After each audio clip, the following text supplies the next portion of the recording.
Dracula, l'uomo della notte di Bram Stoker. Impaginazione e pubblicazione a cura di Ugo Santamaria, revisione di Marco Totolo, lettura di Mauro Leuce, regia ed editing audio di Matteo Romano, 15 gennaio 2025. Edizione per YouTube a cura di Benist, Onde Letterarie e Audiolibri. Prefazione. Sarebbe quasi superfluo scrivere una breve presentazione di questo classico del 1897, dal quale trae origine la feconda letteratura e l'altrettanto feconda cinematografia vampiresca. Come in ogni fase dello sviluppo della cultura umana, anche in quel periodo si agitavano elementi di sfiducia nei confronti del progresso, che cercavano di mettere in risalto come questo si riveli spesso nemico dell'uomo. Questa sfiducia è all'origine della fuga nell'irrazionale, nel misterico, nel granguignolesco, a livello letterario. Da qui scaturisce l'interesse molto diffuso verso personaggi più o meno fittizi, figure oscure, tra le quali quella di Dracula giganteggia da oltre 120 anni. L'itinerario vampiresco aveva già avuto il suo inizio per opere di diversi autori che avevano dato inizio a un serrato girotondo attorno al diabolico personaggio. Da Le Fanu, il cui Carmilla era stato letto 16 anni prima dal romanziere di Dublino e che esercitò su di lui un influsso notevole. A Nodier, da Maturin a Polidori, già avevano visto tratteggiare in maniera avvincente questo personaggio che poi è risultato non essere neppure troppo di fantasia. Raymond McNally e Radu Florescu dedicarono una minuziosa ricostruzione storica al sanguinario e barbarico Vlad Zepes, governante polacco del 400, passato alla storia come l'impalatore e alla leggenda popolare come Dracula, il demonio. Ma sono inoltre numerosi i piccoli gioielli letterari che fin dagli inizi dell'Ottocento hanno trattato della figura del vampiro, che esercitava un sicuro fascino su scrittori, musicisti, artisti. Le antologie sono innumerevoli, anche italiane, e aiutano a tracciare il dipanarsi di questo interesse per i vampiri che ha caratterizzato una parte della cultura occidentale del XIX e XX secolo. Anche prima dell'illuminismo l'interesse per i vampiri aveva lasciato il segno e le sue origini sono certamente lontane. Lo temevano già i babilonesi, ne parlano Eschilo, Omero, Orazio e Luciano. Nel Medioevo era pratica abbastanza comune il piantare un punteruolo nel cuore dei cadaveri appartenuti a sospettati di vampirismo. Marimè ci ricorda che nel suo geniale falso letterario La Guzla, il più celebre degli studi cattolici sul vampirismo ad opera di donna Augustina Calmet, la cui traduzione italiana del 1756 ha il titolo Dissertazioni sopra le apparizioni de spiriti e sopra i vampiri, o i redivivi d'Ungheria, di Moravia, eccetera. Dracula diventa però rapidamente, subito dopo la sua pubblicazione, il vampiro per antonomasia. Stoker certamente sapeva qualcosa del sanguinario Vlad Zepes, ma non aveva avuto il tempo, sempre pressato dalle necessità della famiglia, di studiare a fondo l'argomento. Scriveva nel tempo libero e con Dracula riuscì a far fruttare economicamente anche questo spazio che per lui era fondamentalmente di svago. E lo fece fruttare anche al di là della sua scomparsa. Quest'anno sono 110 anni dalla sua morte. Infatti la moglie, Florence Bolcam, ebbe subito ben chiaro come il romanzo del marito si configurasse ormai come un capolavoro immortale. A 2 anni dalla scomparsa del marito decise di pubblicare una raccolta di 9 racconti, tra i quali Dracula Guest. Dobbiamo a Fabio Giovannini, che è forse il più importante studioso italiano della letteratura di vampiri, l'edizione italiana di questi racconti. Il reinventare l'azione nella Transilvania del XVIII secolo porta la narrazione all'interno di un assetto inconfondibilmente vittoriano. Il conte Dracula incarna il simbolo della solitudine del male, attraverso la tristezza del personaggio, uomo di grande nobiltà, ma prigioniero di una forza demoniaca occulta che lo costringe a seminare intorno a sé un vuoto terrorizzante. Diciamo subito che molte di queste caratteristiche vanno perdute nel cinema fin dal primo Nosferatu di Murnau. Il primo esempio vampirico nel cinema ispirato direttamente dal Dracula di Stoker, dove l'alone intriso di romanticismo che caratterizza il personaggio di Dracula, così come lo pensò e lo raccontò Stoker, va perduto. Nosferatu è presentato come creatura repellente, rinsecchita e con dita adunche, ingobbita e con un cranio orrendamente lucido. La traccia narrativa resta però esteriormente quella del romanzo. Si sforza Christopher Lee di meglio interpretare la figura del vampiro stokeriano. Dice lui stesso: ho sempre cercato di portare in evidenza la solitudine del male e soprattutto di dimostrare che, per quanto orribili fossero le sue azioni, il conte Dracula era posseduto da una forza occulta che sfuggiva del tutto al suo controllo. Il demonio, tenendo Dracula in suo potere, lo obbligava a commettere quegli orribili crimini perché aveva preso possesso del suo corpo da tempo immemorabile. E tuttavia la sua anima, pur sempre presente sotto l'involucro della carne, era immortale e non poteva in alcun modo essere distrutta. Dico questo per spiegare la grande tristezza che ho cercato di mettere nella mia interpretazione. Ma nonostante il cinema abbia quasi monopolizzato l'immaginario in relazione a Dracula, il racconto di Stoker, che precede temporalmente le interpretazioni di Hollywood, ha una solida vita propria.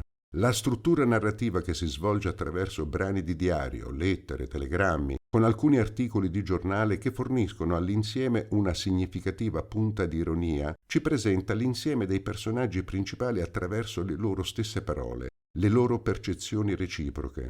Persino Dracula stesso scrive una lettera. Nelle prime sezioni del libro di Stoker lascia che un personaggio per volta sviluppi la trama per poi alternare le voci con ritmo più serrato. Il diario di Jonathan Harker sulle sue esperienze in Transilvania ci narra sì della bizzarra missione al castello di Dracula, ma anche del suo amore per la fidanzata Mina e ci lascia presagire che proprio lei diverrà il fulcro delle intenzioni malvagie di Dracula. Passiamo poi alla corrispondenza tra Mina e la sua amica Lucy Westenra. Anche il nome direi che non è scelto a caso e le assegna la missione di prima linea di difesa del mondo occidentale che sta per essere assalito dal misterioso Oriente. Mina non sa quello che noi lettori del diario di Jonathan sappiamo invece molto bene. Il diario di John Seward, corteggiatore di Lucy e paladino di un sano scetticismo scientifico, conferisce agli avvenimenti una più solida concretezza. Seward per primo riconosce che Lucy ha qualcosa di più e di diverso da una normale malattia. Lettrici e lettori sono sempre un passo avanti rispetto ai personaggi, che non hanno ancora realizzato la necessità di comunicare tra loro. Non sanno quindi cosa c'è in comune tra un castello in Transilvania e una nave che arriva in porto a Whitby, nello Yorkshire. Tra un malato di mente a Londra e una giovane donna che riprecipita nel sonnambulismo. Quando i personaggi iniziano a conoscere ognuno le osservazioni degli altri, dimostrano poi una grande capacità di deduzione, catalizzata dall'entrata in scena del dottor Abraham Van Helsing da Amsterdam. Stoker conferisce a questo personaggio il proprio nome di battesimo e gli fa incarnare, tramite la sua provenienza, la potente tradizione scientifica e prima ancora alchemica olandese che risale al Medioevo. L'Olanda è stata infatti teatro di alcune importanti scoperte scientifiche dell'Europa occidentale, compresa l'invenzione del microscopio, usato da Seward per esaminare il sangue di Lucy.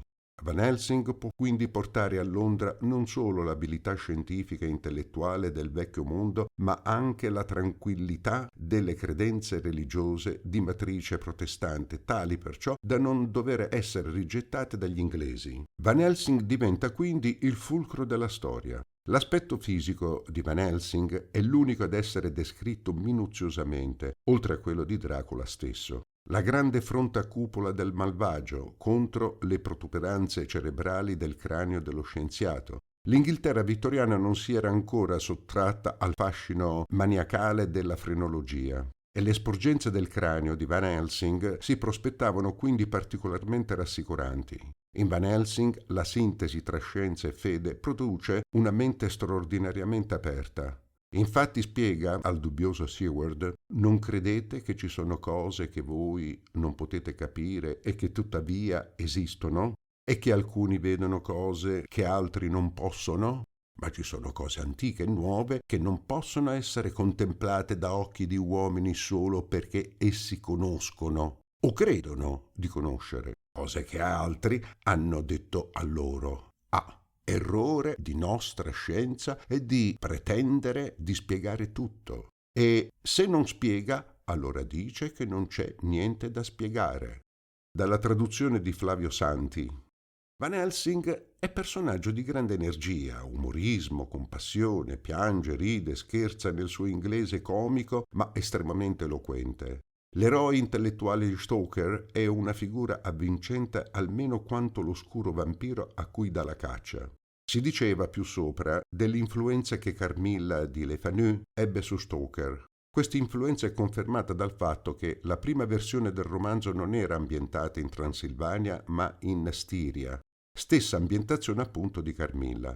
Dobbiamo un'analisi esaustiva degli appunti di Stoker in proposito a Robert Aitin e Elizabeth Miller. Col loro lavoro Bram Stoker Notice for Dracula, Jefferson 2008. Possiamo quindi dire che il mondo culturale dublinese di fine Ottocento sia stato decisivo per proporre atmosfere inquietanti ed emozioni letterarie che ancora oggi possono provocare più di un sussulto anche nel lettore contemporaneo avvezzo ad atmosfere da incubo, ad esempio del cyberpunk.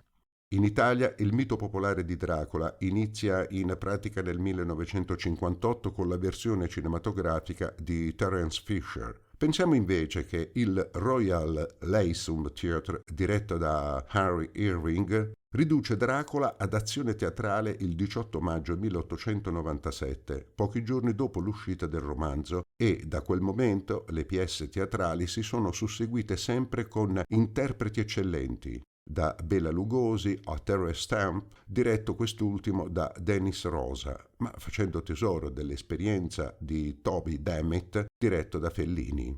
In Italia la prima versione teatrale a opera del Teatro dell'Elfo di Milano è andata in scena il 29 novembre del 1979. Questo spiega quindi perché si sia tanto atteso fino al 1945 per avere la prima traduzione integrale del romanzo ad opera di Riccardo Selvi ed edita da Bocca.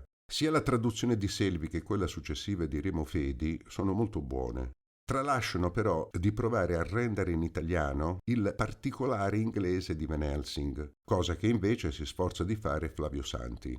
La traduzione che presentiamo in questo ebook a 100 anni esatti di distanza dalla prima edizione ad opera di Sonzogno è di Angelo Nessi, giornalista svizzero di Locarno, molto attivo nell'opera di valorizzazione dell'attività letteraria ticinese. La sua non è propriamente una traduzione, ma rappresenta la prima comparsa in Italia del romanzo di Stoker. Nessi taglia, riassume, condensa, ma cerca, raccontando Dracula, di mantenere vivo e il più possibile inalterato lo spirito e le intenzioni dell'autore, valorizzando, anche per il lettore contemporaneo, una storia piena di colore, di meraviglia, di tensione, virtù per le quali possiamo perdonare l'eventuale rozzezza o ingenuità di certi meccanismi resi in italiano in maniera un po' primitiva. A cura di Paolo Alberti. Capitolo primo. Giornale di Jonathan Harker. Stenografato. 3 maggio. Bistritz. Lasciato Monaco alle 8:55 di sera, il 1 maggio. Giunto a Vienna l'indomani di buon mattino. Il treno aveva un'ora di ritardo. Budapest mi parve molto curiosa da quel che potei vederne stando in treno. Fatto una passeggiata breve attraverso la città, ebbi l'impressione nitidissima di lasciare l'Occidente per entrare nell'Oriente. Il magnifico ponte gettato sul Danubio ricorda la dominazione turca. Giunto a Klausenberg sul far della notte, cenato all'albergo reale con un pollo alla paprika, specie di pepe rosso. Promemoria, ho chiesto la ricetta di questo piatto per Mina. Il mio cattivo tedesco mi è utilissimo qui, non so come me la caverei altrimenti. Prima di lasciare Londra, e poiché son chiamato da un nobile di questo paese, ho consultato al British Museum alcuni libri e carte sulla Transilvania. Il distretto che il conte Dracula abita confina con 3 stati, la Transilvania, la Moldavia e la Bucovia, in mezzo ai Carpazi, in uno degli angoli più selvaggi e meno conosciuti dell'Europa. Non ho potuto esattamente riscontrare il castello Dracula, ma so che Bistritz, la piccola località vicina, è abbastanza importante. Secondo le mie note, la popolazione della Transilvania conta 4 nazionalità. I sassoni nel nord, alleati dei valacchi, i magiari nell'ovest e i shekelis nell'est e nel nord. E io sono in procinto di frequentare questi ultimi. Hanno la pretesa di discendere da Attila e dagli Unni. Hanno qui certe curiose superstizioni di cui chiederò al conte la spiegazione. Dormito male. Il mio letto è eccellente, eppure faccio sogni strani. Tutta la notte abbaiò un cane sotto le mie finestre. Senza dubbio è lui il responsabile della mia insonnia, a meno che non sia la paprika. Ho vuotato la boccia d'acqua tant'ero assetato. Soltanto verso il mattino mi sono addormentato d'un sonno pesante. A colazione mi hanno ancora offerto la paprika e una specie di poltiglia di mais che chiamano mamalega. Anche di questo ho domandato la ricetta per Mina. Ho dovuto sbrigare questa leggera colazione perché il treno partiva alle 8. In realtà ho aspettato un'ora buona nel carrozzone prima che degnasse di mettersi in moto. Man mano ci avanziamo verso l'Oriente, i ritardi diventano inverosimili. Che cosa deve succedere in Cina? Il treno attraversa un bel paese. Talvolta si scorgono piccole ville o castelli appollaiati sopra colline dirupate che ricordano i castelli dei vecchi messali. Talvolta si costeggiano fiumi dalle acque limpide. Ad ogni stazione gruppi di contadini in costumi nazionali. Le donne sono graziose da lontano, ma viste da vicino appaiono massicce e volgari. Indossano camicie di cotonina bianca e grandi cinture di colore sopra gonne a crespe. Gli slovacchi sembrano dei barbari con i loro gran cappelli da cowboys, gli ampi calzoni di un bianco sporco e le enormi cinture di pelle dai fermagli d'ottone. Calzano stivali enormi, portano i capelli lunghi e folti baffi neri. Non farebbe piacere incontrarne uno nell'angolo di un bosco. Siamo giunti a Bistritz verso sera, è una vecchia cittadina pittoresca sulla frontiera. Il conte Dracula mi aveva indicato l'albergo della Corona d'Oro, ovvero aspettato. Un'ostessa dall'aria sveglia, vestita del costume nazionale e col grembiulino ricamato, mi diè il benvenuto. «Il signore inglese?» mi chiese. «Sì, Jonathan Harker». Sorrise, fe un segno a un vecchio che disparve e tornò di lì a poco con una lettera per me. Lessi quanto segue. «Amico mio, siate il benvenuto nel nostro paese, vi aspetto con impazienza, vi auguro la buonanotte. Domani alle 3 prendete la diligenza che va da Bistritz a Bukovina. La mia vettura vi aspetterà al passo del borgo. Spero che abbiate fatto un viaggio gradevole. Devoto vostro Dracula». 4 maggio. Il mio oste mi disse che il conte l'aveva pregato di fissare per me un posto nella diligenza. Quando lo interrogai si rinchiuse in un silenzio ostinato e pretese di non capire affatto il mio tedesco, il che era falso poiché prima m'aveva capito.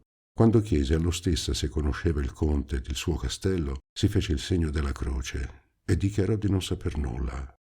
Era ora di partire. Non posso interrogare altri, benché molto incuriosito e alquanto inquieto. Pochi minuti prima della partenza lo stessa salì nella mia stanza e mi disse con voce tremante: «È proprio necessario che voi partiate? Dite, è proprio necessario?» Era tanto commossa che durai fatica a capirla, poiché al suo tedesco frammischiava un dialetto a me ignoto.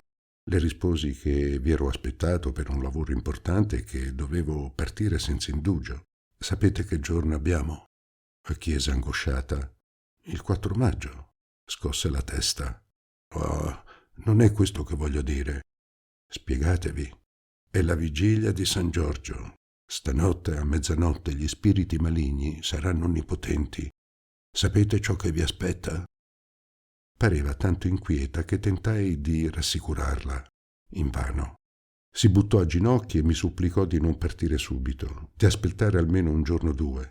Quella scena ridicola finì con l'irritarmi. Le affermai che affari della più alta importanza mi chiamavano presso il conte e che non potevo differire il mio viaggio.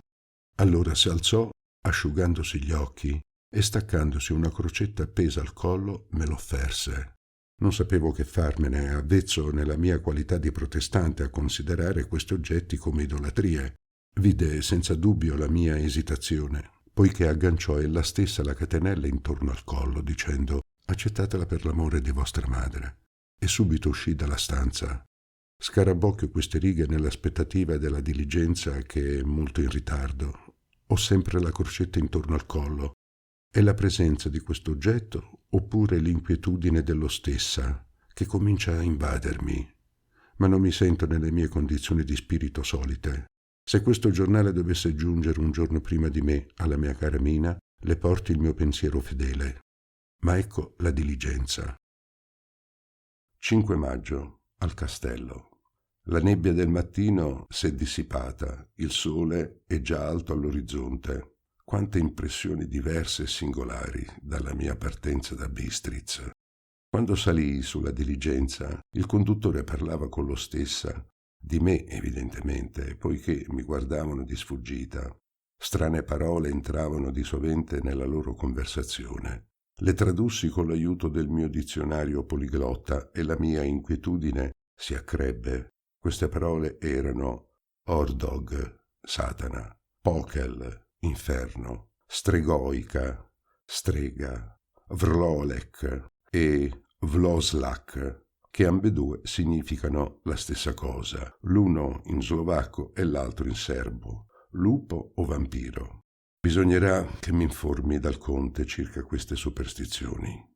Quando la diligenza s'avviò, i contadini che si erano radunati sul limitare dell'osteria fecero il segno della croce e puntarono 2 dita nella mia direzione.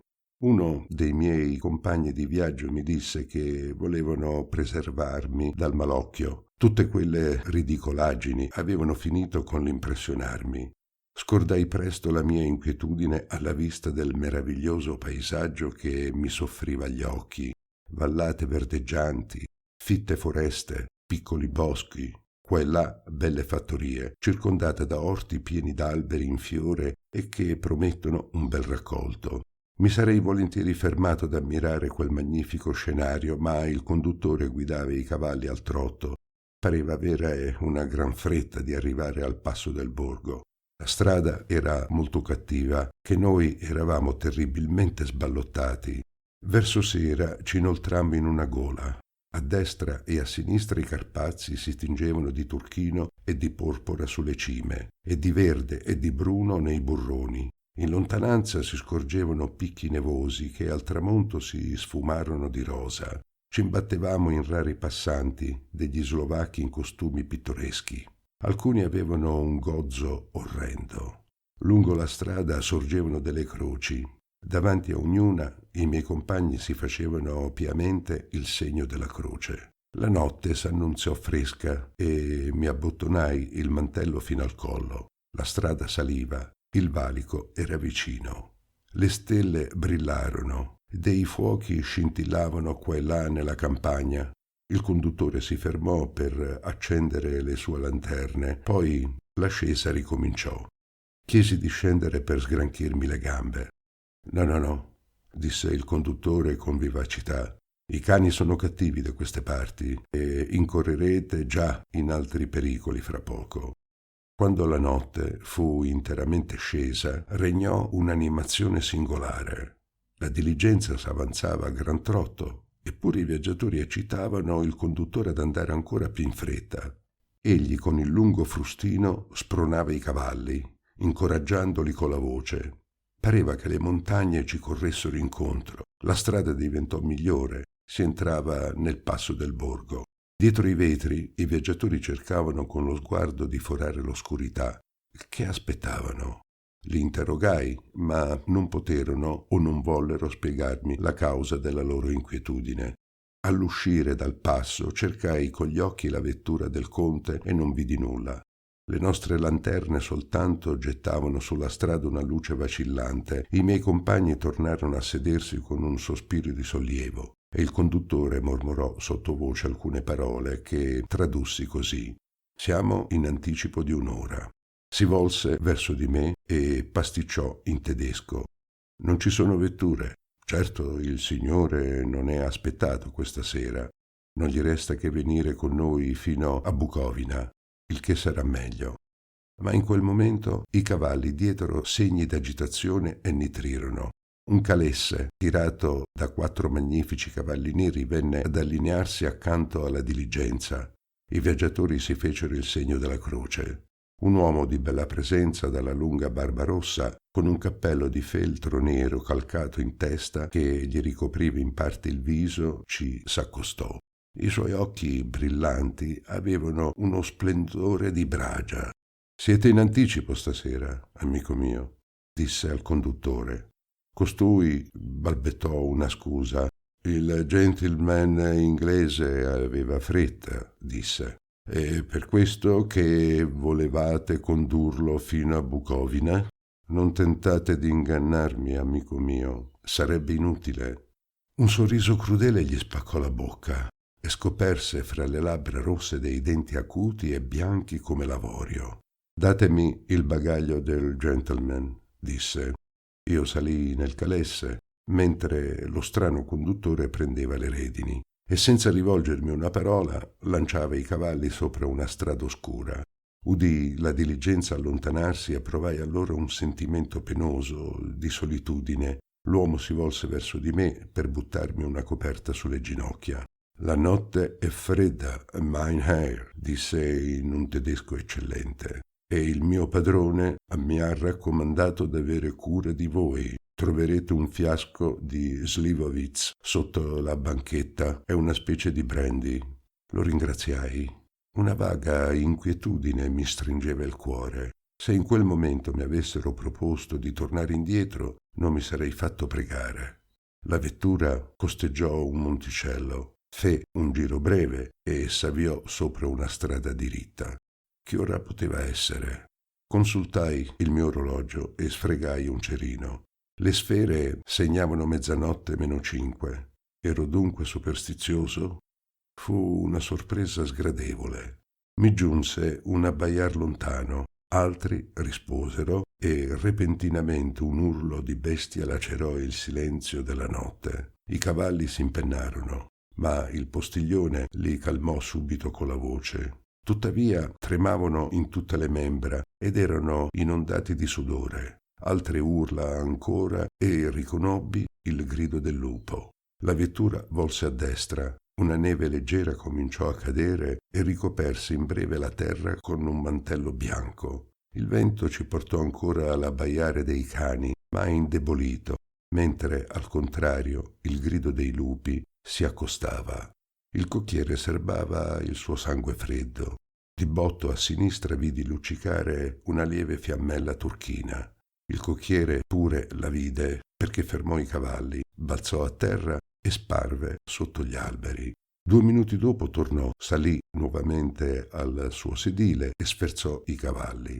Senza dubbio mi ero addormentato agli sballottamenti della vettura, poiché ebbi l'impressione di vedere in sogno dei lupi che circondavano la vettura. Discernevo i loro denti bianchi aguzzi e le loro lingue rosse. La paura mi paralizzò. Come avremmo valicato quel cerchio vivente?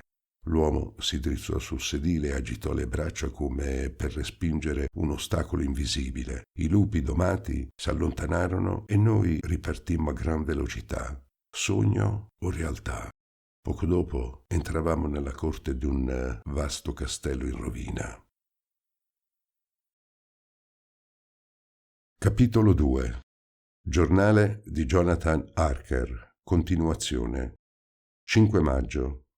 Il calesse si fermò ed il cocchiere m'aiutò a scendere. Constatai che aveva un polso di acciaio. Prese i miei bagagli e li depose davanti ad una grande porta tarlata e con liste di ferro. Poi l'uomo risalì sul sedile, sferzò i cavalli e sparve dietro il castello. Aspettai. Nessuna traccia di campanello o di battente. Inutile chiamare. La mia voce non sarebbe penetrata attraverso quei muri massicci come quelli di una fortezza. L'aspettativa mi parve lunga. 1000 timori mi assalsero. In quale avventura m'ero imbarcato? Non era una cosa banale per me, scrivanello di notaio, quel viaggio intrapreso per spiegare ad uno straniero in qual modo egli doveva trattare l'acquisto d'un possedimento in Inghilterra. Semplice scrivano, che dico. Mina protesterebbe indignata. Non avevo ottenuto pochi giorni prima della partenza il mio diploma di procuratore? Mi sfregavo gli occhi e mi pizzicavo il braccio per essere sicuro di non sognare. Era un incubo, certo, e stavo per svegliarmi in casa mia, nella mia stanzetta di studente. Ma no. Udii dietro la grande porta un rumore di passi pesanti, la chiave stridette nella serratura, l'enorme catenaccio venne tirato e la porta si aperse. Davanti a me stava un vecchio dal mento accuratamente sbarbato e i lunghi baffi bianchi, vestito di nero da capo a piedi. Teneva in mano un'antica lampada d'argento e mi disse, accompagnando le parole con un gesto cortese: «Siate il benvenuto in casa mia, signore». Parlava nell'inglese più puro, ma con un'intonazione singolare. Varcai la soglia ed egli mi prese bruscamente la mano. Trasalì al contatto gelido delle sue dita. «Siate il benvenuto in casa mia», ripeté. «Entratevi liberamente, ripartitene sano e salvo e lasciatevi un po' della gioia che vi portate». Perché ebbi in quel momento l'intuizione che forse il postiglione e il mio interlocutore non facevano che una sola e unica persona. «Il conte Dracula?» dissi salutando. «Egli stesso, Mr. Harker. Entrate, vi prego. La notte è fresca e voi abbisognate di cibo e di riposo». Depose la lampada entro una nicchia del muro e si caricò della mia valigia. «Non permetterò», dissi, volendo prenderla. No, siete il mio ospite. Questa cura riguarda me, poiché i miei familiari sono a letto». Seguì il conte lungo un corridoio, poi una scala di pietra, poi un secondo corridoio lastricato in capo al quale egli spinse una porta. Vidi con piacere una stanza ben rischiarata, una tavola servita per la cena e un gran fuoco di legna nel camino. Il conte richiuse la porta, attraversò la stanza e aperse una porticina che dava in una seconda stanza stretta e senza finestre, dalla quale si accedeva ad una stanza grande e ben rischiarata. Un enorme fuoco di legna bruciava nel camino.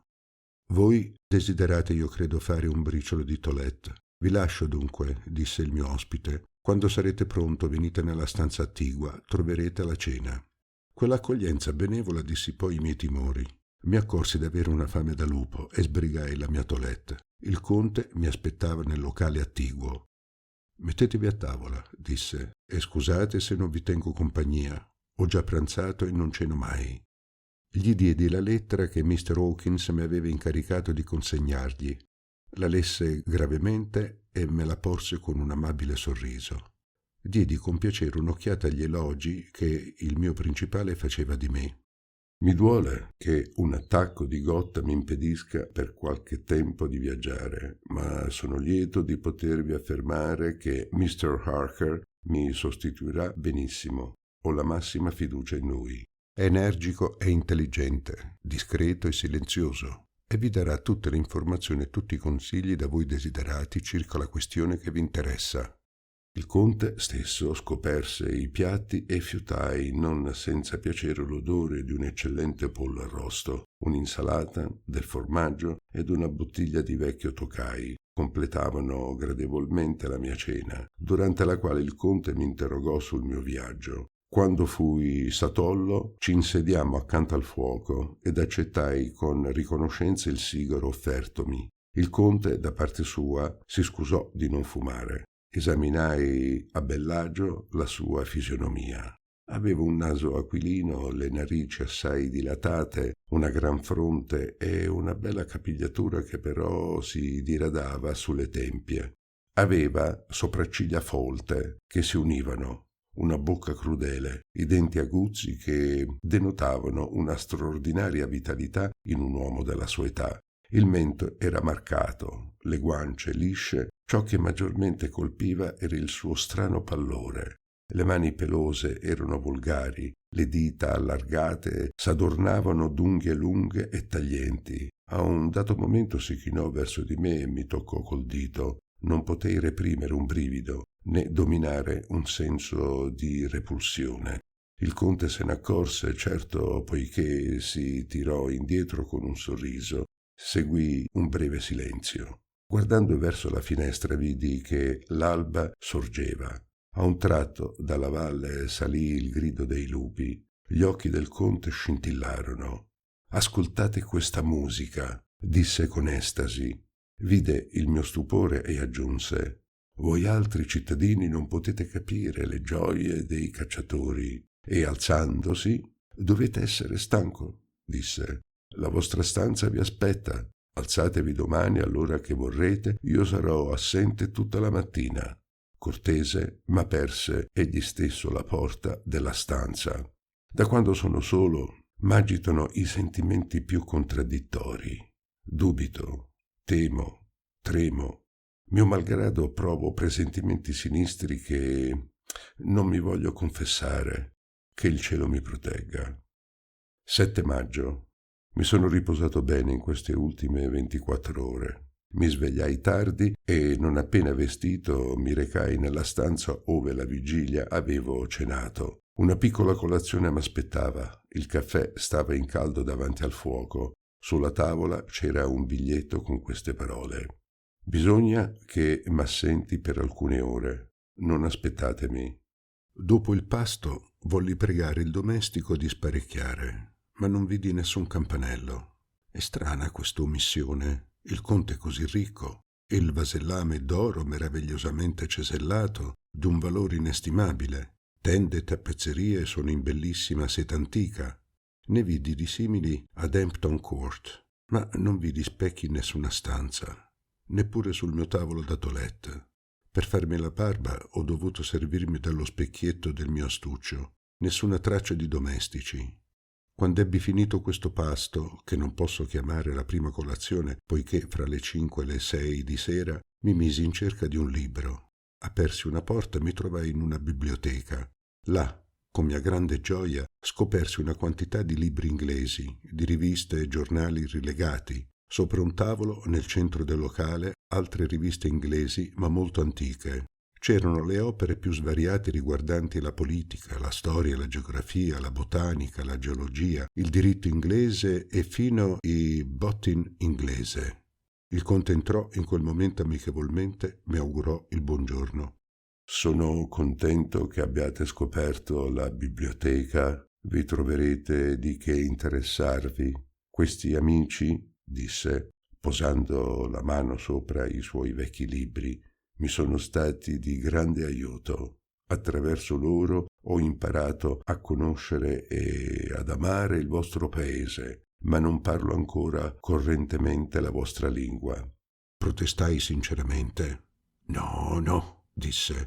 «A Londra vedrebbero bene che sono uno straniero, un boiardo. Spero che vorrete fermarvi qualche tempo con me affinché io possa perfezionarmi nella lingua inglese prima di prendere possesso della terra che il vostro principale, Pietro Hawkins, m'ha ben voluto comprare nei dintorni di Londra».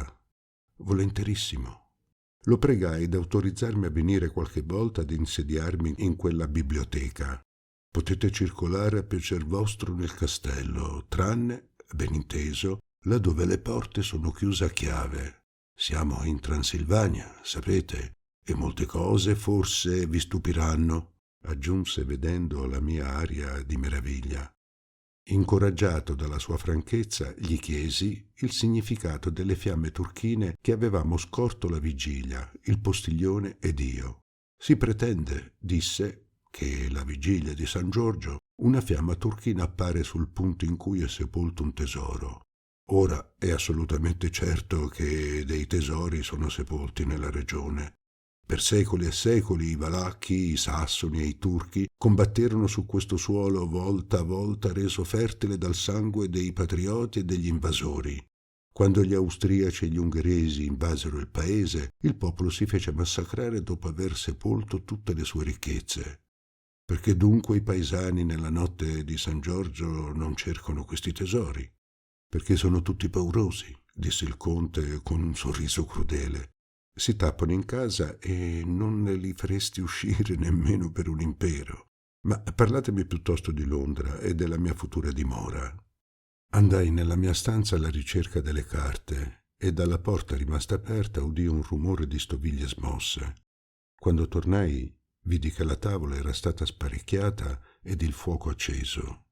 Le lampade rischiaravano ora la biblioteca ed il conte, steso sopra un divano, sfogliava l'orario delle ferrovie inglesi. Stesi sul tavolo le mie carte e gli mostrai i piani e i preventivi. Le sue parole mi provarono che ne era al corrente al par di me. Gliene feci l'osservazione. «Non è naturale?» disse. «Quando sarò laggiù, il mio amico Jonathan Harker non sarà più al mio fianco per darmi i ragguagli, poiché sarà a Exeter, vale a dire a parecchi chilometri di là, accanto al suo collega Pietro Hawkins». Completai dunque le informazioni concernenti il suo nuovo dominio di Parfleet. Egli mise le firme ed io, sotto la sua dettatura, scrissi l'ordine d'acquisto ad Hawkins. «In qual modo avete scoperto quel possedimento?» mi chiese. «E com'è?» Lo scopersi a caso, durante un'escursione. Un cartello da vendere attirò i miei sguardi. Il parco è circondato da un alto muro di pietre da intaglio, non fu più curato da molti anni. Le porte sono di vecchia quercia e di ferro arrugginito. Il possedimento si chiama Carfax. Deve essere una corruzione della parola. 4 facce, poiché la casa è quadrata. Dei begli alberi, molto vecchi, oscurano i locali. Davanti al castello c'è un laghetto donde parte un ruscello che serpeggia attraverso il dominio. La casa è grande e di parecchi stili, ha poche finestre e tutte munite di sbarre di ferro. Questo torrione confina con la cappella, è isolato nella campagna. La casa più vicina è un asilo d'alienati. «Sono contentissimo che la casa sia antica», disse il conte. «Appartengo a una vecchia famiglia e mi vi sentirò più a bell'agio che in una casa nuova, e anche che vi sia una cappella. Noi altri nobili transilvani non amiamo dormire il nostro ultimo sonno fra gli stranieri. Quanto alla tristezza non mi fa paura, non sono più giovane, ahimè, e la gaiezza non è più della mia età». Il suo viso non mi parve d'accordo con le parole e credetti di leggervi un sorriso satanico. Poco dopo mi lasciò e sfogliai un Atlante che s'aperse come a caso sulla carta d'Inghilterra. Curvandomi su questa carta vidi che 3 località erano state segnate con un piccolo circolo fatto ad inchiostro. Erano all'est di Londra, il suo nuovo possedimento, poi Exeter e Whitby sulla costa dello Yorkshire. Trascorse una mezz'ora prima del ritorno del conte. «Ah», diss'egli, «sempre immerso fra i libri. Non bisogna che vi affatichiate. Venite, che la vostra cena vi aspetta». Mi trascinò nella stanza accanto, ove infatti alcuni piatti erano disposti sul tavolo. Il conte si scusò nuovamente, aveva pranzato fuori, ma come la vigilia mi sedette accanto e parlò mentre io mangiavo. Come la vigilia discorremmo tardissimo nella notte. Il conte non si stancava di interrogarmi sui soggetti più svariati e io non avevo sonno e non mi accorsi della fuga delle ore. Il canto del gallo ci fece trasalire. «Come?» fece il conte alzandosi bruscamente. «Già l'alba. Mi serberete rancore per avervi carpito le ore del sonno, ma mi destate tanto interesse. Vi lascio riposare». Così finì la mia seconda serata. 8 maggio. Regna in questo castello una strana atmosfera. Vorrei esserne uscito e non mai esservi entrato. Senza dubbio questa esistenza notturna mi deprime, e non solo questo. Avessi almeno qualcuno con cui confidarmi, ma non vedo che il conte e lui sono forse l'unico essere vivente in questa casa. Voglio cercare di analizzare le mie sensazioni. Sono perduto se mi lascio trasportare dalla mia immaginazione. A malapena potrei dormire alcune ore. Appesi il mio specchietto alla finestra e cominciavo a radermi quando una mano si posò sulla mia spalla. «Buongiorno», disse la voce del conte. Trasalii, sgradevolmente sorpreso. Come non l'avevo veduto entrare, poiché il mio specchietto rifletteva tutta la stanza. Nella mia emozione mi feci un leggero taglio al mento, salutai il conte e ripresi la mia occupazione. Non c'era da sbagliarsi stavolta. Il conte, benché fosse ancora dietro a me, non si rispecchiava nel vetro. Quell'incidente che avveniva dopo tante cose insolite accrebbe il mio malessere che provavo sempre alla presenza del mio ospite. Vidi allora che un po' di sangue colava dalla leggera ferita e, deponendo il rasoio, stesi la mano verso una salvietta. Lo sguardo del conte scintillò d'un furore demoniaco. Che follia attraversò la sua mente? Mi si buttò addosso, afferrandomi alla gola. Le sue dita toccarono la piccola croce appesa al mio collo. Fu la virtù di questo oggetto sacro? Si calmò immediatamente. «Badate», disse con voce dolce, «i tagli in questo paese sono più pericolosi che voi non pensiate». Afferrò il mio specchio e disse: «Questo pezzo di vetro è la causa di tutto. Non voglio più vederlo». Vivamente aprì la finestra e lo gettò nella corte, ove si spezzò in 1000 frantumi. Dopo questo scoppio uscì senza aggiungere sillaba. Sono molto contrariato da tale incidente. E come radermi adesso? Non ho più che il coperchio del mio orologio o il piattello della barba, che per fortuna è di metallo. La mia prima colazione m'aspettava, mi misi a tavola solo.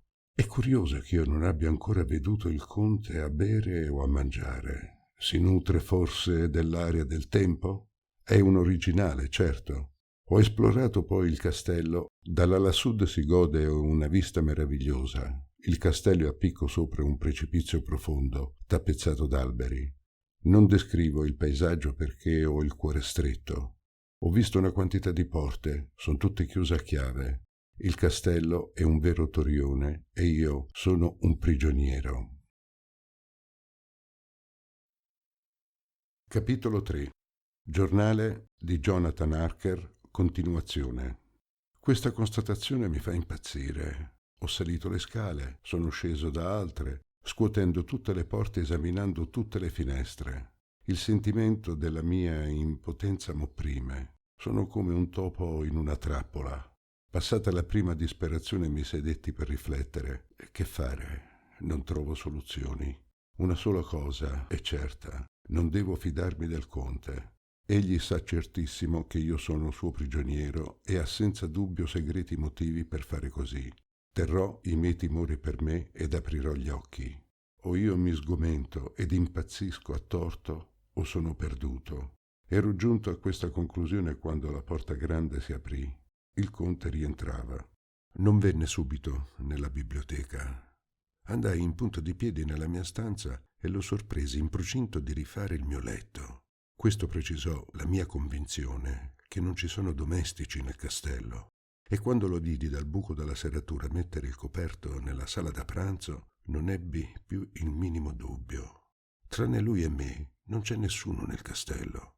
Ma allora il postiglione che mi condusse la prima sera è il conte stesso. Sì, incontestabilmente. Ed è anche un conduttore di lupi. Perché i miei compagni di viaggio lo temevano? Perché uno di essi mi ha dato un fiore d'aglio e un altro una rosa selvatica. Benedetta sia la bravo stessa che mi fece dono di questa crocetta, il cui solo contatto mi rassicura. Chi è questo conte Dracula? Cercherò di farlo parlare stasera, senza tuttavia destar sospetti. Mezzanotte. Ho parlato a lungo col conte. Gli ho rivolto alcune domande sulla storia della Transilvania e questo soggetto lo appassiona. Parla degli eroi nazionali come se li avesse conosciuti e delle battaglie come se vi avesse preso parte. La gloria dei boiardi, ha detto, è la mia. Quando parla della sua casa dice sempre noi, come un re. Mi ha interessato molto col suo entusiasmo.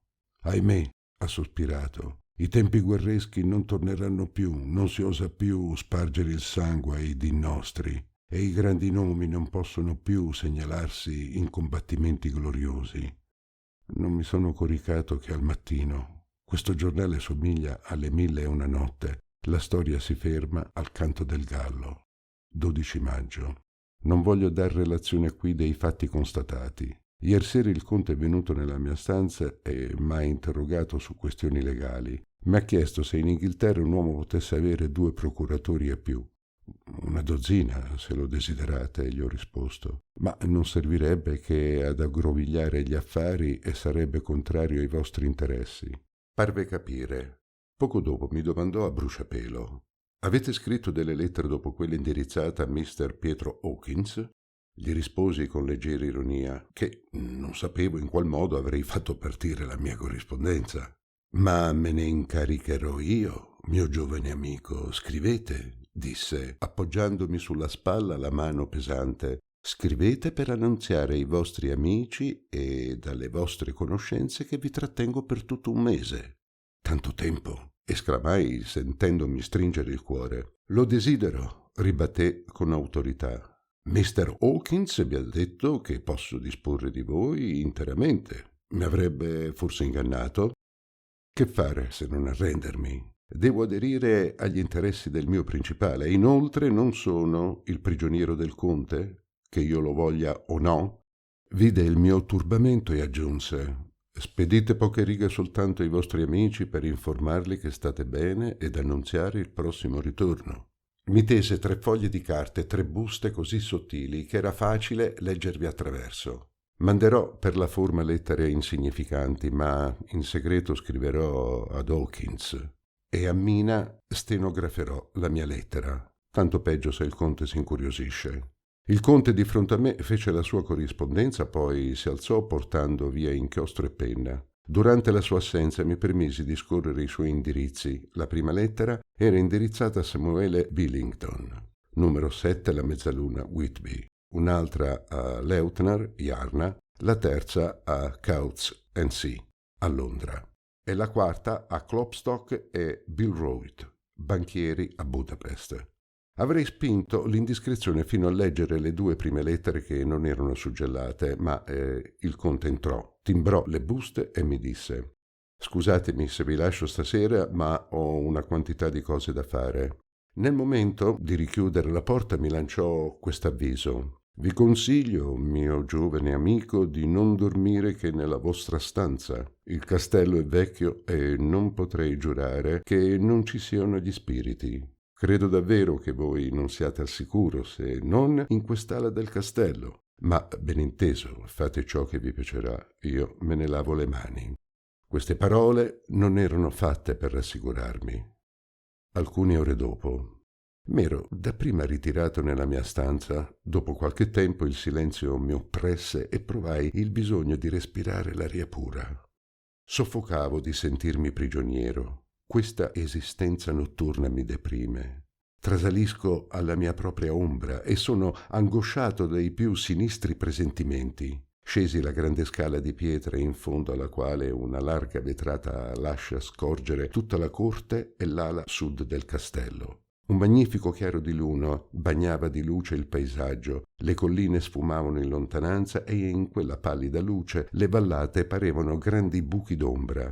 La dolcezza di questa bella notte mi riconfortò alquanto.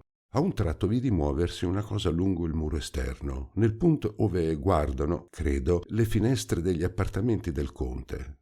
Mi celai un po' nell'ombra, senza tuttavia staccar gli occhi dal muro. In quell'ombra movente riconobbi il conte. Non distinguevo il viso, ma le sue mani speciali lo tradiscono abbastanza. La mia prima impressione fu di curiosità. Di lì a poco provai del terrore. L'uomo con la testa all'ingiù strisciava su quel muro a piombo sull'abisso. Il suo mantello si spiegava a foggia d'ali. Come credere ai miei occhi? Non era un gioco della mia immaginazione?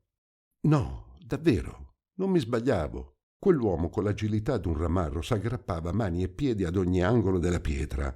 A quale creatura mi sono dato in mano? Ho paura, ho paura, ho paura. 15 maggio. Vidi un'altra volta il conte uscire dal castello in quello strano modo. Ne ho subito approfittato per esplorare gli appartamenti. Ho preso nella mia stanza l'unica lampada e sono sceso nella hall, ove ho constatato che si poteva facilmente tirare i catenacci della grande porta e togliere le catene. Ma la serratura è chiusa a chiave. Bisognerà che io cerchi questa chiave. Errai per i corridoi, tentando d'aprir le porte, invano. 1 o 2, tuttavia, erano spalancate. Le stanze non racchiudevano nulla di notevole, ma soltanto vecchi mobili polverosi e tarlati. In cima ad una scala una porta cedette dopo qualche resistenza. Dava adito all'ala sud. Come l'altra, domina un precipizio. Mi rendo conto che il castello è costruito sopra una collina e circondata per 3 lati da un abisso. Nell'ovest si stende la vallata e sullo sfondo sorgono le montagne. È in questi appartamenti che si viveva, senza dubbio. Or sono alcuni anni, poiché i mobili qui sono più comodi che altrove. La luna, dalle finestre senza tende, versa il suo chiarore e la mia lampada non serve a nulla, ma la sua piccola fiamma mi riscalda il cuore. Questo posto mi piace, non vi sento la detestata presenza del conte. Mi sono seduto davanti a un tavolino di quercia ove forse nel passato qualche bella dama scarabocchiò la sua corrispondenza amorosa e ho stenografato nel mio giornale il racconto di queste ultime ore. 16 maggio mattina. Perché io non diventi pazzo? È il mio solo timore. Per fortuna posso analizzare e scrivere per disteso le mie impressioni. È un gran sollievo. I misteriosi avvertimenti del conte non erano superflui. Non dubiterò più di lui nell'avvenire. Perché ebbi l'imprudenza di disobbedirgli? Finito che ebbi il mio giornale, non volli lasciare il luogo ospitale. Tirai fuori dall'alcovo un tarlato divano che trascinai davanti alla finestra per contemplare la valle bagnata di luna. Poi devo essermi addormentato. Spero di aver dormito, perché se non ho sognato son diventato pazzo. Eppure, ecco, sono tuttora nello stesso locale e scorgo la traccia delle mie scarpe nella polvere. Di fronte a me, in un raggio di luna, 3 leggiadre donne mi contemplano. Cosa strana, non proiettano ombre dietro a loro. S'accostano a me, m'osservano con attenzione e mormorano alcune parole di cui non afferro il senso. Le 2 prime sono brune, con nasi aquilini come quello del conte e grandi occhi neri taglienti che luccicano di strano splendore. L'ultima è bionda al par della canape, ha occhi di zaffiro. Mi par di conoscerla, ma mi è impossibile ricordarmi dove e quando l'ho incontrata. Tutte e 3 hanno denti di avorio la cui bianchezza risalta tra le belle labbra rosse. Mi inquietano e mi seducono insieme. La bionda mi si avvicina ed io l'osservo fra le palpebre socchiuse. Col cuore che batte aspetto. Essa si lecca le labbra golosamente ed applica la bocca sulla mia gola. Sento il morso di 2 denti acuti che mi fa svenire. Di botto ho la sensazione della presenza del conte. Apro gli occhi e vedo il mio ospite furibondo afferrare il fragile collo della giovane bionda. Gli occhi del conte scintillano come 2 brace ardenti. Il suo viso è pallido e contratto. Con un gran gesto, simile a quello con cui fece indietreggiare i lupi, ordina alle donne di ritirarsi. «Come osate toccarlo?» grida con voce sorda. «Come osate avvicinarvi a lui quando ve l'ho proibito? Indietro, vi dico, quest'uomo mi appartiene». «Non avremo nulla dunque stasera?» chiese una delle brune, indicando un sacco che il conte aveva gettato sul pavimento e che si muoveva come se contenesse un animale. «Prendete», disse il conte. Allora una delle donne aperse vivamente il sacco. Se le mie orecchie non mi hanno ingannato, ho udito istintivamente i vagiti di un neonato. Poi tutte e 3 sparvero con la loro preda. Non so dove fuggirono, poiché svenni d'orrore. Capitolo 4. Giornale di Jonathan Harker. Continuazione. Mi sono svegliato nel mio letto. Ho sognato? No. I miei vestiti sono piegati in modo diverso dalle altre sere ed il mio orologio non fu rimontato, mentre io non dimentico mai questo rito. Sono indizi? In ogni caso, se il conte mi ha egli stesso svestito e coricato come un bimbo, doveva aver molta fretta poiché non ha frugato nelle mie tasche. Ho ritrovato il mio giornale intatto. Riprendo possesso con gioia della mia stanza. È il mio solo rifugio. Non lo lascerò più ormai. Non ci tengo a rivedere le orribili donne che volevano succhiare il mio sangue. 18 maggio. Di giorno, tuttavia, bramoso di conoscere la verità, sono ritornata alla piccola stanza, ma non potei entrarvi, la porta essendo chiusa a chiave. Ho paura di non aver sognato. 19 maggio. Ieri sera il conte mi pregò con tono soave di scrivere 3 lettere ad Hawkins. La prima per informarlo che il mio lavoro era quasi finito e che fra poco mi sarei messo in viaggio. La seconda per dire che partivo il giorno stesso. E la terza attestante che avevo lasciato il castello ed ero giunto a Bistritz. Sono stato lì per sottrarmi, ma a che pro? Il mio rifiuto sveglierebbe i sospetti ed il furore del conte. Ne so già troppo per la mia salvezza. I corrieri, diss'egli, sono scarsi ed incerti e voi arrischiereste di non spedire queste lettere a tempo e di inquietare i vostri amici. Ne manderò io all'ora giusta. Quest'ultima non partirà che quando avrete lasciato il castello. Finsi di non dubitare delle sue parole. Che data devo mettere a queste lettere? Chiesi. Fece rapidamente un calcolo. La prima al 12 giugno, la seconda al 19 e la terza al 29 giugno. So adesso quanti giorni di vita mi rimangono. Che Dio mi protegga. 28 maggio. C'è per me una probabilità di salvezza. Una banda di zingari si accampa ai piedi del castello. Scriverò alcune lettere ai miei e le consegnerò a loro. Ho già parlato loro dalla mia finestra. Abbiamo fatto conoscenza per mezzo di segni. Ho scritto a Mina in caratteri stenografici e avverto Mr. Hawkins che essa gli darà mie notizie. Spiego a Mina la mia situazione attenuandone l'orrore per non spaventarla troppo. Ho lanciato agli zingari le lettere facendo scivolare entro un'altra busta per loro una moneta d'oro. L'uomo le ha messe nella sua cintura e mi ha fatto capire che mi avrebbe obbedito. Non posso fare altro. 29 maggio. Stamane sono stato alcune ore nella biblioteca a leggere. Il conte è venuto a raggiungermi. Teneva in mano 2 lettere. Gli zingari mi hanno dato questo, disse con voce dolce. Non so donde vengono. E strappò le mie lettere. Toh, voi avevate scritto a Pietro Hawkins l'altra. Non poté decifrarne i caratteri ed il suo viso s'oscurò. L'altra oltraggia l'amicizia. D'altronde non è firmata, non provo nessun scrupolo a bruciarla. E tese la carta alla fiamma che la consumò.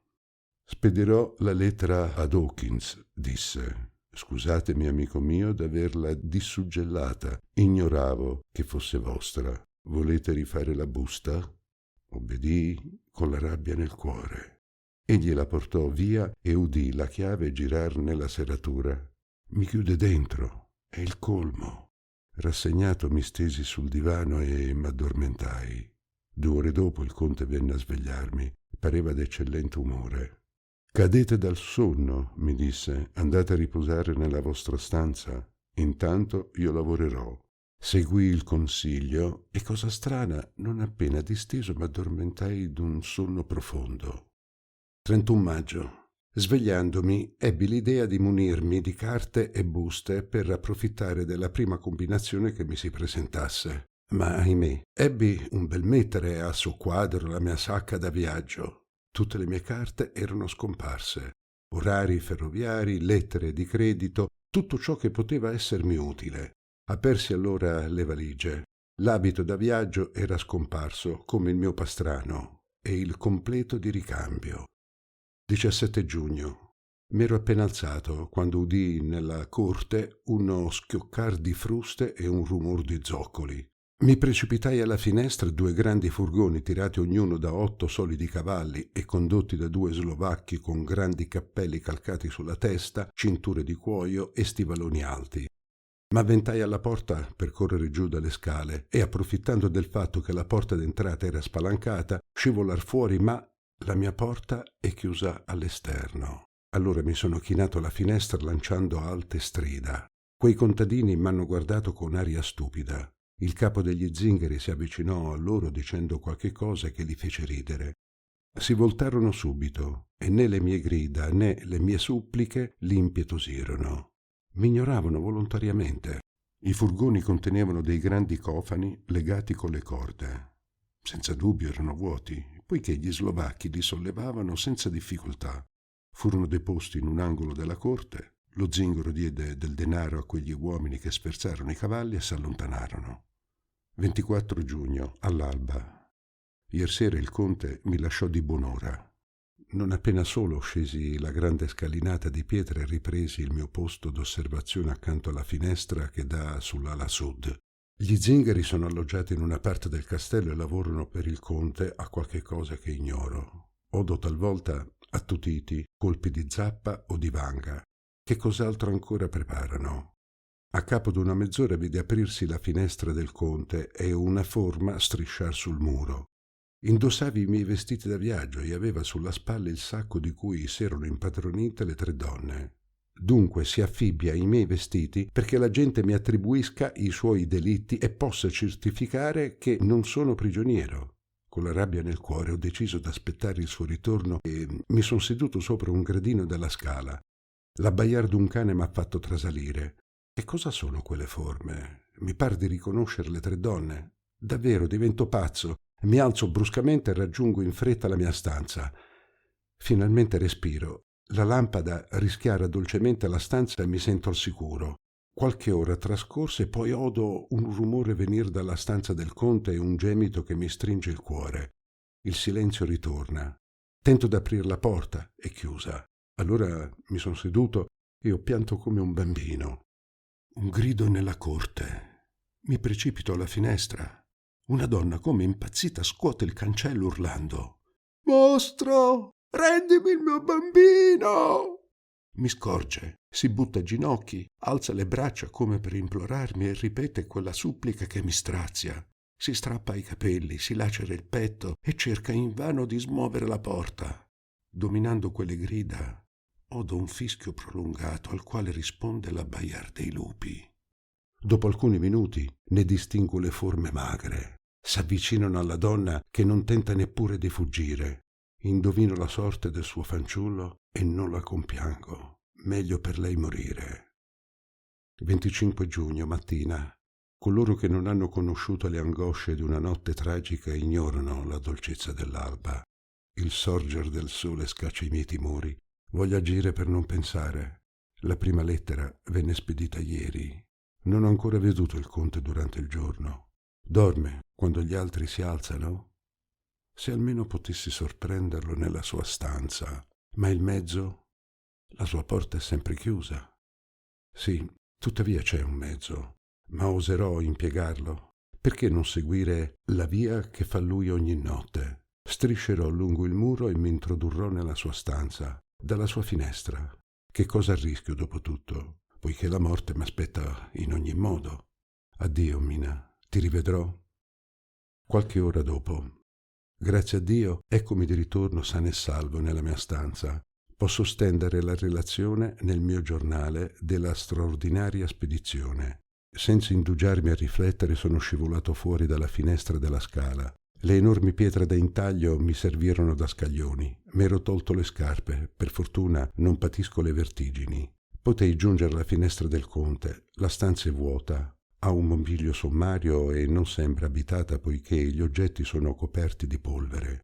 In un angolo un grosso mucchio d'oro, monete d'ogni sorta, romane, inglesi, austriache, ungheresi, greche, turche, vecchie d'un secolo circa, anche alcune pietre preziose. Nel fondo una porta massiccia che alla spinta si aperse. Conduce per mezzo d'un corridoio ad una scala a chiocciola piuttosto ripida. Sono sceso con prudenza per via dell'oscurità, bucata a malapena qua e là da alcuni pertugi praticati nel muro. Gli ultimi gradini conducono ad un sotterraneo donde sale un odore insipido di terra rimossa di fresco. Pochi passi ancora e cado entro una cappella in rovine di cui s'è fatto un cimitero. La volta, in 2 punti, lascia scorgere il cielo. Riconosco i cofani portati dagli slovacchi, sono pieni di terra, non c'è altra uscita all'infuori di quella dalla quale sono venuto. Delle nicchie si aprono nel muro, discerno nelle prime degli avanzi di bare. Nella terza, steso sopra uno dei cofani pieni di terra, il conte. Sembra morto, ma i suoi occhi fissi e spalancati non hanno lo sguardo vitreo dei morti. Le sue guance sono pallide e le labbra rosse. Mi curvo verso di lui, non respira più e il suo cuore non batte. Mi accingevo a esplorare le sue tasche per trovarvi le chiavi del castello, ma benché fosse incosciente della mia presenza, lessi nei suoi occhi un tale sguardo di odio che fuggii spaventato e raggiunsi la stanza dalla strada che m'aveva condotto. Mi gettai rabbrividendo sul letto. 29 giugno. Oggi la mia ultima lettera partirà. Ho veduto il conte uscire dal castello dalla finestra, sempre indossando i miei vestiti. Non penso più che a procurarmi un'arma da fuoco per sparargli addosso, ma temo assai che le palle siano senza effetto sopra questo demone. Non volli spiare il suo ritorno dalla scala per tema di incontrar le 3 sorelle. Mi insediai nella biblioteca con un libro e non tardai ad addormentarmi. Fu il conte a svegliarmi. Mi contemplava con inesprimibile amarezza. «Amico mio», mi disse, «domani ci lasceremo. Ritornerete nella vostra bella Inghilterra. Ho fatto partire la vostra lettera. Domani sarò assente, ma tutto sarà pronto per la vostra partenza. La vettura verrà a prendervi e vi condurrà al passo del borgo, ove troverete la diligenza che va da Bucovina a Bistritz. Spero bene di rivedervi qui un giorno». Queste parole non mi rassicurarono che a metà, e per provare la sua sincerità dissi: «Perché non posso partire stasera?» «Perché, mio caro signore, cocchiere e cavalli sono assenti. Ma camminerei volentieri, preferirei partire subito». Egli ebbe un sorriso melato e diabolico che conoscevo fin troppo. «E i vostri bagagli?» obiettò. «Li farò prendere più tardi». Egli si inchinò cortesemente. «Come vorrete, mio giovane amico, non voglio trattenervi vostro malgrado, per triste che mi faccia la vostra insistenza. Venite dunque». Prese la lampada con gesto solenne e mi precedette fino al basso della scala, nella hall d'entrata. A un tratto si fermò. «Udite?» disse. Udii l'abbaiar dei lupi vicinissimi. S'accordavano insieme, come i violini d'un'orchestra quando il direttore alza la sua bacchetta. Il conte tirò i catenacci, fece cader le catene, la porta s'aprì da sola. L'abbaiare raddoppiò e vidi luccicare occhi feroci e denti di belve. Capii che sarebbe inutile lottare col conte. Con alleati simili era onnipotente. Allora un presentimento orribile attraversò la mia mente. Il conte aveva deciso la mia morte e formava il piano di darmi in pasto ai lupi. «Chiudete la porta», esclamai. «Aspetterò fino al mattino». Mi copersi il viso con le mani per nascondere le lagrime. Il conte mi contemplò con ironia, richiuse la porta e mi seguì nella biblioteca. Ve lo lasciai per fuggirmene nella mia stanza. A capo di alcuni minuti udii un mormorio dietro la porta. Incollai l'orecchio alla serratura e mi parve udire la voce del conte. «Indietro, la vostra ora non è ancora venuta. Pazienza, egli vi apparterrà domani sera». Con un gesto brusco spalancai la porta e vidi le 3 terribili sorelle che alla mia vista scoppiarono in una risata e si diedero alla fuga. «Domani, domani. La mia fine è dunque così prossima?»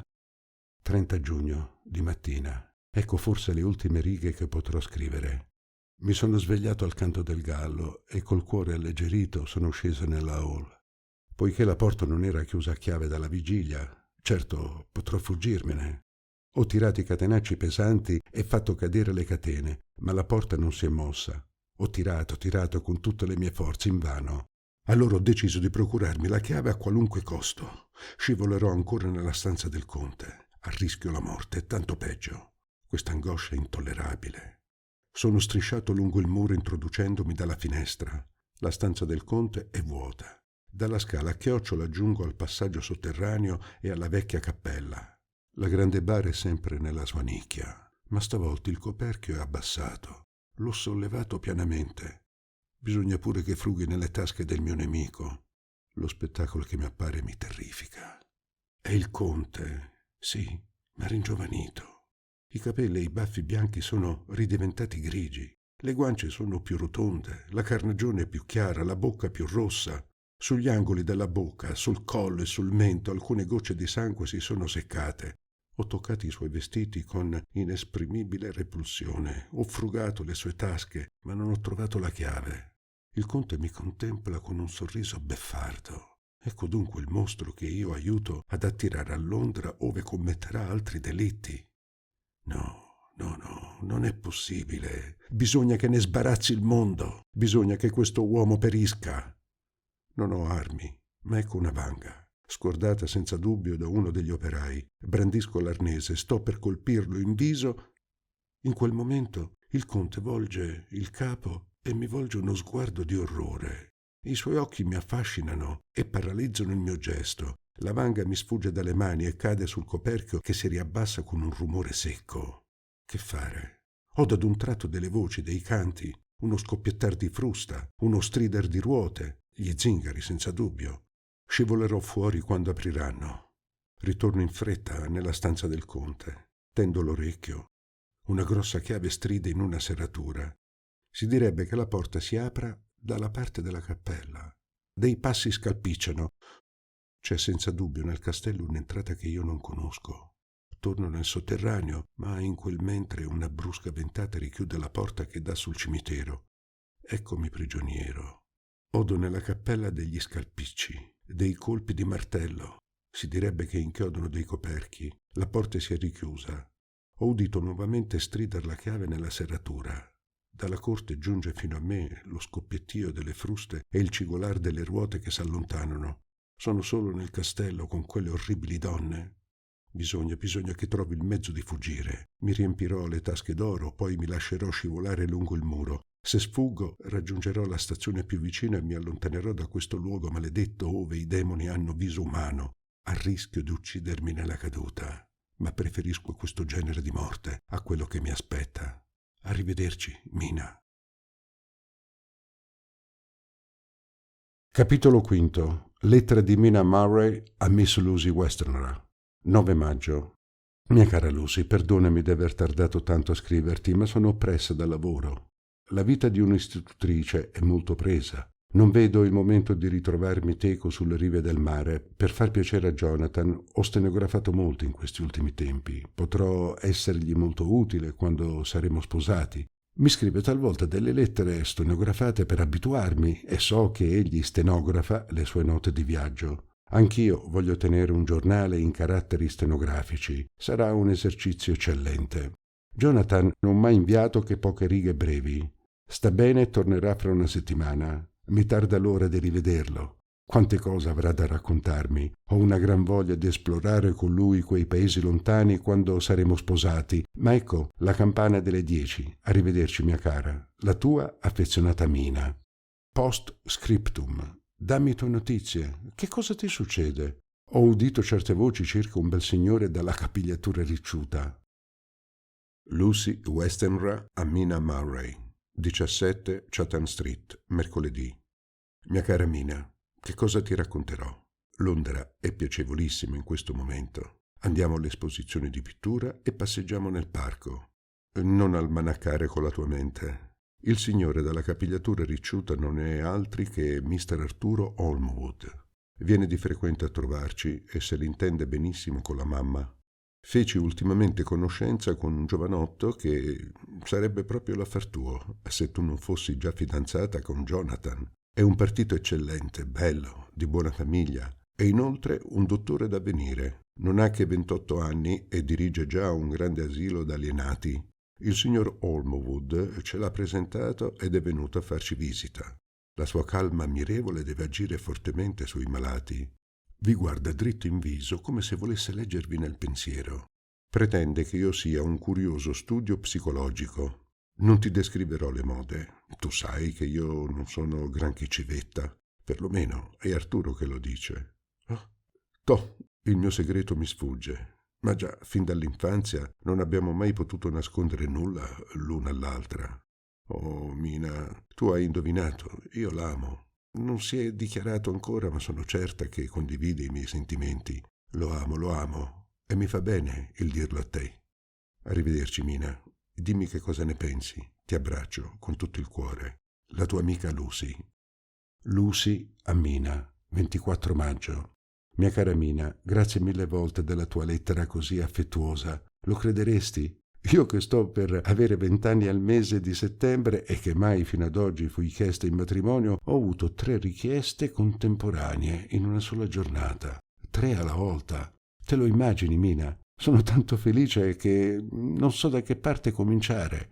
Il primo pretendente si è presentato al momento di colazione, te ne ho già parlato, è il dottor John Seward. il direttore dell'asilo d'alienati. Pareva calmissimo, ma in fondo era nervoso. Nella sua emozione si è seduto sul suo cappello a cilindro e si è messo a giocare con una lancetta, il che m'ha impressionato. Mi ha detto subito che mi conosceva poco, certo, ma che io gli ero già necessaria, e siccome mi sono messa a piangere, si è accusato d'essere un bruto e ha fatto l'atto d'alzarsi. L'ho trattenuto e allora mi ha chiesto se credevo di poterlo amare un giorno. Dissi di no, con la testa. Allora replicò che non voleva essere indiscreto, ma desiderava sapere se ne amassi un altro. Ho sentito che dovevo dirgli la verità. Allora, gravemente, mi ha prese le mani, augurandomi di essere felice. Se avete bisogno di un amico, mi ha detto, pensate a me. Oh, mi è piacevole l'essere chiesto in matrimonio, ma è triste assai spezzare il cuore d'un uomo. Le lagrime mi accecano. Riprenderò fra poco questa lettera. Nella serata. Arturo è uscito or ora. Sono molto felice, ma procediamo per ordine. Il numero 2 è venuto dopo colazione. È un seducente americano del Texas, è giovanissimo. Non si direbbe mai che ha viaggiato tanto. Mr. Quincy Morris mi trova sola. Mi siede accanto sul divano, mi prende la mano e intavola subito il soggetto. Miss Lucy, disse gravemente, io non sono degno di sciogliere i lacci delle vostre scarpette, ma se voi cercate un uomo che ne sia degno, potete aspettare un pezzo. In mancanza di meglio, non vi contentereste dell'imperfetto compagno che sarei io? Questo discorsetto mi impressionò meno della confessione del povero dottore. Gli risposi ridendo che non avevo bisogno di un compagno. Allora si turbò e mi fece una dichiarazione in regola. Lì per lì fui disorientata. Egli se ne accorse. Lucy, siete una ragazza onesta, mi disse. Se il vostro cuore è già preso, ditemelo francamente, non vi seccherò altro e resterò il vostro amico devoto. Mia cara Mina, indovini la mia emozione. Quest'uomo è generoso davvero. Sono rotta dalle emozioni e più tardi ti racconterò la mia felicità. La tua Lucy. Post scriptum. Non fa mestieri dirti il nome del numero 3. L'hai già indovinato. E poi tutto ciò è accaduto così rapidamente. Egli entrò nella stanza, mi prese fra le braccia e mi baciò. Sono pazza dalla gioia. Che ho fatto mai per meritarmela? Aggiungo che il dottor Seward e Quincy Morris rimangono amici miei ed Arturo. Capitolo 6. Giornale di Mina. 24 luglio. Whitby. Sono andata alla stazione a prendere Lucy e sua madre. È ancora più bella di prima. Siamo scese nel quartiere della Mezzaluna, ove la signora Westenra ha preso in affitto una villetta. Il paese è incantevole. Il fiume dell'Ersk taglia la vallata che s'allarga in vicinanza del mare. Le case violacee fanno ricordare quelle di Norimberga. Fuori dalla città si trova l'antica abbadia di Whitby, vecchia e imponente ruina. Si dice che sia frequentato dallo spirito di una signora bianca. La chiesa confina con un gran cimitero donde si gode una vista stupenda sul porto e sulla baia. È una meta di escursione. Ci verrò sovente. È di qui che scrivo queste righe. Ho come vicino un vecchio marinaio dalla faccia rugosa come una scorza d'albero. Dice di aver 100 anni e afferma di aver combattuto a Waterloo. Ho voluto interrogarlo sulla Dama Bianca e sulla leggenda la quale pretende che le campane si mettano a suonar di notte quando un battello si perde in mare, e sulla storia di un suicidato la cui tomba sorge accanto a noi. M'ha detto bruscamente: «Non bisogna parlare di queste cose, miss». Allo scoccare delle 6 si è alzato dicendo: «La mia nipotina mi aspetta per il pranzo». L'ho veduto scendere i gradini che dalla chiesa conducono alla città. 25 luglio. Son salita al cimitero con Lucy. La mia amica indossava una veste di flanella bianca. Le son tornati i suoi bei colori. Tutti qui l'adorano, è tanto graziosa. Mi ha parlato ancora d'Arturo e del loro prossimo matrimonio, e questo mi ha un poco rattristata perché già da un mese non ho notizie di Jonathan. Sono tornata sola al cimitero un po' più tardi. Sono inquieta. Non era arrivata nessuna lettera per me all'ora della posta, purché non sia capitato niente a Jonathan. Le 9 sono scoccate adesso. S'accendono delle luci nella piccola città. A destra la massa cupa della vecchia badia. Dei montoni belano nei campi e gli zoccoli d'un asinello risuonano sulla strada sotto a me. Dov'è Jonathan? Pensa a me? Come vorrei che fosse qui. 26 luglio. Sono inquieta, e non soltanto per Jonathan. Da molto tempo non sapevo più nulla di lui quando ieri il bravo signor Hawkins, che è pieno di riguardi per me, mi ha fatto avere una sua lettera, nella quale m'annunzia con 2 righe il suo ritorno. Questo laconismo non è solito in lui. La salute di Lucy mi inquieta. A buona cera, ma ha ripreso la sua vecchia abitudine di camminare dormendo. Ne ho parlato con sua madre, alla quale ho promesso di chiudere accuratamente ogni sera la stanza che Lucy condivide con me. La signora Westenra è persuasa che le sonnambule s'arrampicano sui tetti da cui arrischiano di rompersi il collo. Povera signora, ama tanto sua figlia. Mi ha confidato che suo marito aveva la stessa abitudine. Lucy si sposerà quest'anno. Pensa già al corredo e alla casa. Mi fa augurarmi più vivamente il ritorno del mio fidanzato, ma la vita di noi due, di Jonathan e mia, sarà ben più modesta. Dovremo faticare per vivere alla belle meglio. Mr. Arturo Allwood, lui è figlio unico di Lord Godalming, verrà a raggiungerci fra poco non appena la salute di suo padre glielo permetterà. Lucy conta i giorni. Forma già il piano di trascinarlo ad ammirare la bella vista del cimitero e le bellezze di Whitby. Questa aspettativa la rende nervosa e si capisce. 27 luglio. Nessuna notizia di Jonathan. Questo mi preoccupa, benché non ci sia ragione di inquietudine.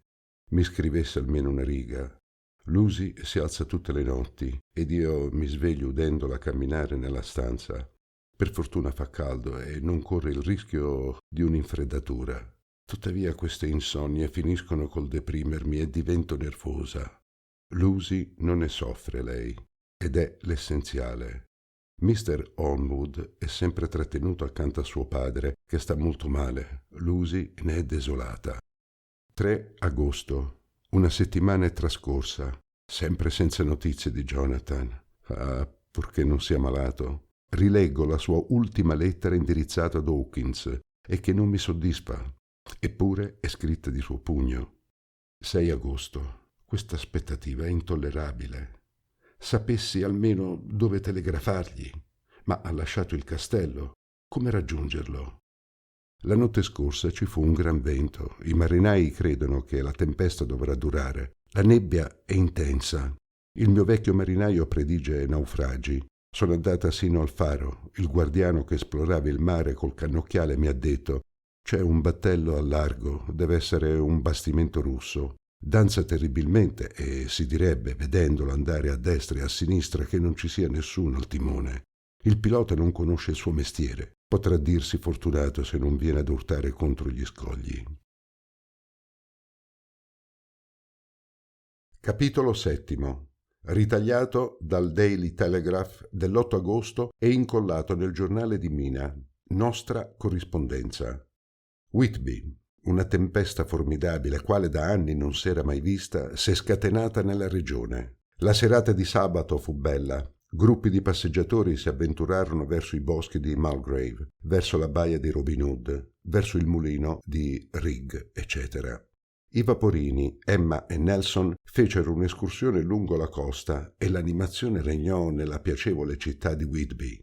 Verso sera s'alzò il vento ed il sole tramontò in una meravigliosa apoteosi di nuvole porporine che attirarono sulla spiaggia e nel vecchio cimitero, in cima alla rupe, una quantità di gitanti. Questo splendido spettacolo non sarà perduto per i pittori e ammireremo, spero, al prossimo salon, dei tramonti oppure dei prima della bufera, dei signori R.A. o dei signori K.I. Tutte le barche da pesca tornarono in porto. Soltanto una goletta straniera, dalle vele spiegate, rimase in mare. Quella bizzarra imprudenza suscitò molti commenti. Verso le 10 l'atmosfera divenne soffocante e regnò un silenzio che impressionava. Verso mezzanotte un brontolio di tuono e l'uragano si scatenò. Le onde si alzarono a prodigiose altezze. A un tratto la goletta straniera apparve nel raggio del faro. Un grido d'angoscia sfuggì da tutti i petti. Eppure non c'eran lì che vecchi lupi di mare. È la morte sicura. Sono in procinto di spezzarsi contro le rocce. Ma, sollevata da un'ondata gigantesca, la goletta fu lanciata nel porto. Alla luce del faro si vide con orrore una testa dondolare sul davanti del battello. Fu il solo essere umano che si scorgesse. Per quale miracolo quella goletta, il cui timone stava fra le mani di un morto, era entrata nel porto? Portata dalle onde, naufragò sulla spiaggia. In quel momento, un immenso cane giallo saltò sulla riva e disparve verso il cimitero. Il guardiano del faro fu il primo a salir sul ponte. Io ero abbastanza lontano, ma accorsi. Quando giunsi, c'era già folla sulla spiaggia e degli agenti interdicevano l'adito al ponte. Esibii la mia tessera di giornalista e in qualità di corrispondente potei unirmi al gruppetto esplorante il battello. Il pilota aveva le mani attaccate al timone. Le corde erano state legate così energicamente che i flussi e i riflussi del battello avevano tagliato le carni. La mano destra del cadavere si richiudeva sopra un piccolo crocifisso. Il dottor Mr. Caffin crede che la morte risalga a 2 giorni. Nelle sue tasche si trovò una bottiglia suggellato contenente un rotolo di carta. Deve essere il registro del Locke. La tempesta si è calmata. I curiosi si sono dispersi e sorge l'alba. Per la prossima edizione vi invierò maggiori particolari. 9 agosto. La goletta è russa. Viene da Varna e si chiama Demeter. Come carico non aveva che grandi cofani pieni di terra, destinati a un notaio di Whitby, Mr. S. F. Billington, numero 7, Mezzaluna. Ne prese possesso stamane. Quanto al console di Russia, che agiva in qualità di rappresentante, pagò i diritti d'entrata del battello del quale ha momentaneamente la custodia. Non si parla d'altro. Ci si domanda che sia avvenuto al cane. Dei delegati della società protettrice degli animali ne fecero ricerche ma invano. Deve essere fuggito verso le lande. Parecchi temono non sia un cane arrabbiato. Stamane, sul far del giorno, un grosso cane appartenente a un negoziante di carbone venne trovato morto sulla strada, davanti alla sua porta. Deve certamente aver sostenuto una lotta, poiché ha la gola squarciata e il fianco mezzo aperto.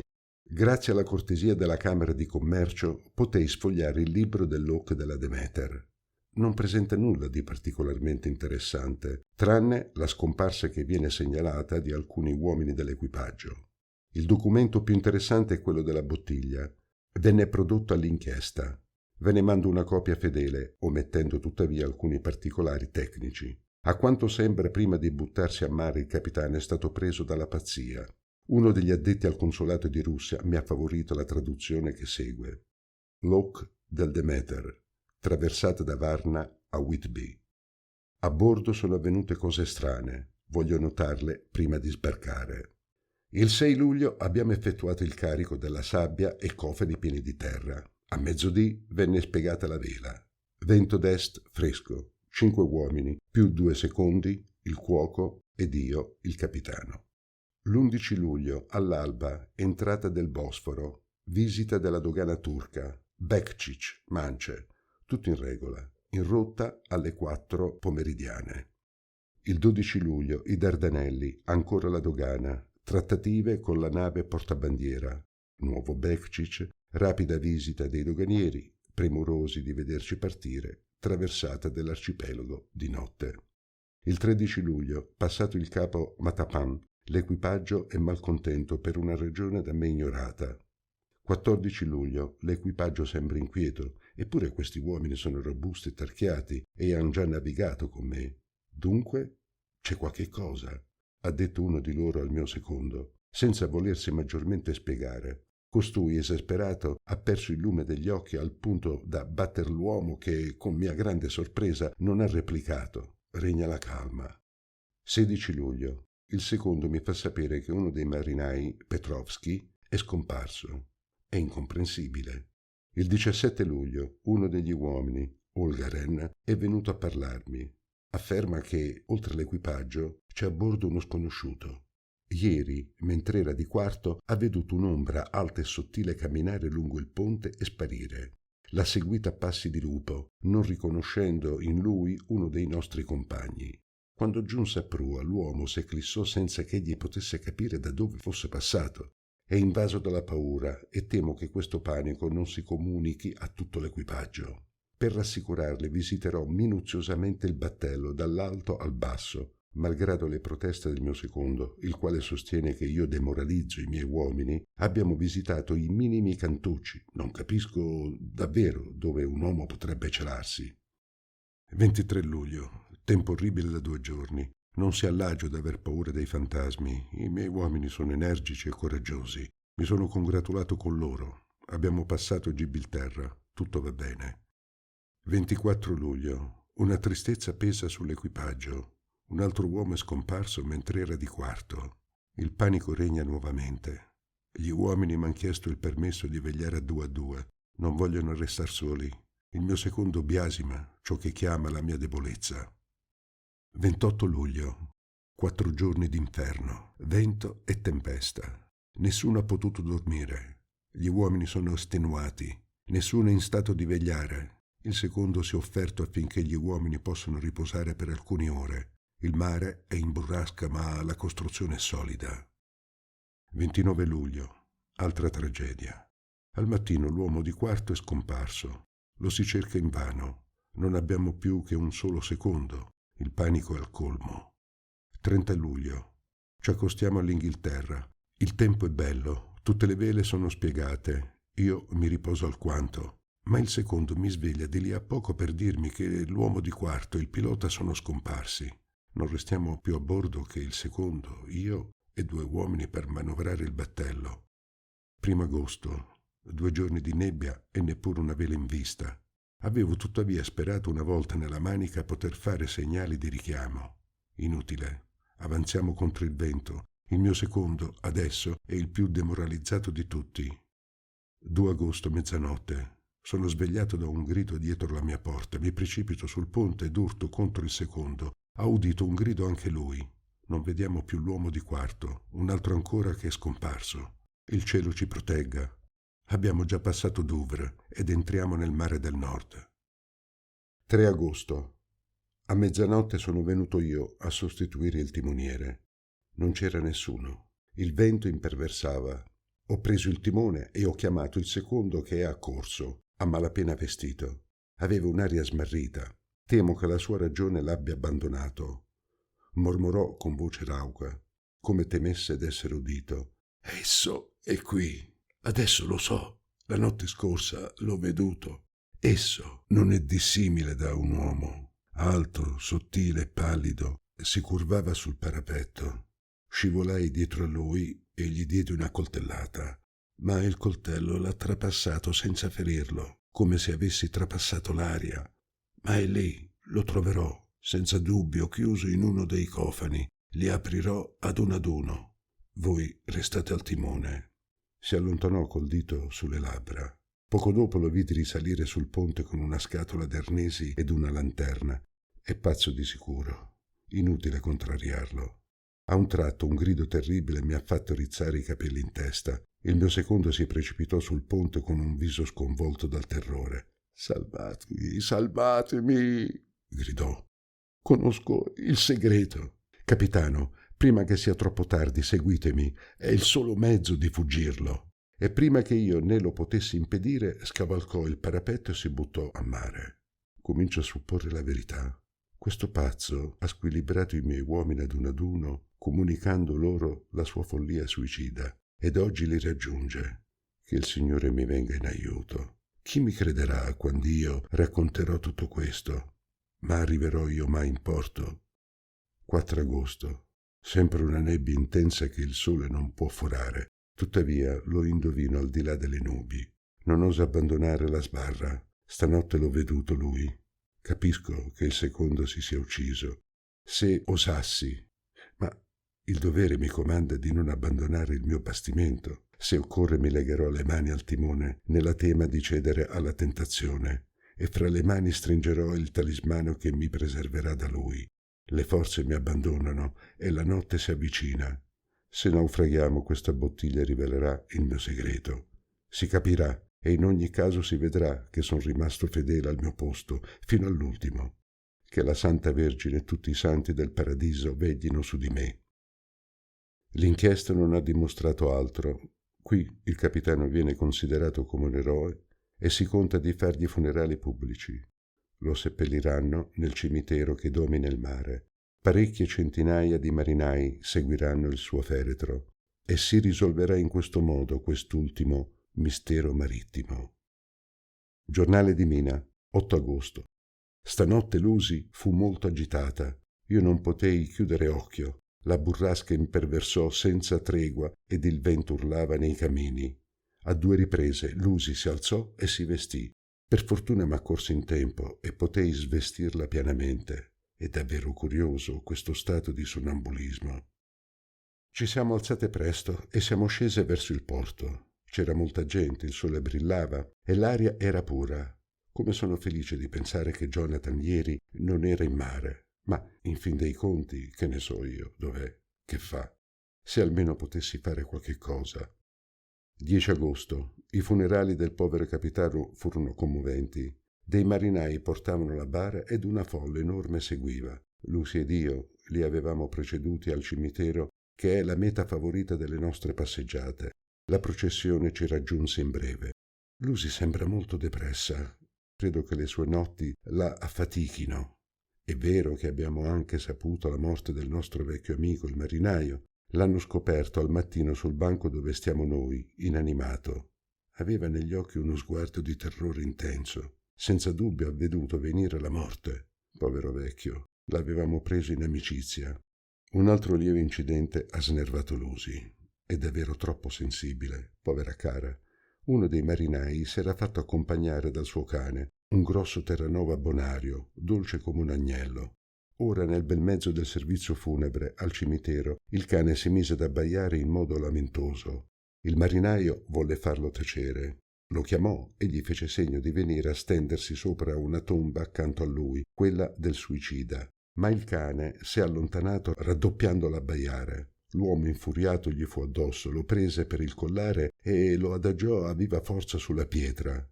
Istantaneamente il povero animale si calmò, ma fu preso da un tremito spaventevole che durò tutto il tempo della cerimonia. Lucy pareva molto impressionata e considerava con pietà il povero animale. Sono certa che stanotte sognerà l'incidente. Le farò fare una lunga passeggiata per stancarla e nella speranza di farla dormire poi di un sonno di piombo. Capitolo 8. Il giornale di Mina. 11 agosto, le 3 del mattino. Non posso dormire. Sono nervosissima. Ma però quale avventura! Sonnacchiavo da circa un'ora quando un brusco sussulto mi svegliò. Sfregai un cerino. Che vedo? Il letto di Lucy vuoto. La porta chiusa, ma non a chiave. Per non svegliar sua madre, mi vestii senza rumore. Constatai che nessun vestito mancava dal portamantelli di Lucy. Il suo accappatoio era lì sul letto. Non può essere lontana, pensai, poiché è in camicia da notte. Feci la scala a corsa ed esplorai il pianterreno. Nessuno. La porta d'entrata era aperta. Mi sono avvolta in uno scialle, slanciandomi alla sua ricerca. L'orologio della mezzaluna suonò la 1. Nessuno in vista. Corsi lungo la spiaggia, ma senza scorgere la forma bianca che spiavo. La luna brillava. Discernevo le ruine della badia, massa scura sul cielo chiaro, e la distesa del cimitero. Là, sul nostro banco favorito, scorsi una figura bianca indistinta e un po' indietro un'ombra nera. Un uomo o un animale? Non avrei saputo dirlo perché in quel momento una nube passò davanti la luna. Scalai i ripidi gradini. Mi pareva non finissero più. Avevo l'impressione d'essere calzata di piombo. Quando raggiunsi la porta del cimitero, vidi nettamente una lunga forma nera curva verso la mia amica. Spaventata chiamai «Lucy, Lucy!»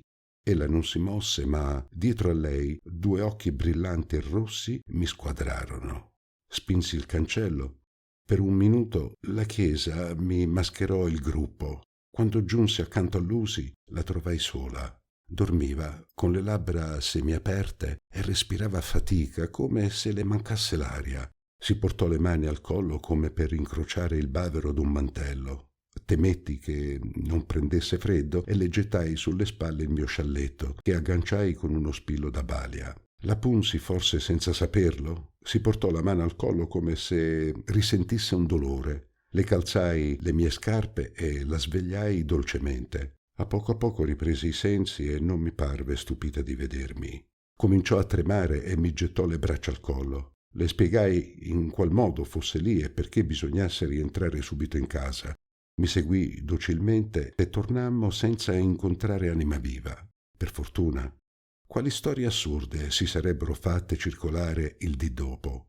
Quando fu a letto e le ebbi rincalzato le coperte, mi pregò di non raccontare a nessuno la sua avventura. Promisi, sua madre è così malata che preferisco non infliggerle un'emozione inutile. Mezzodì. Lucy dormiva tanto bene che dovetti svegliarla. E di buon umore. Devo averla stupidamente punta con l'ago poiché ha sul collo 2 piccole punture rosse e una goccia di sangue sulla camicia da notte. Nella serata, buona giornata, abbiamo fatto colazione nei boschi di Mulgrave. La signora Westenra era venuta in vettura. Il mio piacere sarebbe stato completo se Jonathan ci avesse accompagnato. Insomma, pazienza. Stasera siamo state al casino a udire un po' di musica e ci siamo coricate presto. Lucy sembra più tranquilla che di solito. Chiuderò la portachiave e baderò a che l'incidente della scorsa notte non si riproduca. 12 agosto. Mi sono sbagliata. 2 volte stanotte Lucy mi ha svegliata. Volevo uscire, ma davanti la porta chiusa si è ricoricata malcontenta. 13 agosto. Ancora un giorno trascorso. Ieri sera avevo messo ancora la chiave sotto il mio guanciale. Verso mezzanotte mi sono svegliata. Lucy, seduta sul suo letto, indicava la finestra dormendo. Mi sono alzata senza far rumore e ho sollevato la tenda. C'era un bel chiaro di luna, una gran pace saliva dal mare. Nel cielo girava un pipistrello enorme. Si avvicinò alla finestra, ma, spaventato alla mia vista, fuggì verso la badia. Lucy s'era ricoricata e dormiva pacificamente. 14 agosto. Trascorso il pomeriggio leggendo sulle dune. A Lucy questo posto piace e duro fatica a ricondurla in casa per le ore dei pasti. Prima di tornare stasera abbiamo voluto ammirare lo splendido tramonto. Le nubi di porpora incendiavano il cielo e gettavano una luce rosea sul paesaggio. Tacevamo da un momento quando Lucy mormorò come in un sogno: «Quegli occhi rossi, sempre». Trasalì di sorpresa a quella frase che non aveva senso. Il suo sguardo assente si posava sulla figura straniera d'un uomo seduto sul banco di pietra. Gli occhi di quell'uomo nella luce del tramonto brillavano con uno splendore di brage, ma l'illusione si dissipò quando si spense il raggio di sole che incendiava le vetrate della chiesa. Feci parte a Lucy di quel fenomeno. Ella tornò in sé sussultando. Forse pensava a quella notte orribile di cui non parliamo mai. Abbiamo camminato in silenzio. Lucy aveva male alla testa, si è coricata all'alzarsi da tavola. Quando la vidi addormentata andai a fare un giretto verso le rocce. Pensavo a Jonathan e non ero molto allegra. La notte era uno splendore.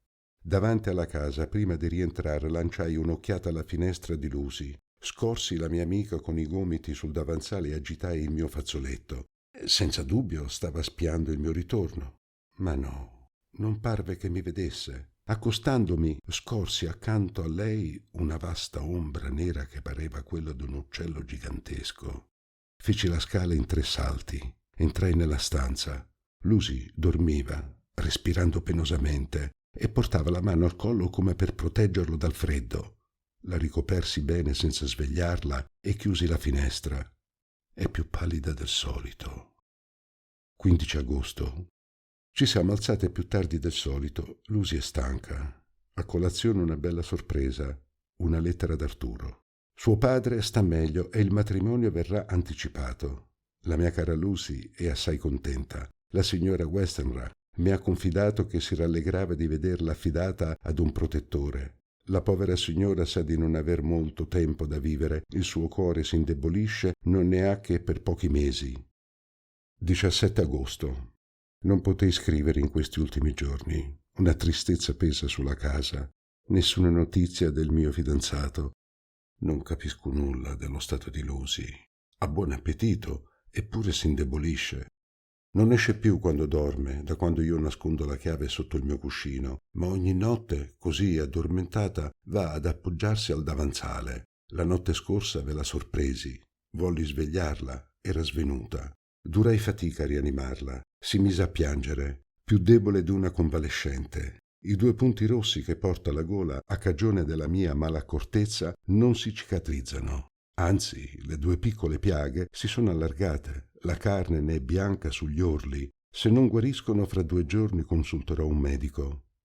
18 agosto. Lucy sta meglio. Ridiventa rosea e me ne rallegro. Siamo andati al vecchio cimitero. Che cosa mi è venuto in mente di venire qui quella notte? Ha detto ridendo. Sognavi di sicuro.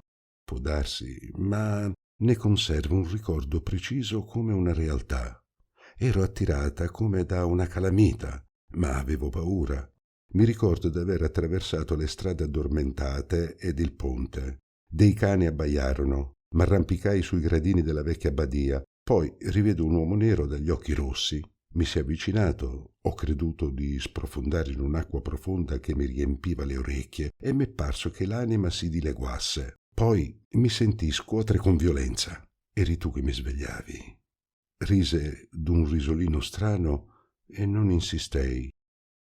19 agosto. Gioia, gioia, gioia! Incompleta tuttavia. Finalmente ho notizie di Jonathan. Il caro amico cadde malato d'una febbre cerebrale a Budapest all'ospedale delle Suore di San Giuseppe. Ecco perché non m'ha scritto. Adesso che so, sono rassicurata. Parto stamattina per raggiungere Jonathan, curarlo, guarirlo e ricondurlo. La lettera di Suor Agata mi ha fatto piangere d'emozione e di gioia. Il mio fidanzato ha subito una terribile scossa nervosa. Nel suo delirio ha parlato di lupo e di sangue, ma è in via di guarigione. Gioia, gioia. Giornale del dottor Seward, 25 aprile. Non ho dormito stanotte. Dopo il rifiuto subito da parte della dolce Lucy, sono demoralizzato. Tuttavia, voglio molto bene ad Arturo. La disciplina ed il lavoro mi rimetteranno in carreggiata, ma sarà dura. Cerco di interessarmi ai miei ammalati. Uno di essi soprattutto stimola molto la mia curiosità. È così bizzarro, così diverso dagli altri pazzi. Lo studio in modo particolare. Oggi l'ho fatto parlare della sua follia, il che di solito evito. Ecco le osservazioni che annotai. Renfield, 59 anni, temperamento sanguigno, grande forza fisica, eccitazione morbosa, periodi di depressione, idea fissa che ancora non potei nettamente determinare, pericoloso. 5 giugno. Il caso di Renfield mi interessa sempre più. Quest'uomo ha delle qualità, è discreto, poco egoista e possiede una certa coordinazione di idee. Par che persegua uno scopo nascosto. Quale? Ha un amore eccessivo per gli animali, ma che talvolta assume una forma crudele. La sua grande passione è acciuffare le mosche. Ne aveva una quantità tale che dovetti imporgli un halt. Non si è infuriato come m'aspettavo, ma parve riflettere profondamente. «Datemi 3 giorni per farle sparire», ha detto. Gli ho accordato il permesso. Bisogna che lo osservi. 18 giugno. Adesso fa collezione di ragni che rinchiude entro una scatola. Li nutra con le mosche, il cui numero è già diminuito. 1 luglio. I suoi ragni diventano fastidiosi non meno delle sue mosche. L'ho pregato di sopprimerli. Quest'idea parve rattristarlo molto. Mentre ero nella sua stanza, una grossa mosca turchina è entrata ronzando. L'ha acciuffata fra il pollice e l'indice e prima che potessi prevenire quel gesto l'ha inghiottita. Siccome lo sgridavo, mi ha risposto con dolcezza che era un nutrimento eccellente. «È vita», ha detto. Queste parole mi hanno suggerito un'idea che approfondirò. Si capisce che medita grandi cose perché prende delle note senza tregua sopra un piccolo taccuino. La sua follia non è incoerente. Ha addomesticato una rondinella che nutre certo con i suoi ragni. 19 luglio. Il mio malato adesso ha tutta una colonia di rondinelle e non gli rimangono quasi più né ragni né mosche. È venuto a supplicarmi d'accordargli un gran favore. Con voce balbettante mi ha detto: Vorrei un gatto, un bel gattino per giocare con lui e dargli da mangiare. Rifletterò, ho risposto. Aspetterà un pezzo, perché non auguro alla sua graziosa famigliola di rondinella la stessa sorte delle mosche e dei ragni. Subito? Ha chiesto. No, più tardi. M'ha lanciato uno sguardo d'assassino. Quest'uomo dolce in apparenza ha la mania omicida. Le 10 di sera. Quando l'ho riveduto, mi si è buttato alle ginocchia supplicandomi di dargli un gatto, come se la sua salvezza dipendesse dalla mia risposta. Ho tenuto duro. Non ha detto niente, ma si è rincantucciato in fondo alla stanza, rosicchiandosi le unghie per la rabbia. 20 luglio. Stamane ho cominciato il mio giro da Rainfield. Zufolava mentre stava posando sul davanzale alcune zollette di zucchero prelevate dalla sua colazione. Senza dubbio ne facevo un'esca per le mosche. Gli domandai che avesse fatto degli uccelli, poiché non li vedevo. Rispose senza voltarsi che erano volati via. Scoprì sul pavimento alcune piume e sul suo guanciale una goccia di sangue. Non ho insistito, ma ho pregato il guardiano di sorvegliarlo in modo speciale. Le 11 di mattina. Il guardiano è venuto a dirmi che Renfield è stato molto male e che ha rigettato un pacco di piume. Ho una vaga idea, m'ha detto quel brav'uomo, che egli abbia inghiottito i suoi uccelli così, belli e crudi. Le 11 di sera. Ho fatto prendere un soporifero a Renfield e gli ho sottratto, mentre dormiva, il taccuino di note. Quel che supponevo si conferma. Bisogna classificare il mio cliente in una categoria nuova. È uno zoofago, mangiatore di carne viva. Ammiro l'ingegnosità, mercé la quale ha raggiunto il suo scopo. Sul taccuino ha accuratamente annotato il computo delle vite da lui sacrificate. 19 agosto. Cambiamento repentino nella condotta di Renfield. Ieri sera verso le 8 si agitò e si mise a fiutar l'aria come un cane che riconosca il passo del padrone. Il guardiano lo interrogò ed il mio malato, così cortese verso quell'uomo, gli rispose brutalmente: «Non voglio parlare con voi. Non esistete per me. Io aspetto il maestro». Il guardiano lo crede colpito da una nuova forma di mania religiosa. In tal caso faremo raddoppiare la sorveglianza. Nulla di più pericoloso della mania omicida unita alla mania religiosa. Alle 9 gli fece una visitina, mi accolse con lo stesso sprezzo testimoniato al guardiano. Si immagina d'essere onnipotente. Fra breve si crederà a Dio stesso. Allora ho finto di non vederlo, benché continuasse a tenerlo d'occhio. Sedette sulla sponda del letto con lo sguardo vago. Per sapere se quell'indifferenza fosse o no simulata, gli parlai dei suoi favoriti. Dapprima non rispose, poi esclamò con malumore: «Me ne infischio come della mia prima pantofola».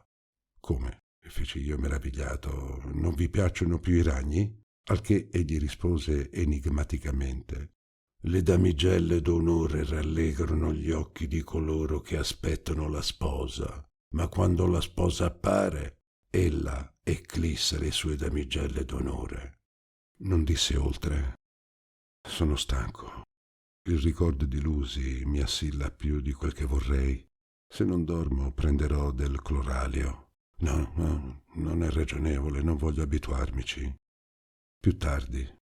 Ho fatto bene ad astenermene. Le 2 del mattino erano appena scoccate quando il guardiano corse ad avvertirmi che Renfield era scappato.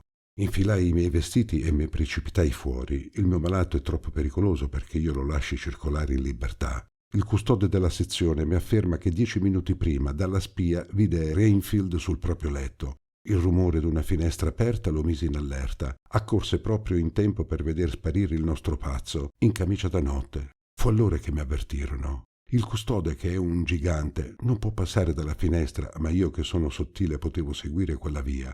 Saltai a terra. La finestra non è che a 3 metri dal suolo. Corsi dritto davanti a me e, in fondo al giardino, attraverso un gruppo d'alberi, vidi Renfield dar la scalata al muro che separa il nostro giardino da un parco attiguo, attinente ad un maniero disabitato.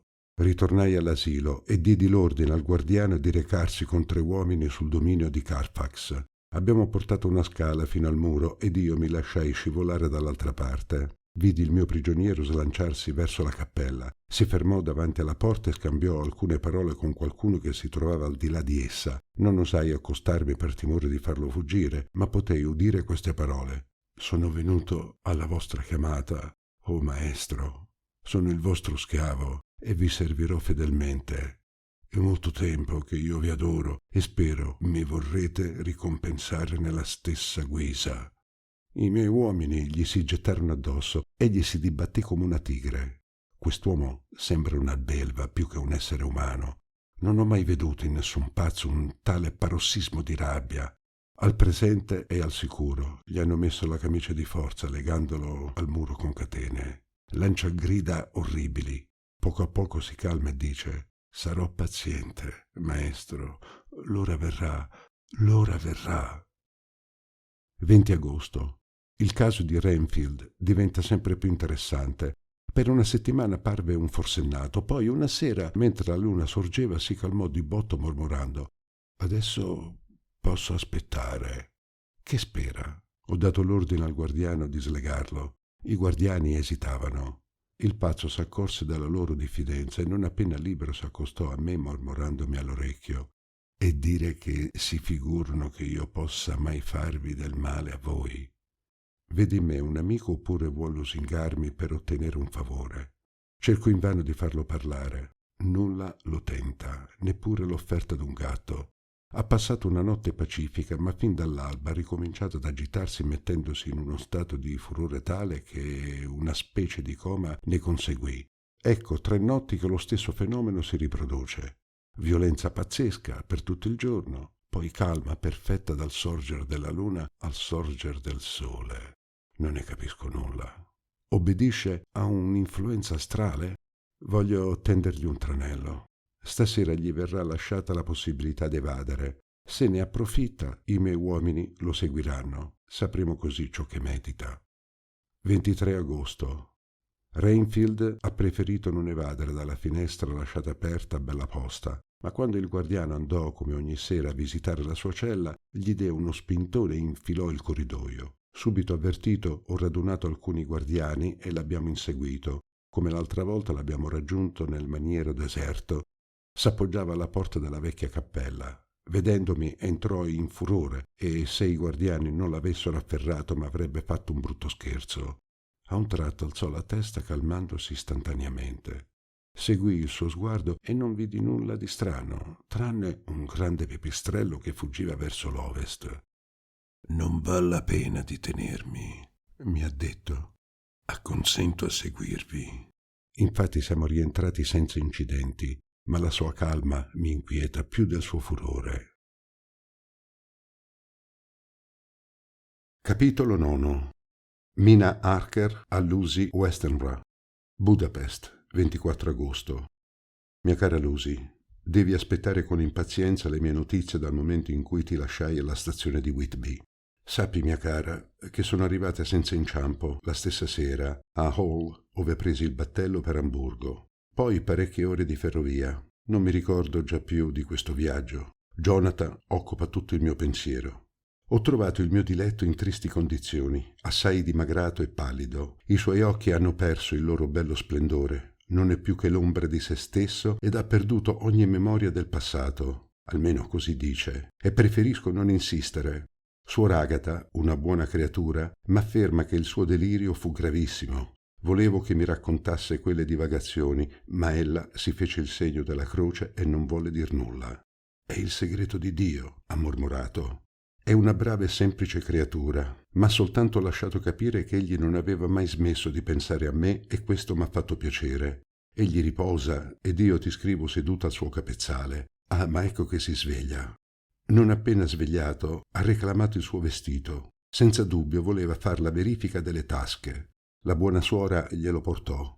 Egli prese il taccuino contenente il suo giornale e credetti che stesse per darmelo. E mi rallegravo di scoprirvi il segreto delle sue avventure, ma con tono solenne egli mi ha detto: «Guglielmina, non mi chiama così che nelle occasioni gravi. Voi conoscete le mie idee circa la fiducia reciproca che gli sposi si devono. Ho avuto una grande scossa nervosa. La febbre cerebrale che mi ha abbattuto non è che una specie di follia. Ora, Il segreto di questa scossa voi potreste trovarlo in questo libro, ma io non voglio conoscerlo affatto, per paura che... Voglio che la mia vita dati da oggi, dal nostro matrimonio al quale adesso nulla si oppone. Acconsentite, Guglielmina, a condividere la mia ignoranza? Ecco il libro. Prendetelo, tenetelo, leggetelo se volete, ma non parlatemene mai. Ricadde estenuato sul guanciale ed io lo baciai sulla fronte. Pregai suor Agata di incaricarsi lei con la superiora delle formalità relative al nostro matrimonio. Mi ha detto appunto or ora che il cappellano della chiesa protestante è a nostra disposizione. Il nostro console è avvertito. Lucy, è fatto. Sono la moglie di Jonathan. Sono felicissima. Le suore hanno rispettato il nostro desiderio di solitudine ed io sono sola con mio marito. Mio marito! Con che gioia scrivo queste parole. Ho avvolto il suo giornale entro un foglio di carta e l'ho legato con un nastro turchino suggellandolo a cera. Ho promesso a Jonathan di non romperlo che nel caso in cui la sua sicurezza l'esigesse. La mia felicità sarà completa quando Jonathan starà completamente bene. Ti auguro, mia cara Lucy, la mia stessa felicità. La tua amica Mina Harker. Giornale di Lucy, Illingham, 24 agosto.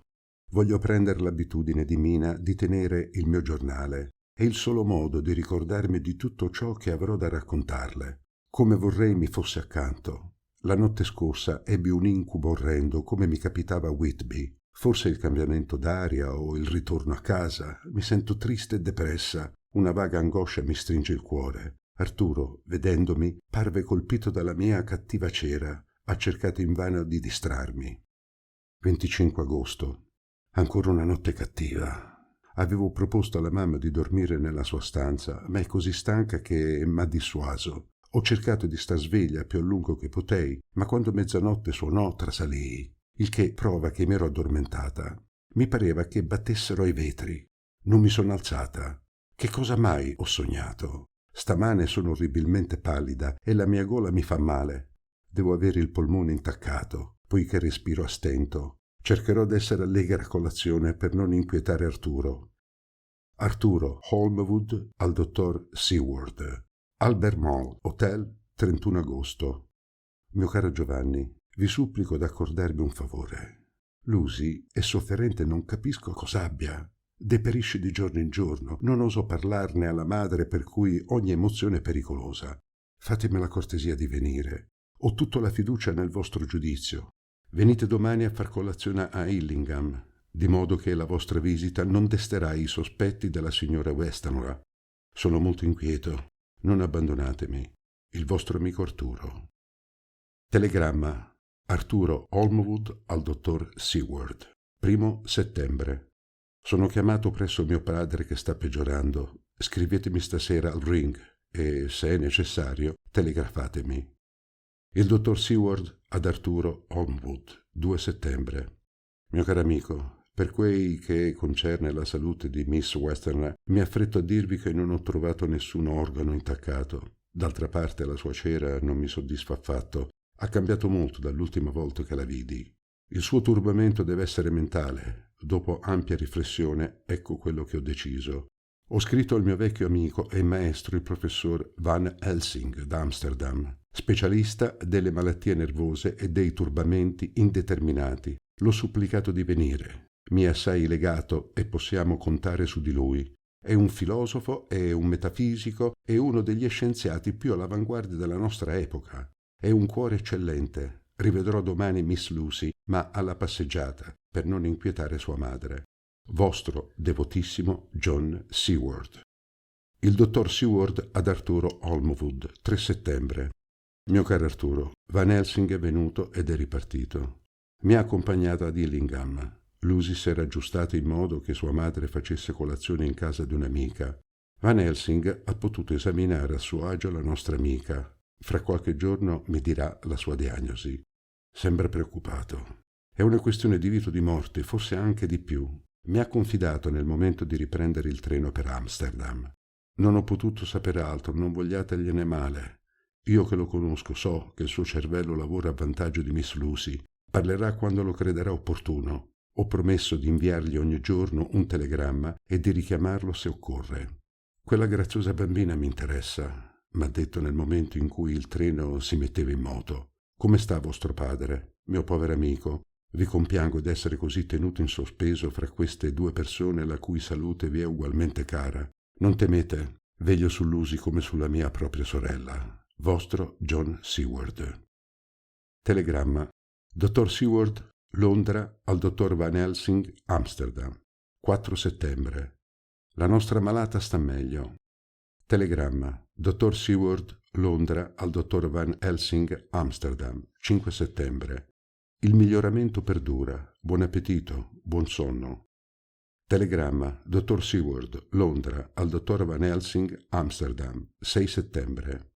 Cambiamento orribile. Venite immediatamente. Telegrafo a Holmwood. Capitolo 10. Il dottor Seward ad Arturo Holmwood. 6 settembre.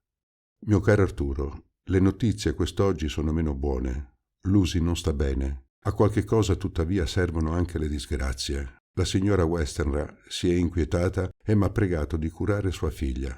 Le ho parlato subito del mio vecchio amico Van Helsing ed ella ha affidato ad ambedue la cura di guarirla, di fretta. Vostro John Seward. Giornale del dottor Seward, 7 settembre. La prima domanda di Van Helsing è stata questa. Avete avvisato il fidanzato della giovinetta? No. Dopo aver riflettuto, mi sono accontentato di scrivergli poche parole che non lo inquietassero troppo. Ho preferito aspettarvi per diagnosticare. Avete ragione, mio giovane amico, inutile inquietarlo. È meglio che sappia il più tardi possibile. Gli ho descritto i sintomi e si è oscurato. La signora Western ci ha ricevuti, pareva meno inquieta di quello che credevo. La povera donna è la stessa tanto malata da non rendersi conto dello stato di sua figlia. Ci hanno fatto entrare nella stanza di Lucy. La sua vista stavolta mi ha colmato di terrore. Era d'un pallore terreo. Aveva labbra e gengive scolorate e respirava a fatica. Van Helsing aggrottò le ciglia. La contemplò per qualche momento, le tastò il polso e mi fece segno di seguirlo fuori della stanza. «Non c'è un secondo da perdere», disse. «Il cuore funziona a malapena. Non ha più sangue nelle vene. Bisogna trasfondergliene immediatamente. E chi sarà di noi due?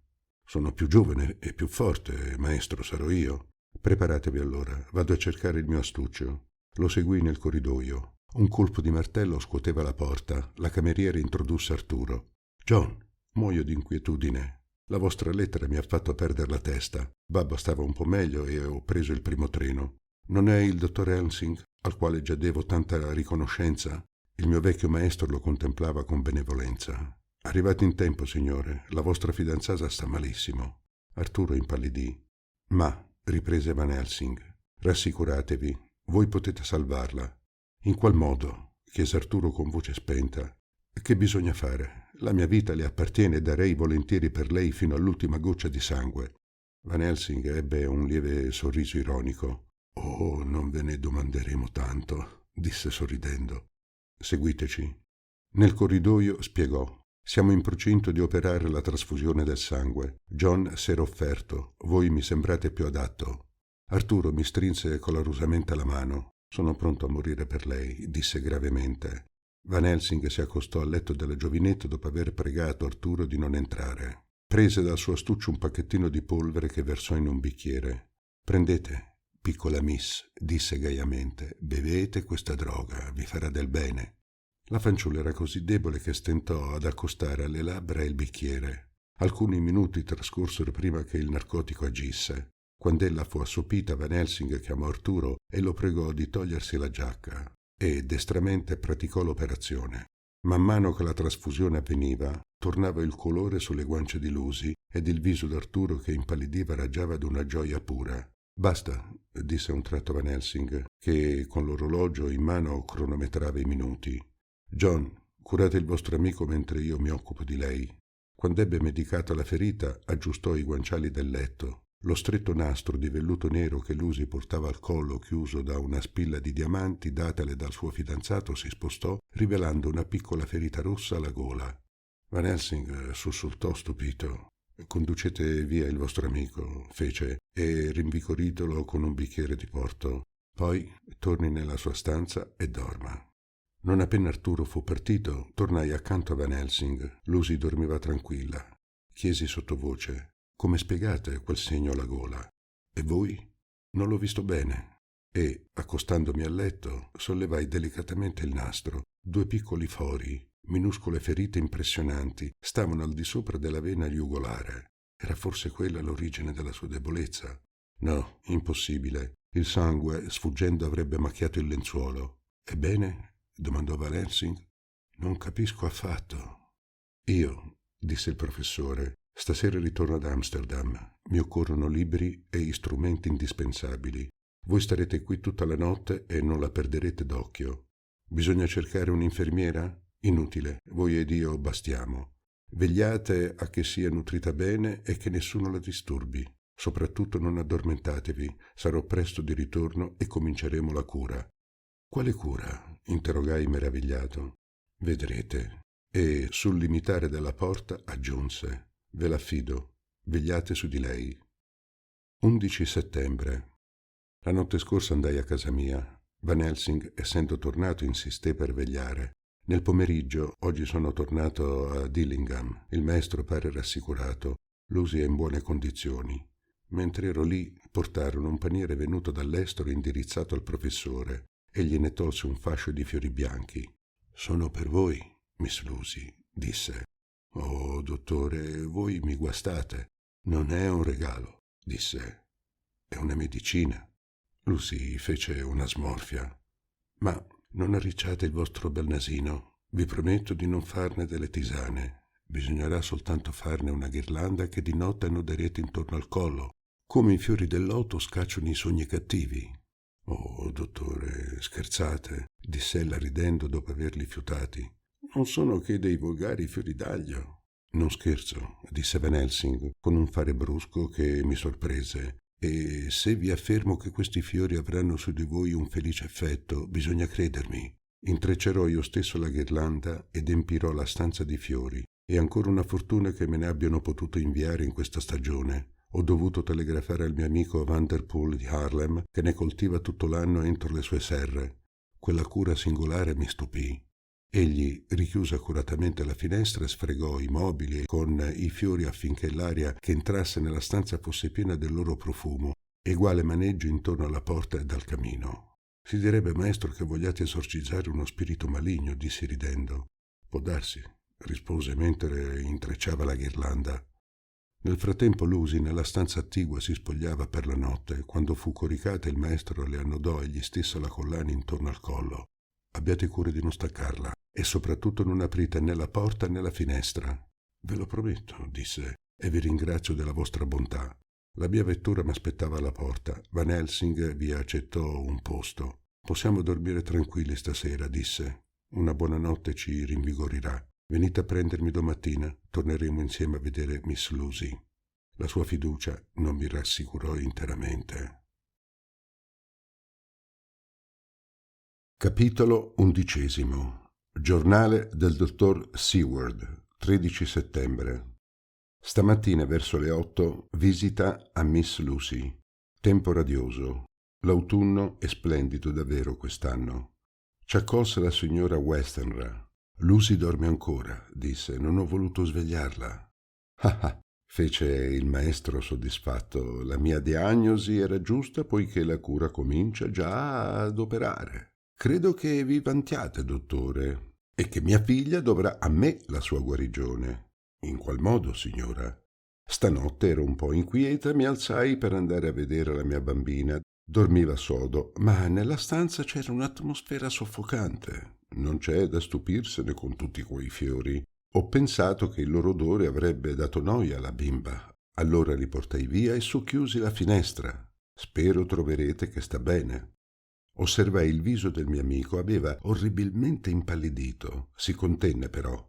Sta bene, signora, andiamo a vedere. E, afferrandomi il braccio, mi trascinò nella stanza di Lucy.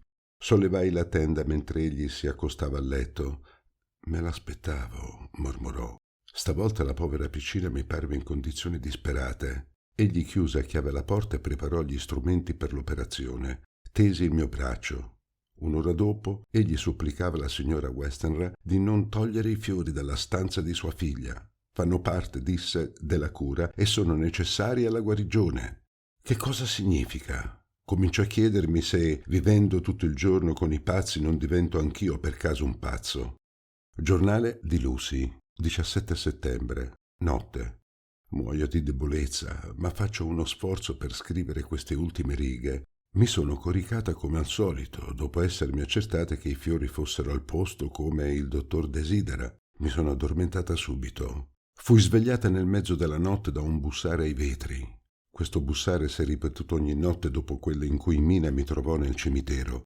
Non ebbi paura, ma avrei preferito sapere il dottor Seward nella stanza vicina. Feci uno sforzo per riaddormentarmi. Poi la paura poco a poco si impadronì di me. Apersi la porta e chiamai una delle domestiche. Nessuno rispose. Allora richiusi la porta per non svegliare la mamma. Udii un abbaiar di cane acuto e prolungato, mi accostai alla finestra e vidi attraverso i vetri un grosso pipistrello. Senza dubbio era esso che batteva all'imposta. Mi ricoricai, decisa a non dormire. La porta si aprì a un tratto e mia madre entrò. «Come stai, mia cara?» mi disse. «Un po' d'insonnia, ma prenderai freddo. Vieni nel mio letto». Si stese accanto a me e quasi subito i colpi alla finestra ricominciarono. Ella sussultò. «Che cos'è?»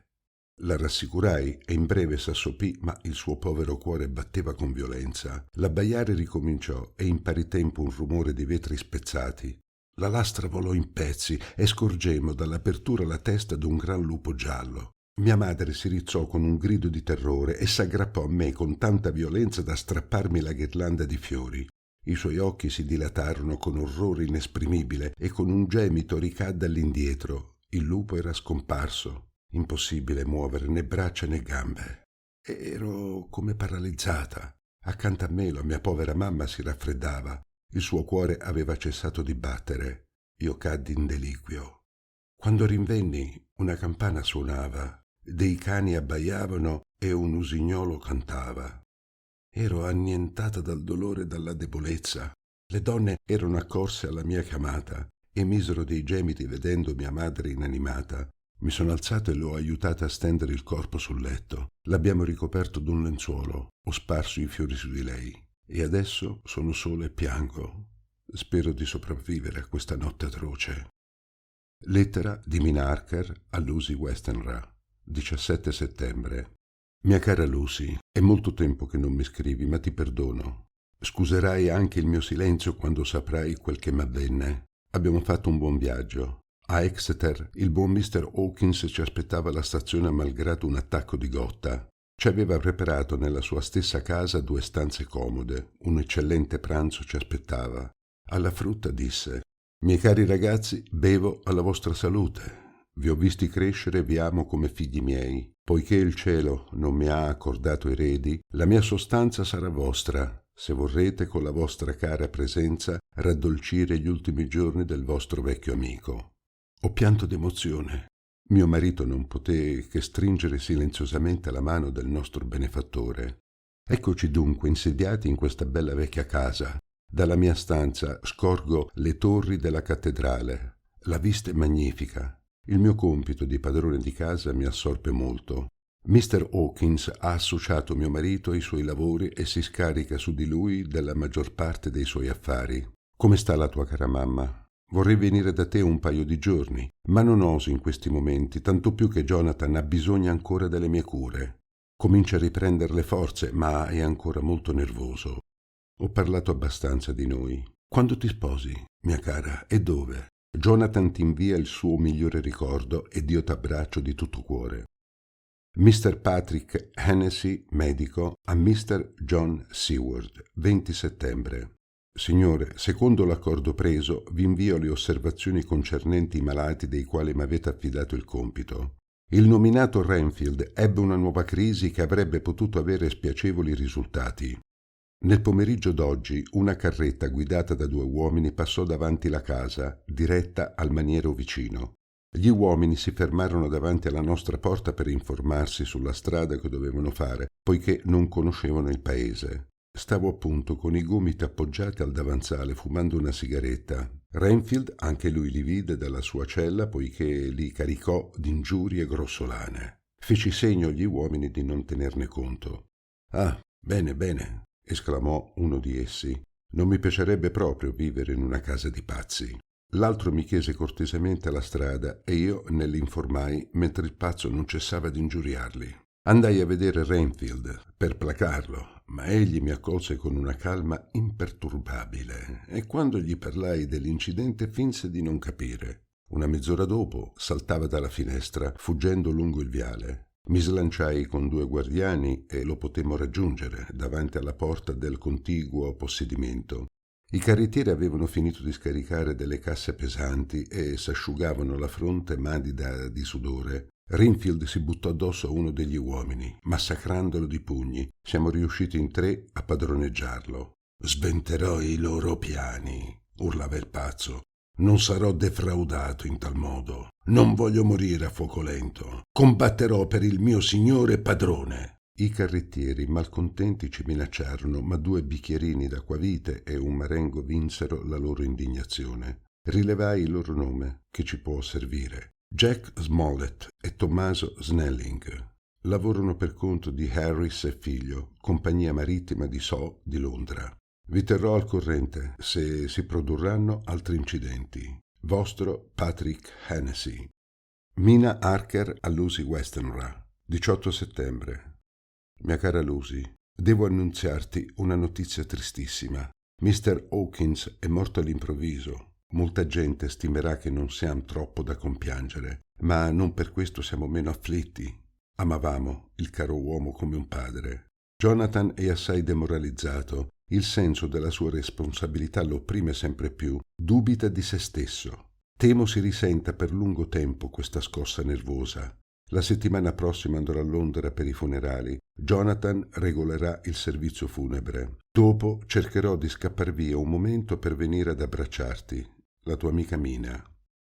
Giornale del dottor Seward, 20 settembre. Lucy si rimetterà anche stavolta, ma l'ha sfuggita bella. Van Helsing, Arturo ed io la vegliamo volta a volta. Stanotte veglierò io. Prima d'adagiarmi, ho guardato dalla finestra.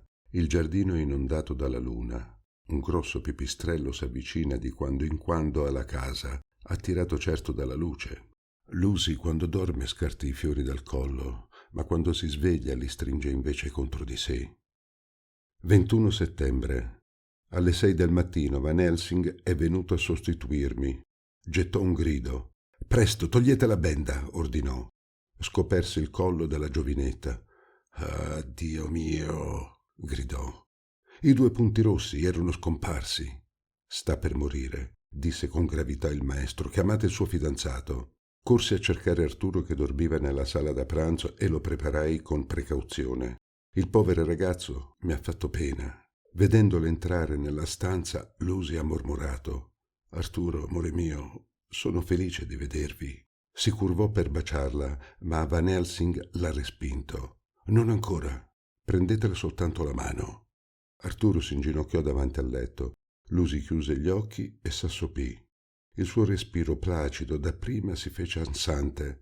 Le sue labbra si socchiusero, scoprendo le gengive pallide. I canini mi parvero più lunghi. Aperse gli occhi e lo sguardo era fisso e duro. Con voce rauca, che non le conoscevo, mormorò: «Arturo, baciatemi».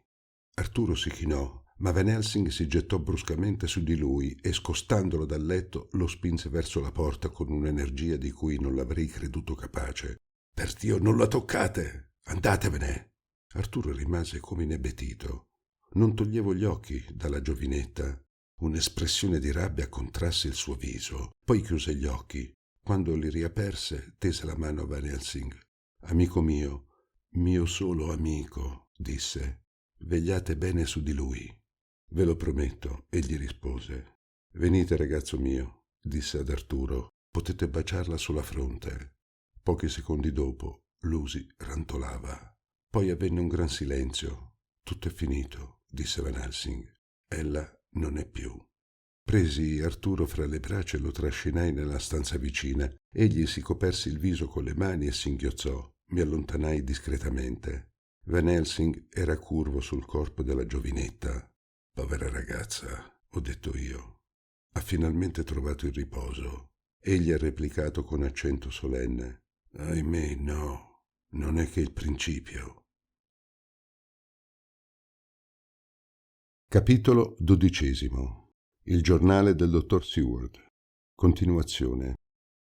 La sepoltura verrà domani. Madre e figlia verranno inumate insieme. Mi sono occupato delle formalità mortuarie. Non esistono parenti da avvertire. Abbiamo dunque preso conoscenza delle carte di famiglia e scoperto così un minuscolo taccuino che è il giornale della povera piccina. Ha detto Van Helsing. Mi pare inutile di lasciare questo agli uomini d'affari. Quanto alle carte della signora Westenra, Arturo se ne occuperà domani poiché la sepoltura di suo padre ha avuto luogo quest'oggi. Adesso sarebbe tempo che riposassimo. Prima di separarci siamo entrati nella stanza mortuaria trasformata in cappella ardente. Vennero messi fiori a profusione. Il maestro ha sollevato dolcemente il lenzuolo che ricopre il viso. Fummo colpiti dalla sua bellezza. Par che dorma. Stento a credere che non si sveglierà mai più. Aspettatemi, ha detto il maestro. È andato a cercare un fascio di fiori d'aglio e li ha disseminati sul corpo e intorno al letto. Poi, staccandosi dal collo un piccolo crocifisso d'oro, l'ha posato sulle labbra della morta. Poi ha riabbassato il lenzuolo e siamo usciti. Domani dovrete portarmi il mio astuccio d'operazione, m'ha detto. Perché? Contate di fare un'autopsia? Sì e no. Staccherò dal tronco la testa e leverò il cuore. E come impallidite, voi un chirurgo, voi che io vidi compiere senza tremare le più gravi operazioni. Già, è vero, l'avete amata. Avrei preferito fare quest'operazione stasera, ma bisogna risparmiare Arturo, che vorrà rivederla. Aspetteremo che sia nella bara e nessuno ne saprà nulla all'infuori di noi. Ma perché? Perché mutilare questo povero corpo? Quale beneficio pensate di ritrarne? È mostruoso. Egli mi ha posato una mano sulla spalla. Amico, ho pietà della vostra angoscia, ma credetemi, non agisco senza ragione. Ieri non dovete aver capito perché mai impedii ad Arturo di baciare la sua fidanzata morente, tuttavia l'avete veduto. Ella mi ringraziò pregandomi di vegliare su di lui. Abbiate fede in me. Non agisco che a fin di bene. Si è ritirato nella sua stanza e stavo per rientrare nella mia quando vidi una delle domestiche entrare nella stanza di Lucy. Quella pietà mi commosse. Ho dormito profondamente poiché era giorno alto quando Van Helsing è venuto a svegliarmi. Non occupatevi del mio astuccio, caro amico, mi ha detto. Non ne ho più bisogno. E perché, dunque? Domandai molto meravigliato. Perché, mi rispose con voce grave, è troppo tardi o troppo presto. Si tolse di tasca il piccolo crocifisso d'oro. Perché hanno rubato questo crocifisso? Lo ritolsi alla sciagurata che l'aveva carpito alla morta. La sua unica scusa è che egli ignorava la gravità del suo atto. Il notaio di famiglia è giunto stasera, è un bravo uomo, poco scaltro. Ci informò che la signora Westenra, sentendo prossima la sua fine, aveva dato ordine ai propri affari. Ad eccezione del capitaletto destinato a certi lontani parenti, lasciava tutta la sostanza alla figlia o, in mancanza di lei, ad Arturo Olmwood. Arturo è giunto alle 5 molto abbattuto. Questi lutti successivi sono per lui una prova ben crudele. L'ho accompagnato nella stanza di Lucy trasformata in cappella ardente. Sollevò adagio il lenzuolo. «Com'è bella!» mormorò. «È mai possibile che sia morta?» Ahimè. Condussi via quel disgraziato poiché stavano per mettere il corpo nella bara. Stanotte ho condiviso la stanza di Arturo. Quanto a Van Helsing, non ha voluto coricarsi. Errò per la casa come per sorvegliarla. Entrò più volte nella stanza ove Lucy riposa nel suo feretro ricoperto di tuberose e di fiori d'aglio, il cui profumo si mescola a quello dei gigli. Giornale di Mina, 22 settembre. Nel treno che ci ricondusse ad Exeter, Jonathan sonnecchiava. La cerimonia religiosa di quel povero Mr. Hawkins è stata semplicissima. Seguivano il convoglio soltanto i domestici, dei vecchi amici di Exeter il suo corrispondente di Londra è Sir John Peston, presidente della società di diritto. Poi abbiamo preso l'omnibus che ci ricondusse a Hyde Park, ove sedemmo per un momento. Poi siamo tornati a Piccadilly. Jonathan mi dava il braccio. Davanti a Giuliano guardavo una bella donna alta seduta in un calesse fermo, quando Jonathan mi strinse il braccio con violenza dicendo «Oh mio Dio!». Era diventato orribilmente pallido. Seguii la direzione del suo sguardo e vidi che squadrava un uomo alto e magro, dal naso a becco e i baffi neri, che guardava egli pure la bella giovine. Lo sconosciuto aveva un'espressione crudele accentuata dai denti di lupo. Jonathan lo fissava con tanta insistenza che io temevo l'altro se ne accorgesse. «Vedi quell'uomo?» mi disse con angoscia. «Chi è? Non lo conosco». Mi ha risposto con voce misteriosa. «È lui». Il povero amico evidentemente era sotto il colpo di una violenta emozione. Se non fossi stato lì a sostenerlo, credo sarebbe caduto.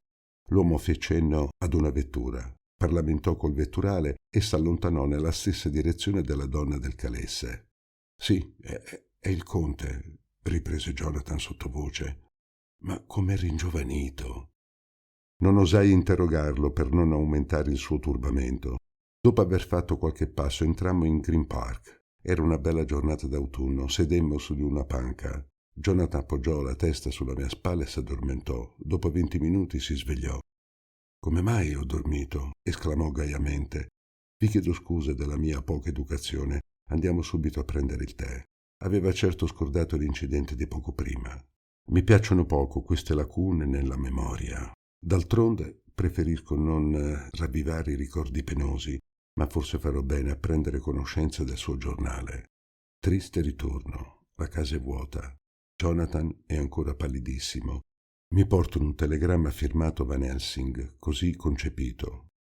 Avrete senza dubbio avuto il dispiacere di sapere che la signora Westenra è morta or son 5 giorni e che sua figlia Lucy soccombette l'altro ieri.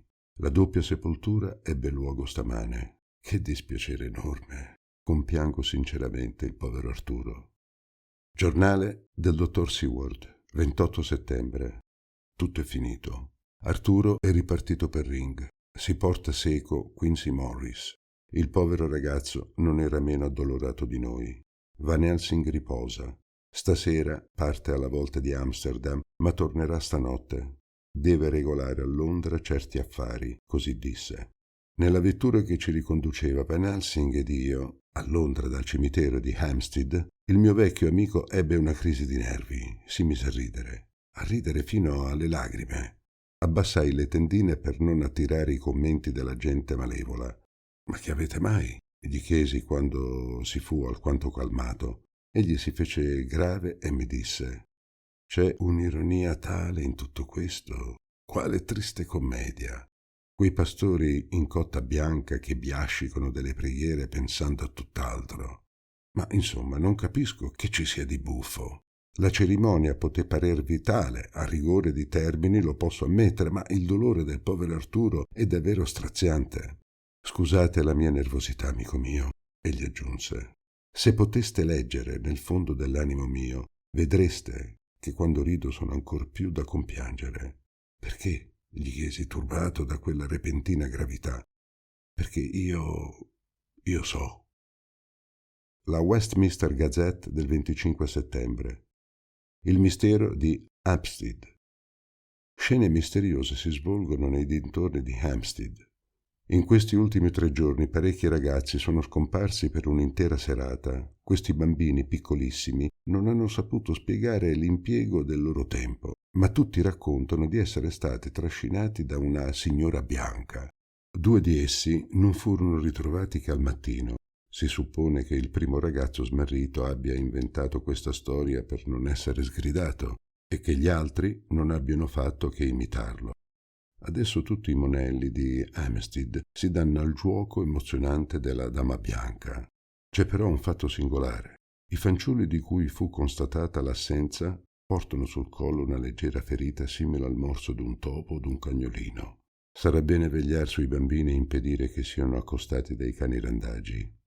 La Westminster Gazette del 25 settembre, edizione speciale. Il mistero di Hampstead, la Dama Bianca. Stamane sul colle di Sheeter Hill si ritrovò un fanciullo di cui i parenti facevano ricerche fin dalla vigilia.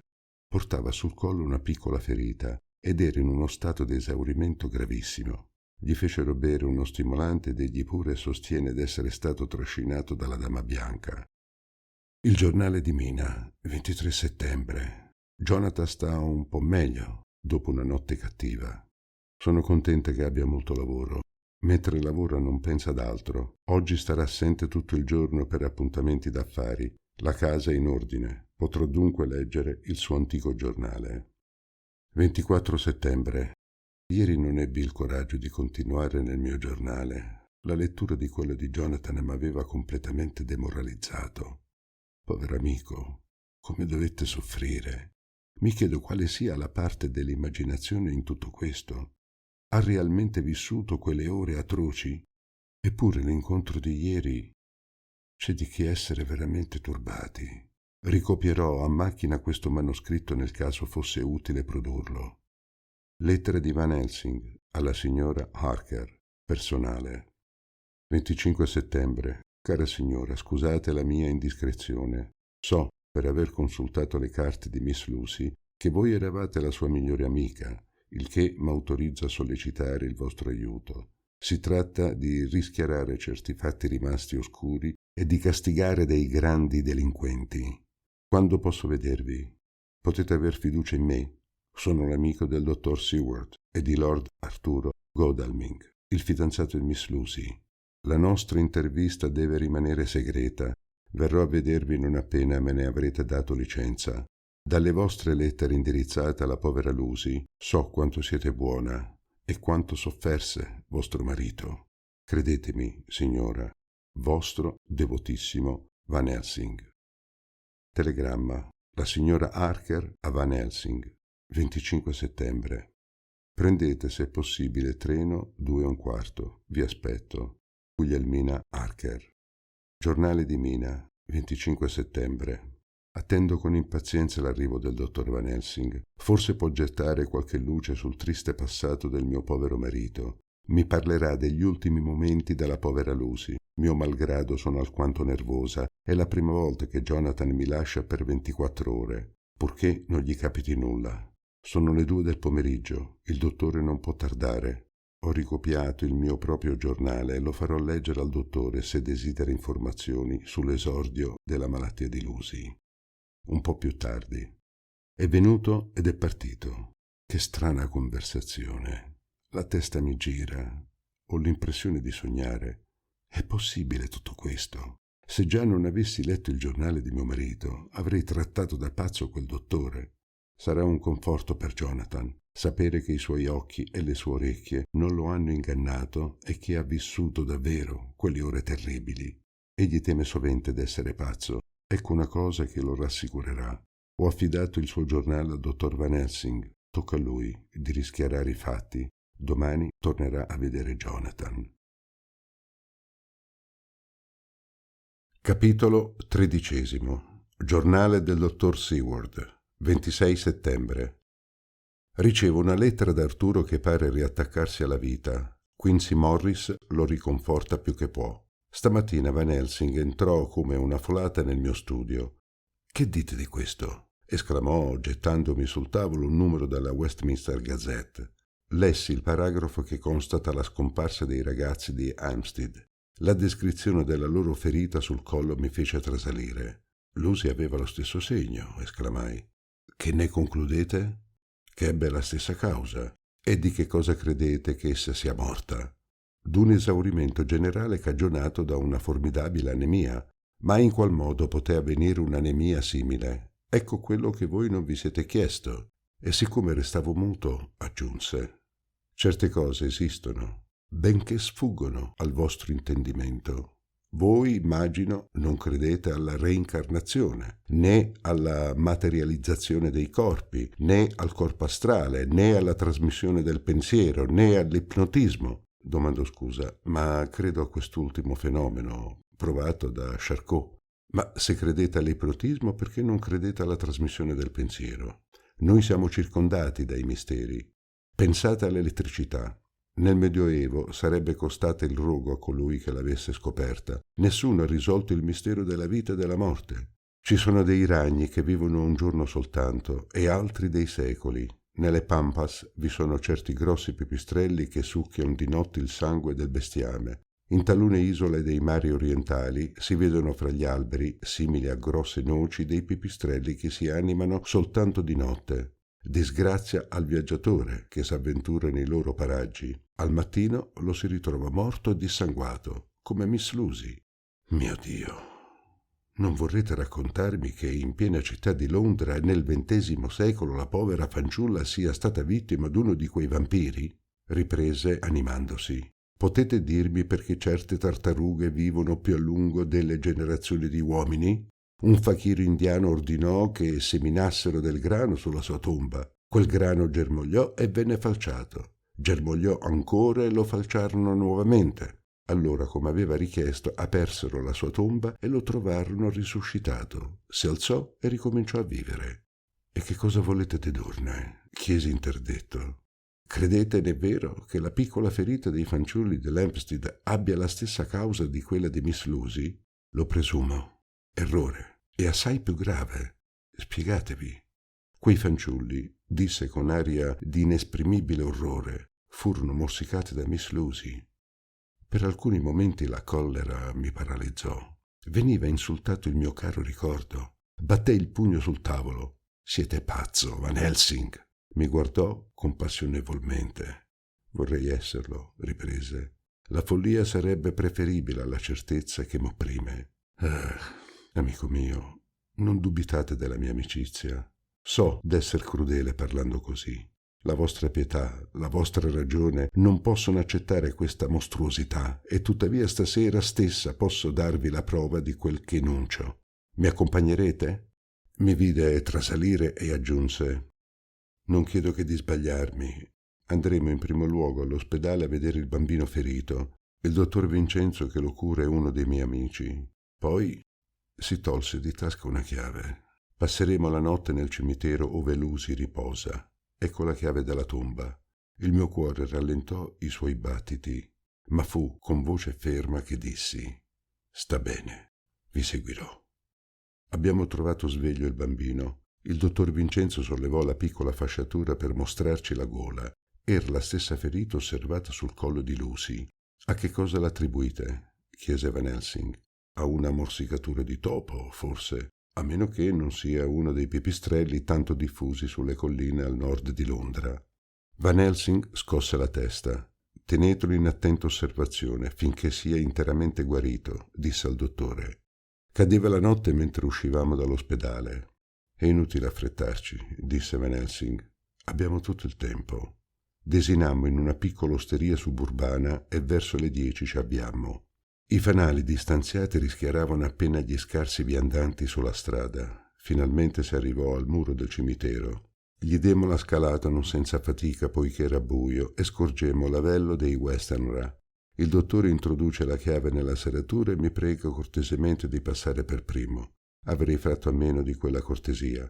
Dopo aver accuratamente rinchiuso il cancello, si cava di tasca una candela e l'accende. Questa tomba, che fiorita m'era già di pieno giorno parsa lugubre, sprigiona stasera con i suoi fiori avvizziti, le sue ragnatele, i suoi cancelli arrugginiti, una tristezza opprimente. Il mio compagno estrae di tasca un cacciavite. «Che state per fare?» «Aprire il feretro, poiché è il solo mezzo di convincerci». Toglie le viti ad una, solleva il coperchio e lascia vedere la cassa di piombo. «Voglio impedire quella profanazione». «Lasciatemi fare», ripeté. Con l'aiuto d'una piccola lima ha fatto un buco nel coperchio. Indietreggio alquanto, temendo lo spandersi dei gas della putrefazione. Il maestro pratica un'apertura di alcuni centimetri, avvicina la candela e mi fa segno di guardare. La bara è vuota. «Siete convinto adesso?» mi chiede. Il corpo di Lucy è scomparso. Che cosa prova? Si poté sottrarlo. C'è della gente che dissotterra i cadaveri. Incredulo, dice Van Helsing sospirando, vi si farà toccar col dito la verità. Rimette a posto il coperchio, prende i suoi arnesi e spegne la candela. «Serbate la chiave», mi dice. No, grazie, che ne farei? Egli non insisté e mi dice di far guardia ad una delle porte del cimitero mentre egli sorveglierà l'altra. M'ha posto a piedi d'un salice piangente ed egli s'allontana. L'aspettativa è lunga. Odo suonare mezzanotte, poi la una, poi le due. Rabbrividisco di freddo e mando il mio compagno a tutti i diavoli. A un tratto credo di vedere un'ombra bianca scivolare fra due cipressi verso la tomba di Lucy. Una figura d'uomo la segue. Van Helsing, certo. Accorro verso di lui. In quel punto il gallo canta. Van Helsing tiene fra le braccia un bimbo. Dubitate ancora? Sì, faccio io aggressivo. Usciamo dal cimitero, dice bruscamente. Lo seguo sulla strada. Egli sfrega un cerino e noi ci curviamo verso il bimbo. Il suo piccolo collo non porta la minima graffiatura. Vedete bene? Io obietto trionfalmente. Nient'altro se non che siamo arrivati a tempo, dice Van Helsing con calma. Che fare di questo fanciullo? Impossibile portarlo dal commissario. Avremmo dovuto spiegare la nostra presenza nel cimitero. Dopo aver riflettuto abbiamo deciso di lasciarlo sulla piazza di Hampstead, ove fatalmente deve venire scoperto. Le nostre previsioni si avverano. Udendo venire un policeman, abbiamo deposto il bimbo sull'orlo del marciapiede. Ci siamo allontanati vivamente mentre vedevamo l'uomo abbassare la sua lanterna emettendo un'esclamazione di sorpresa. Una vettura ci riconduce a casa. 27 settembre. Van Helsing è venuto a prendermi alle 2 del pomeriggio per condurmi al cimitero. Vuol convincermi interamente. Dovemmo nasconderci dietro una tomba perché c'era una sepoltura. Finalmente siamo soli. Per la prima volta io penso al delitto legale da noi commesso violando questa sepoltura. E non è inutile dal momento che Lucy non è più nella bara. Eccoci ancora nella tomba, è meno lugubre che di notte. Il sole vi entra. Van Helsing ha sollevato il coperchio del feretro, ma vicino, orrore, è lì, è proprio lì, quale la vidi la notte della sua morte. Più bella ancora, se possibile, nessuna alterazione sul viso, la carnagione è fresca, le guance sono rosee e le labbra rosse, attestano la vita. Vedete bene, dice Van Helsing. Insinua la mano e scopre i denti. Sono più aguzzi di prima, dice. Ed ecco i 2 canini che morsicano sul collo i bambini. Ho respinto quell'idea mostruosa. E come spiegate voi che il corpo non si decomponga? Egli mi ha chiesto. Stavolta non ho saputo che rispondere. Il caso di Lucy, mi ha spiegato, è particolare. Era in stato di sonnambulismo quando un vampiro la succhiò. Era nello stesso stato quando morì. È perciò che, durante questo sonno diurno, essa conserva l'espressione di dolcezza angelica che la rendeva così attraente, mentre gli altri vampiri avrò il coraggio di ucciderla. Il sangue mi si è gelato nelle vene. Eppure, se è veramente morta, che cosa può importarmene? Van Helsing, che ha veduto il mio turbamento, mi dice quasi allegramente: finalmente intravedete la verità. Come farete? Gli ho chiesto rabbrividendo. Le taglierò la testa, riempirò la sua bocca di fiori d'aglio e le toglierò il cuore. No, non mutilerà questa donna che ho amato, questa morta viva. Non sarò complice d'una profanazione simile. Van Helsing deve essere pazzo, ci deve essere una spiegazione logica, certo, per tutti questi fatti così strani. Capitolo 14. Giornale del dottor Seward. 28 settembre. Van Helsing sta formando il piano ad una nuova spedizione al cimitero, ma ci tiene che Arturo e Quincy Morris ci accompagnino. Ha telegrafato loro. Ambedue hanno risposto alla sua chiamata e ci fu una lunga spiegazione alla quale assistetti. Il povero Arturo è dolorosamente impressionato. La sola cosa che ancora lo sostiene è che, al par di me, dubita ancora. A mezzanotte meno un quarto abbiamo dato la scalata al muro del cimitero. La notte era cupa. Van Helsing ci dirigeva. Nella tomba ha acceso una lanterna e, volgendosi verso di me: «Volete attestare, amico mio, che il corpo di Lucy si trovava ieri nel suo feretro?» «Certo», risposi. «Avvicinatevi, Arturo», disse Van Helsing. Il povero ragazzo rabbrivideva ed era pallidissimo. «Guardate», disse Van Helsing, sollevando il coperchio. Arturo poté constatare che il feretro era vuoto. Adesso, disse Van Helsing, usciamo e stiamo in appostamento presso la tomba. L'aria della notte ci pareva divina, a confronto con l'aria soffocante dell'avello. Van Helsing richiuse la porta e la inghirlandò con fiori d'aglio. «Perché questa precauzione?» chiesi. «Perché ella non rientri a nostra insaputa». Non insistemmo, impressionati dalla serietà del professore, ed occupammo in silenzio il posto assegnato ad ognuno di noi. L'aspettativa ci parve interminabile in quel silenzio angoscioso. «Attenzione», mormorò a un tratto Van Helsing. Una forma bianca si avanzava lungo il viale dei cipressi.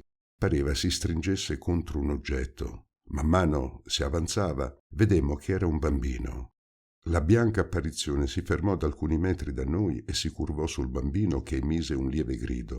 Stavo per slanciarmi quando Van Helsing mi trattenne. La forma bianca si diresse alla nostra volta e sotto la luna bruscamente sorta riconobbi, con spavento, il viso di Lucy Westenra. Ma quanto cambiato!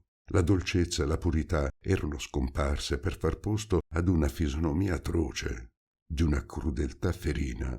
Van Helsing ci fece segno d'allinearci davanti il cancello della tomba, alzò la sua lanterna che rischiarò la parte inferiore del viso di Lucy. Le labbra, il mento erano rosse di sangue, rabbrividimmo con orrore. Quando Lucy, la chiamo con tal nome, non sapendo quale altro applicarne a quel fantasma spaventoso e orribile, ci vide, fece un salto all'indietro lanciando un grido di rabbia. I suoi occhi brillarono d'uno splendore lugubre e rigettò brutalmente il bambino. In quel momento tutto il mio amore si cangiò in odio. Avrei soppresso senza esitare quella creatura malefica, come una bestia pericolosa. Ella si avanzò verso Lord Godalming con un sorriso incantevole. «Venite, Arturo, la vostra fidanzata vi tende le braccia». Arturo, affascinato, fece un passo verso di lei, ma Van Helsing sorse fra loro. Lucy indietreggiò e la sua espressione si fece odiosa. S'avventò alla porta della tomba e si fermò impietrita, livida. I suoi occhi gettarono scintille, i suoi capelli si rizzarono, torcendosi. Si sarebbe detto una testa di medusa. «Devo proseguire la mia opera?» chiese Van Helsing ad Arturo. «Fate ciò che credete di dover fare», rispose costui. «Nessun orrore sorpasserà un orrore simile». Pronunciando a fatica queste parole, mi svenne fra le braccia.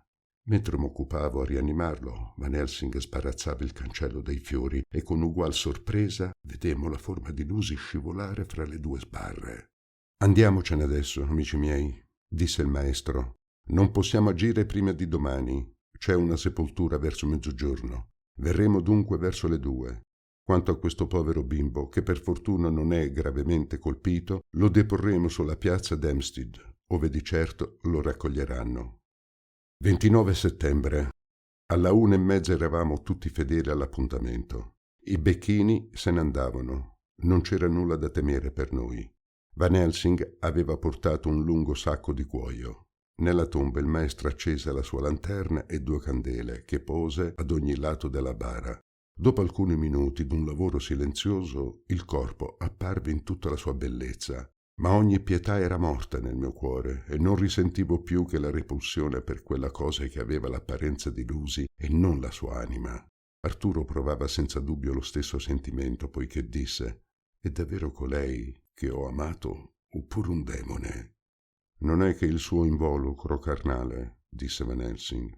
Tolse dal sacco dei pallini una piccola macchinetta spirito che, accesa in un angolo dell'avello, lanciò una grande fiamma turchina, poi i suoi strumenti operatori e finalmente un piuolo di legno grosso 3 pollici e lungo 3 spanne. Ne presentò la punta alla fiamma e disse: «Attingo alla scienza, agli usi degli antichi, che avevano studiato a fondo tutto ciò che concerne i vampiri». E spiegò: «I vampiri, per la loro maledizione, sono immortali e le loro vittime si moltiplicano di età in età, poiché tutti coloro che essi hanno fatto morire diventano vampiri a loro volta. Così la cerchia s'allarga smisuratamente, come quei circoli che si formano alla superficie dell'acqua se vi si getta una pietra. Uno di noi deve avere il coraggio di sopprimere in lei l'elemento vitale che ancora le resta, poiché dopo ella dormirà del sonno del giusto e la coscienza di noi tutti ne sarà alleggerita. I nostri sguardi si fissarono su Arturo, che era il più indicato. «Che bisogna fare?» disse egli con voce tremante. Van Helsing gli pose una mano sulla spalla. «Coraggio, sto per chiedervi una cosa orrenda, ma mi ringrazierete. Prendete questo piuolo, appoggiatelo sul petto e con l'aiuto d'un martello immergetelo fino al cuore. Nel frattempo noi pregheremo per il riposo dell'anima». Arturo obbedì eroicamente. La cosa si contorse al primo urto, il viso si contrasse, una schiuma rossa venne alle labbra e i denti scricchiolarono. Arturo, come un dio vendicatore, batteva spiatatamente e il sangue scaturiva.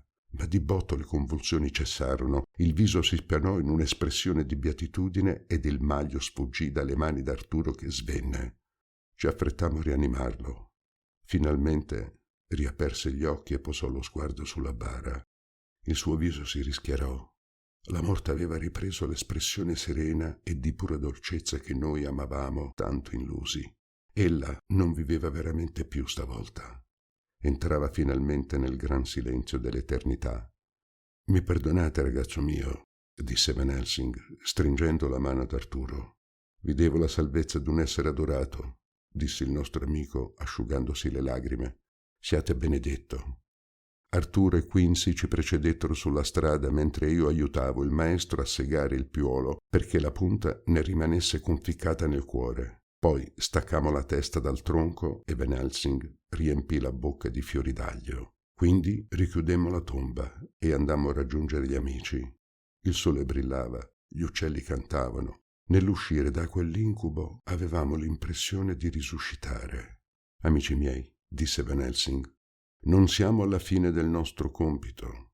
Dobbiamo scoprire l'autore di tutti i nostri mali e castigarlo senza pietà. Ho qualche indizio, ma il lavoro sarà lungo e difficile, pericoloso anche. M'aiuterete fino all'ultimo? Gliel'abbiamo giurato». Capitolo 15. Giornale del dottor Seward. Continuazione. 28 settembre. Van Helsing mi pregò di accompagnarlo all'albergo. Aveva diverse istruzioni da lasciarmi prima di partire per Amsterdam. L'aspettava un dispaccio. Arrivo col primo treno, Jonathan è a Whitby. Notizie importanti. Mina Harker. Il maestro parve incantato. «Questa donnina è stupefacente», disse. «Per disgrazia io parto quando ella arriva. La riceverete voi, amico mio. Andate ad aspettarla alla stazione». Prima di bere una tazza di tè mi affidò il giornale di Jonathan Harker e quello di sua moglie. «Studiate questo», mi disse, «e ne saprete quanto me. E serbate questi giornali, possono esserci utili». Andai alla stazione ad aspettare la signora Harker.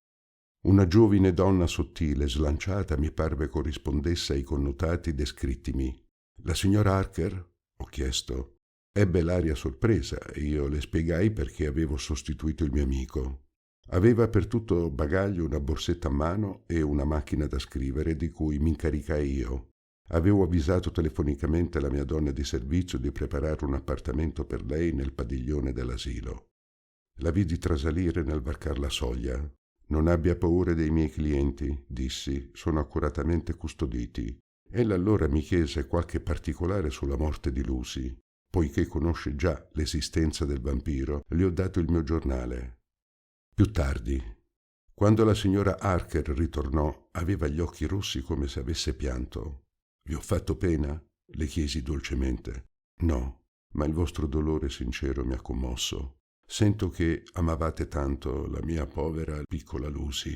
Credevo di udirvi parlare. Il vostro giornale mi ha detto assai più cose che non crediate. Rischiare alquanto questo cupo mistero. Indovino, senza saperlo, in qual modo la nostra povera amica ci è stata tolta. Jonathan mi aiuta a scoprire la verità. È andato a Whitby per raccogliere alcune informazioni. Non abbiamo dunque segreti fra noi, dottore, poiché lavoriamo per la stessa causa». E mi lanciò uno sguardo supplichevole e deciso insieme. «Sia come volete», risposi, «ma prima venite a pranzo, poi saprete il resto». 29 settembre. Mr. Harker è arrivato alle 9. È un ragazzo intelligente e, a giudicarne dal suo giornale, un cervello solido. Ha potuto riscontrare a Whitby la destinazione delle 50 casse spedite da Varna e sbarcate a Whitby dal vascello fantasma. Si è anzi procurato il nome dei conducenti carri. Che cosa decideranno? Ma eccolo, via, è abbastanza inaspettato. A quanto pare il conte abita il maniero vicino. La condotta di Renfield avrebbe dovuto illuminarmi. Harker ha aggiunto all'incartamento le lettere attestanti la compera del possedimento. Se l'avessimo saputo più presto, avremmo forse salvato la povera Lucy.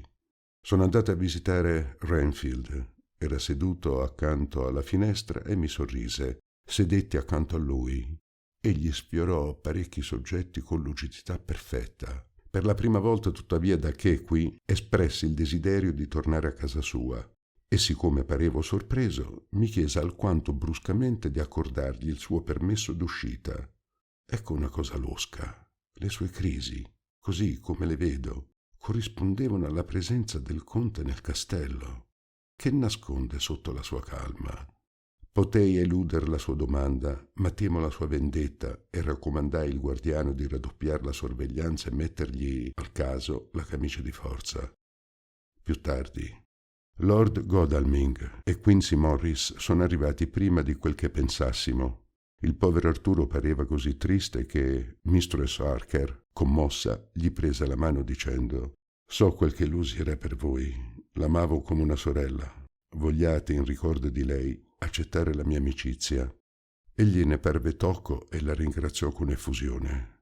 «Son giorni e notti», disse, «che non oso gridare il mio dolore per tema di parer vile, ma non provo nessuna vergogna davanti alla vostra simpatia di donna. Lasciatemi offrire in cambio, signora, tutta la mia devozione».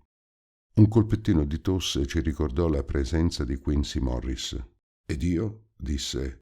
«Che cosa faccio in tutto questo? Diventerò geloso. Non volete che sia anch'io vostro amico, signora Harker?»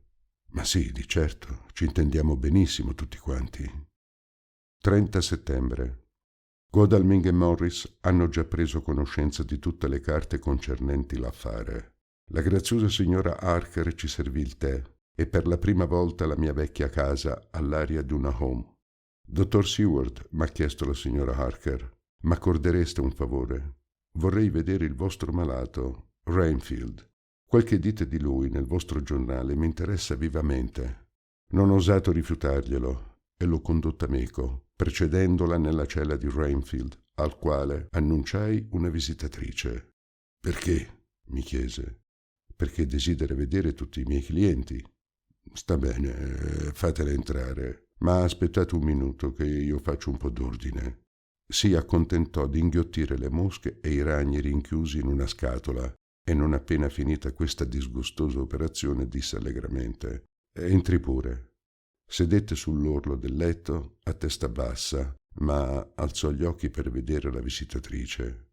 Per un istante temetti non avesse intenzioni omicide e mi collocai ad alcuni passi da lui. La signora Harker entrò nella stanza con graziosa disinvoltura. È un atteggiamento che in generale impone il rispetto ai pazzi. La calma li impressiona. Ella s'avanzò verso di lui con la mano tesa. «Buongiorno, signor Renfield. Il dottor Seward mi ha parlato di voi».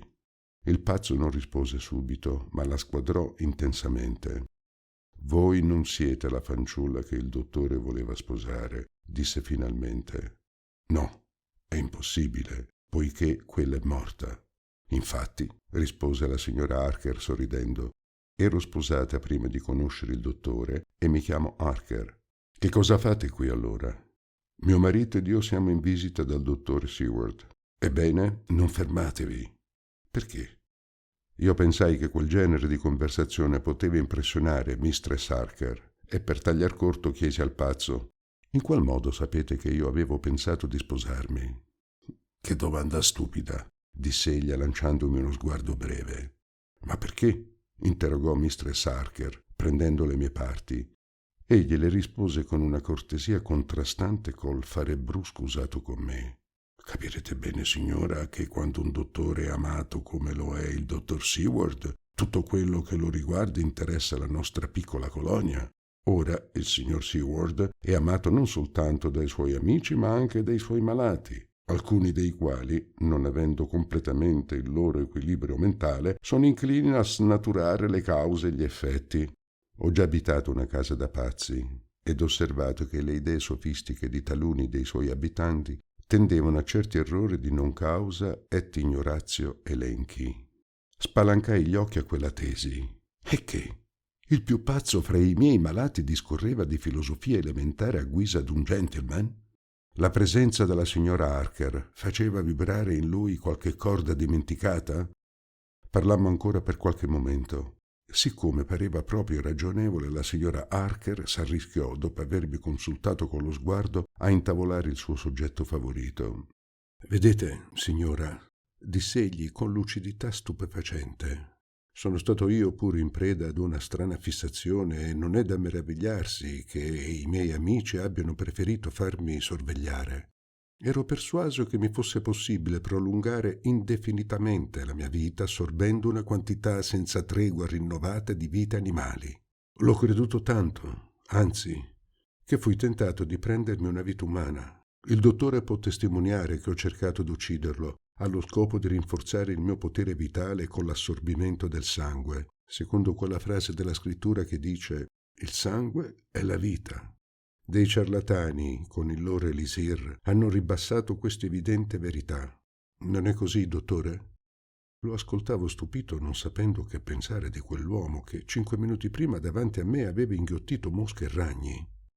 Consultai l'orologio e vidi che era l'ora d'andare alla stazione incontro a Van Helsing. Ne avvertii la signora Harker, che mi seguì fuori della stanza dopo aver amabilmente detto a Renfield: «Arrivederci, signore. Spero d'avere il piacere di incontrarvi ancora sotto auspici più favorevoli». Con mia grande sorpresa rispose: «Addio, mia cara. Il cielo mi preservi di mai più rivedere il vostro amabile viso. Che Dio vi protegga». Van Helsing mi strinse la mano con l'aspetto della gioia più viva. «Tutto va bene? Tanto meglio. I miei affari sono in ordine e posso fermarmi qualche tempo con voi. La signora Mina è qui? Sì? E anche suo marito e gli altri amici? Benone». Lo informai che la casa comperata dal conte era appunto il possedimento di Carfax, a costo al mio. «Che disgrazia!» esclamò. «Avremmo potuto salvare la povera Lucy. Ma non pensiamoci più ormai, pensiamo all'avvenire». Più tardi, 2 ore dopo colazione, eravamo radunati tutti nel mio studio, in circolo intorno al tavolo. «Miei cari amici», disse il maestro, «credo sia bene spiegarvi con quale sorta di nemico abbiamo da trattare. I vampiri esistono, ne abbiamo la prova. Senza parlare del disgraziato esempio di questi ultimi tempi, li troviamo ad evidenza nel passato. Non abbiamo potuto salvare la nostra povera amica, ma possiamo prevenire altre disgrazie. Il Nosferatu non muore del proprio morso, ma ne vive, e vi acquista una forza nuova. Il vampiro che noi combattiamo ha la forza di 20 uomini insieme. Si aiuta con la negromanzia, che significa, secondo l'etimologia della parola, la scienza dei morti. E tutti i morti che furono avvicinati da lui obbediscono al suo comando.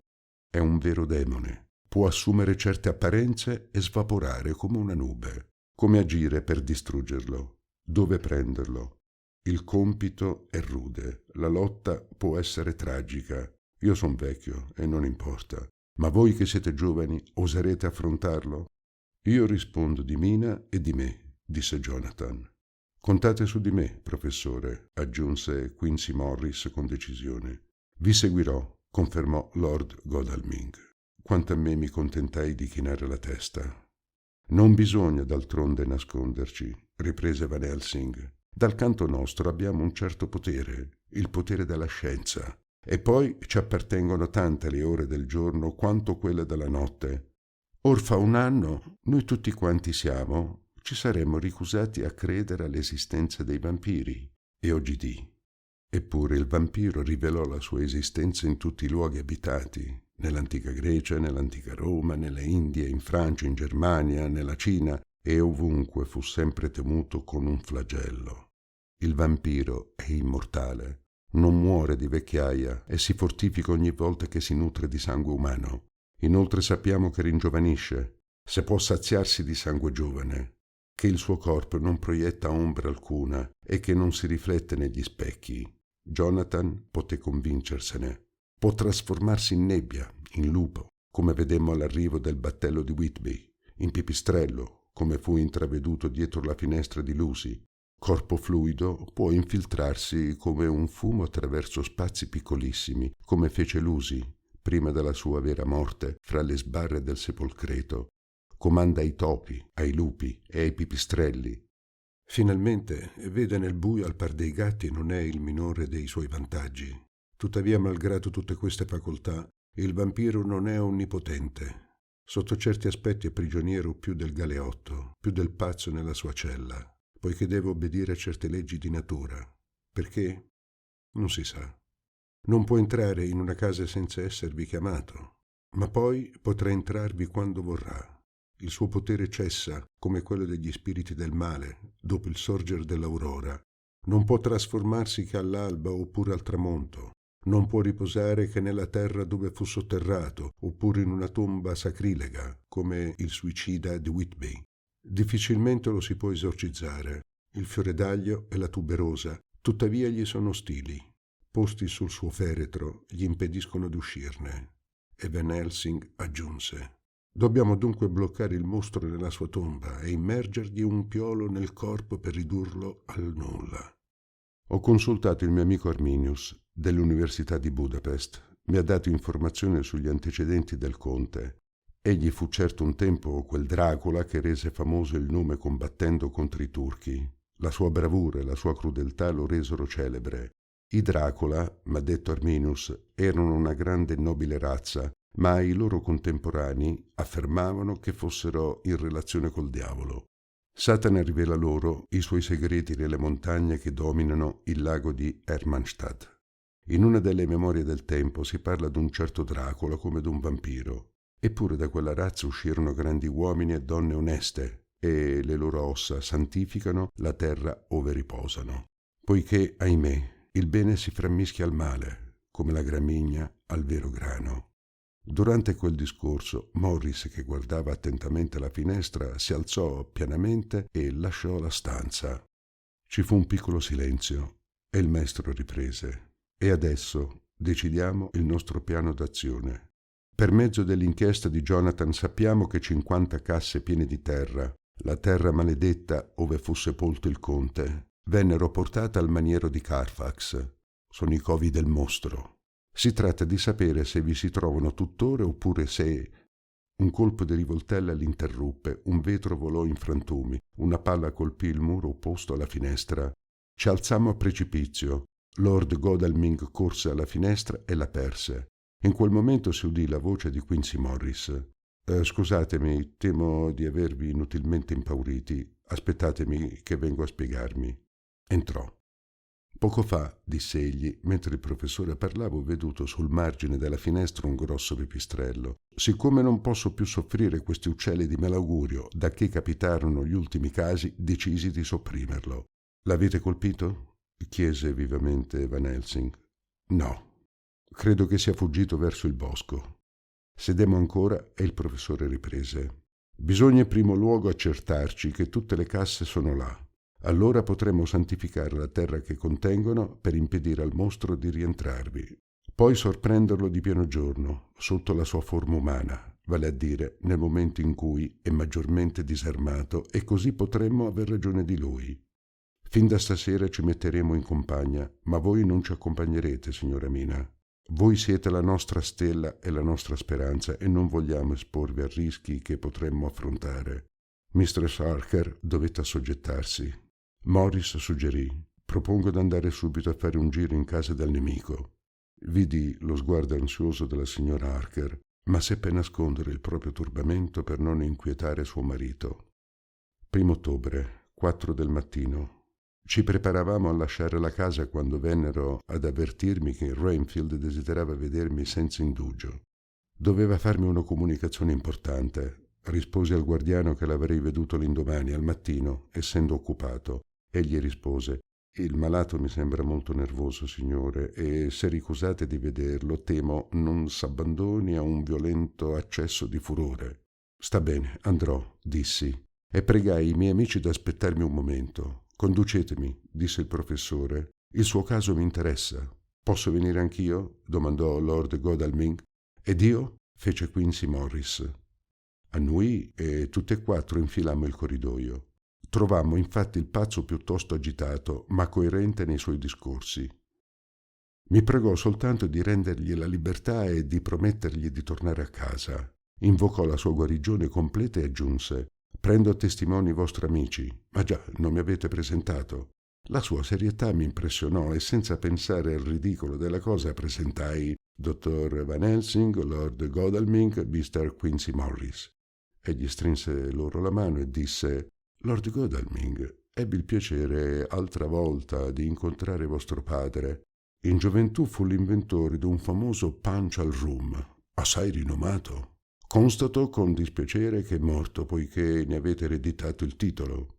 Signor Morris, mi congratulo del bel posto da voi occupato nella società. Ma che dirò del piacere che provo nell'incontrarmi col celebre Van Helsing? Scusatemi, dottore, se non aggiungo altri titoli. Quando un uomo ha messo in rivoluzione la scienza con le sue meravigliose scoperte sull'evoluzione del cervello, è noto nel mondo intero. Dunque, signori, vi prendo a testimoni che sono sano di mente, perlomeno quanto la maggioranza degli uomini», aggiunse con un sorriso. «E sono persuaso che voi, dottor Seward, giurista ed uomo di scienza, stimerete opportuno accedere alla mia richiesta». Pronunziò queste ultime parole con una cortesia piena di garbo. Noi eravamo stupefatti. Quanto a me, non dubitavo che non avesse riacquistato l'uso della ragione, e obbedendo al mio impulso gli risposi che non dubitavo del suo buonsenso e fin dall'indomani mi sarei occupato della sua liberazione, deciso d'altronde ad assicurarmi prima del suo reale stato di mente, il che non lo soddisfece, poiché riprese vivamente: «Temo, dottor Seward, che voi non abbiate capito la mia preghiera. Desidero andarmene subito, senza indugio. Il tempo stringe». Vedendomi poco convinto, si volse verso i miei amici, scrutandone il viso. «Mi sarei dunque ingannato, sperando d'ottenere l'immediato recupero della mia libertà», chiese con segni di grande meraviglia. «È impossibile», dissi io con dolcezza. Stette in silenzio e finì col dire lentamente: «Non reclamo un diritto, ma imploro, supplico, non soltanto nell'interesse mio, ma in quello di tutti. Non posso sgraziatamente dirvi le mie ragioni, ma vi prego di credere che sono eccellenti e oneste. Se poteste leggere nel mio cuore, Signore, approvereste il sentimento che mi anima. Anzi, mi contereste fra i vostri migliori amici». Quelle parole mi mostravano una nuova forma della sua pazzia. Lo lasciai parlare nella speranza che finisse col rivelare la incrinatura della sua ragione stravolta. Van Helsing allora gli rivolse la parola come ad un individuo in pieno senno. «Non potete dirci per quale ragione vorreste essere libero stasera? Se lo sapessimo, potremmo forse influenzare il dottor Seward». Egli scosse tristemente la testa e con aria di rammarico angoscioso: «Non ho niente da dire. Se potessi parlare, non esiterei, ma non sono padrone di quest'affare. Vi prego di credermi sulla parola. Se rigettate la mia richiesta, le conseguenze ricadranno su di voi». Volli metter fine a quella scena ridicola. «Venite, amici miei, dobbiamo lavorare. Buonasera, Renfield». Fece un passo verso la porta, ma il contegno del malato mutò subito. Si avventò così vivacemente verso di me che temetti un attacco omicida. Ma no, mi cadde soltanto davanti a ginocchi, giungendo le mani per implorarmi. Dottor Seward, fece con le lacrime agli occhi, permettetemi di lasciare questa casa senza indugio. Mandatemi dove vorrete, fatemi sorvegliare da guardiani, legatemi le braccia, mettetemi magari la camicia di forza, ma portatemi via di qui.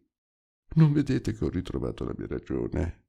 Non voglio perderla di nuovo. Abbiate pietà di me. Lasciatemi andare». «Via, calma», dissi, rialzandolo un po' bruscamente. «Fareste meglio a coricarvi». Tacque di botto e mi lanciò uno sguardo profondo.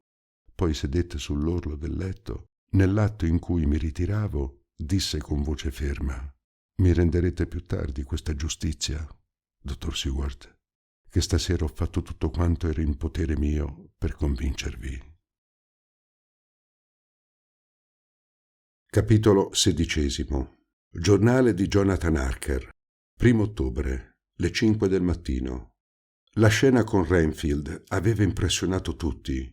Siamo tornati nello studio di Seward e Morris disse: «Dite un po', John, siete proprio certo che quest'uomo sia pazzo? Non vidi mai una lucidità simile. Doveva avere una ragione seria per allontanarsi di qui e non siamo stati molto duri a rifiutare?» «Si capisce che voi conoscete i pazzi meglio di noi», aggiunse Van Helsing. «Per fortuna, perché io avrei abboccato e gli avrei accordato la libertà». «Pareva sincero, infatti», disse Seward pensoso. «In qualunque circostanza avrei ceduto, ma quest'uomo è troppo immischiato negli avvenimenti che ci interessano per arrischiare una cosa tanto grave». E poi mi sono ricordato che quando desiderava avere un gatto, implorava con la stessa eloquenza: «Chiama il conte suo signore padrone». Tutto ciò è losco. Eppure pareva sincero. «Ebbene, partiamo?» chiese Van Helsing, aprendo la porta. Demmo la scalata al muro e ci dirigemmo verso il maniero, avendo cura di tenerci nell'ombra degli alberi del viale per via della luna. Ci fermammo davanti alla porta. Il professore aperse il suo sacchetto.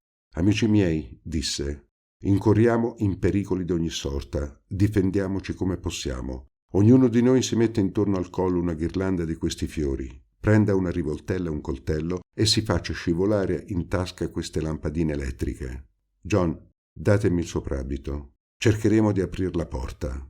Introdusse la chiave nella serratura che finì per cedere. La porta si aprì stridendo. La richiudemmo dietro noi. Il debole chiarore delle lampadine proiettava le nostre figure deformate sul soffitto come ombre danzanti. Tutti avevamo l'impressione sgradevole di avere qualcuno alle spalle ed il minimo rumore ci faceva trasalire. Affondavamo i piedi in uno strato fitto di polvere. Negli angoli enormi ragnatele sostenevano pacchi di polvere. Sopra un tavolo del vestibolo un mazzo di chiavi dalle etichette cancellate dal tempo. Van Helsing si volse verso di me. «Voi conoscete i luoghi, Jonathan, poiché avete fatto i rilievi del piano. Conduceteci dunque alla cappella». Dopo molti giri arrivammo davanti a una porticina bassa ornata di ferramenta antiche. La chiave entrò senza fatica, la porta girò sui cardini ed un odore orribile ci prese subito alla gola. Dopo il primo movimento di repulsione entrammo bravamente. Un'occhiata sommaria. La cappella è piccola, ci si soffoca. «Quante casse restano?» chiese Van Helsing. I cofani erano allineati contro un muro, ne rimanevano 29. A un tratto Lord Godalming si volse indietro a guardare verso la porta. Seguii la direzione del suo sguardo ed il mio cuore cessò di battere. Nel corridoio si incorniciava nella porta un'orrenda visione, il naso prominente, gli occhi rossi, il pallore estremo del viso del conte, ma l'apparizione svanì tosto. «Non è che un giuoco di luce», disse Godalming. Poco convinto uscii nel corridoio, alla luce della mia lampadina, frugai i minimi cantucci. I muri sono grossi e lisci. Da dove è entrato? Eppure non credo d'aver sognato. Fu allora che Morris attirò la nostra attenzione verso un punto fosforescente. Repentinamente tutta la cappella si riempì di topi. Quell'inaspettata invasione ci disorientò. Soltanto Godalming serbò la sua presenza di spirito. Si avventò verso la grande porta di quercia che in fondo alla cappella dava sul giardino, la spalancò e portò alle labbra un fischietto d'argento. Gli rispose un abbaiare che veniva dall'asilo e in pochi secondi 3 fox terrier accorrevano. I topi si moltiplicavano talmente che le loro schiene bigie formavano un suolo mobile. I cani si fermarono sulla soglia della porta abbaiando lamentosamente. Arturo ne afferrò uno per la pelle del collo e lo gettò sul pavimento. Allora la brava bestia si gettò all'inseguimento dei suoi nemici, che s'affrettarono a lasciar libero il campo con tanta velocità che tutte e 3 insieme i fox terrier non riuscirono a massacrarne che una ventina. Richiudemmo la porta sul giardino e, preceduti dai cani, visitammo il castello. Dappertutto un favoloso strato di polvere, nulla d'anormale intorno. L'alba s'alzava quando uscimmo dal portico. Van Helsing aveva staccato dal mazzo la chiave del portone e se la mise in tasca senza complimenti. «Non abbiamo perduto il nostro tempo», dichiarò. poiché abbiamo imparato che se il conte può farsi obbedire da un reggimento di topi, così come in Transilvania comandava ai lupi, non comunica loro il suo potere, perché 3 fox terrier bastano a metterli in rotta. Tutti quanti dormivano certo nell'asilo. Nessuna luce trapelava dalle finestre, ma passando davanti alla cella di Renfield abbiamo udito dei gemiti. Il povero pazzo certo si disperava. Mina dormiva quando entrai nella stanza. Pareva più pallida del solito e respirava debolmente, purché queste ultime ansietà non la deprimano. Ha un bell'essere coraggiosa, sono emozioni terribili per una donna. Le parlerò meno che sia possibile delle nostre spedizioni notturne. 1 ottobre. Abbiamo dormito come talpe. Quando mi alzai, il sole era alto nel cielo. Mina dormiva ancora. Dovetti chiamarla 3 volte di seguito prima che aprisse gli occhi. Parve uscire da un sonno pesante e mi guardò con occhio smarrito come al risveglio dopo un sogno cattivo. Si dolse d'una grande stanchezza e la supplicai di riposare ancora un poco. Sappiamo che 21 casse vennero portate via dal maniero. Bisogna che indaghiamo che cosa ne è avvenuto, il che semplificherà il nostro compito. Oggi vedrò Tommaso Snelling, il conducente del carro. Giornale di Mina, 1 ottobre. Non ne capisco nulla. Mi tengono in disparte, eppure non sono impressionabile. Jonathan si è rifiutato a darmi relazione della loro spedizione. Mi fa pena che mi nasconda qualche cosa, fosse pure per delicatezza, e non ho potuto a meno di piangere come una sciocca.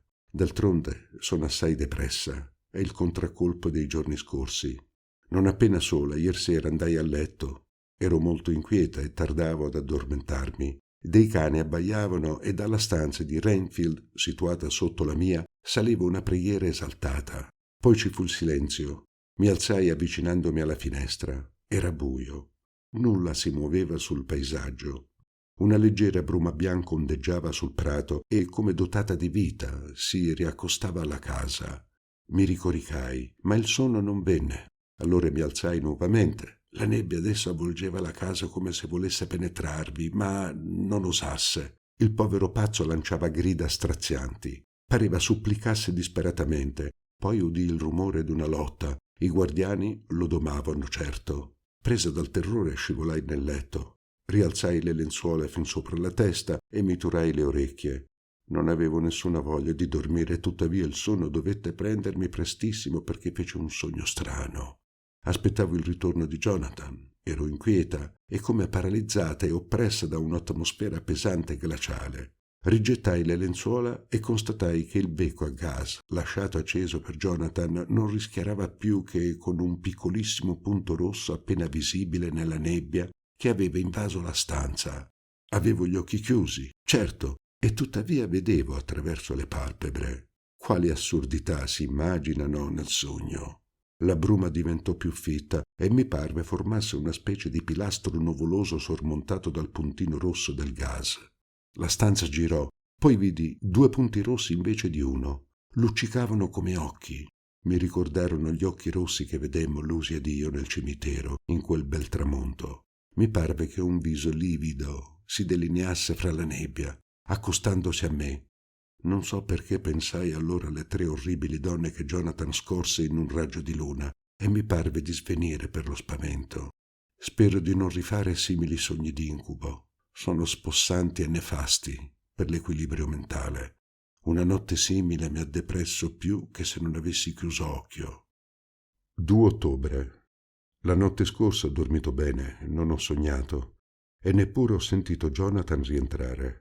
Tuttavia non ho riposato neanche stanotte. Mi sento orribilmente debole. Trascorsi tutta la giornata di ieri leggendo, o piuttosto tentando di leggere. Sono come intorpidita. Renfield ha chiesto di vedermi, povero uomo. Pare assai inoffensivo nei momenti di calma. Mi baciò la mano. La sua dolcezza mi commosse fino alle lagrime. Ma piango per nulla, è un segno di debolezza. I miei uomini tornarono all'ora di pranzo tutti e 3 stanchissimi. Cercai di distrarli del mio meglio. Dopo pranzo mi pregarono di ritirarmi, col pretesto che essi dovevano fumare un sigaro. So quel che significa. Volli evitare una nuova insonnia e pregai il dottor Seward di darmi un leggero soporifero. Mi preparò egli stesso la pozione. Capitolo 17.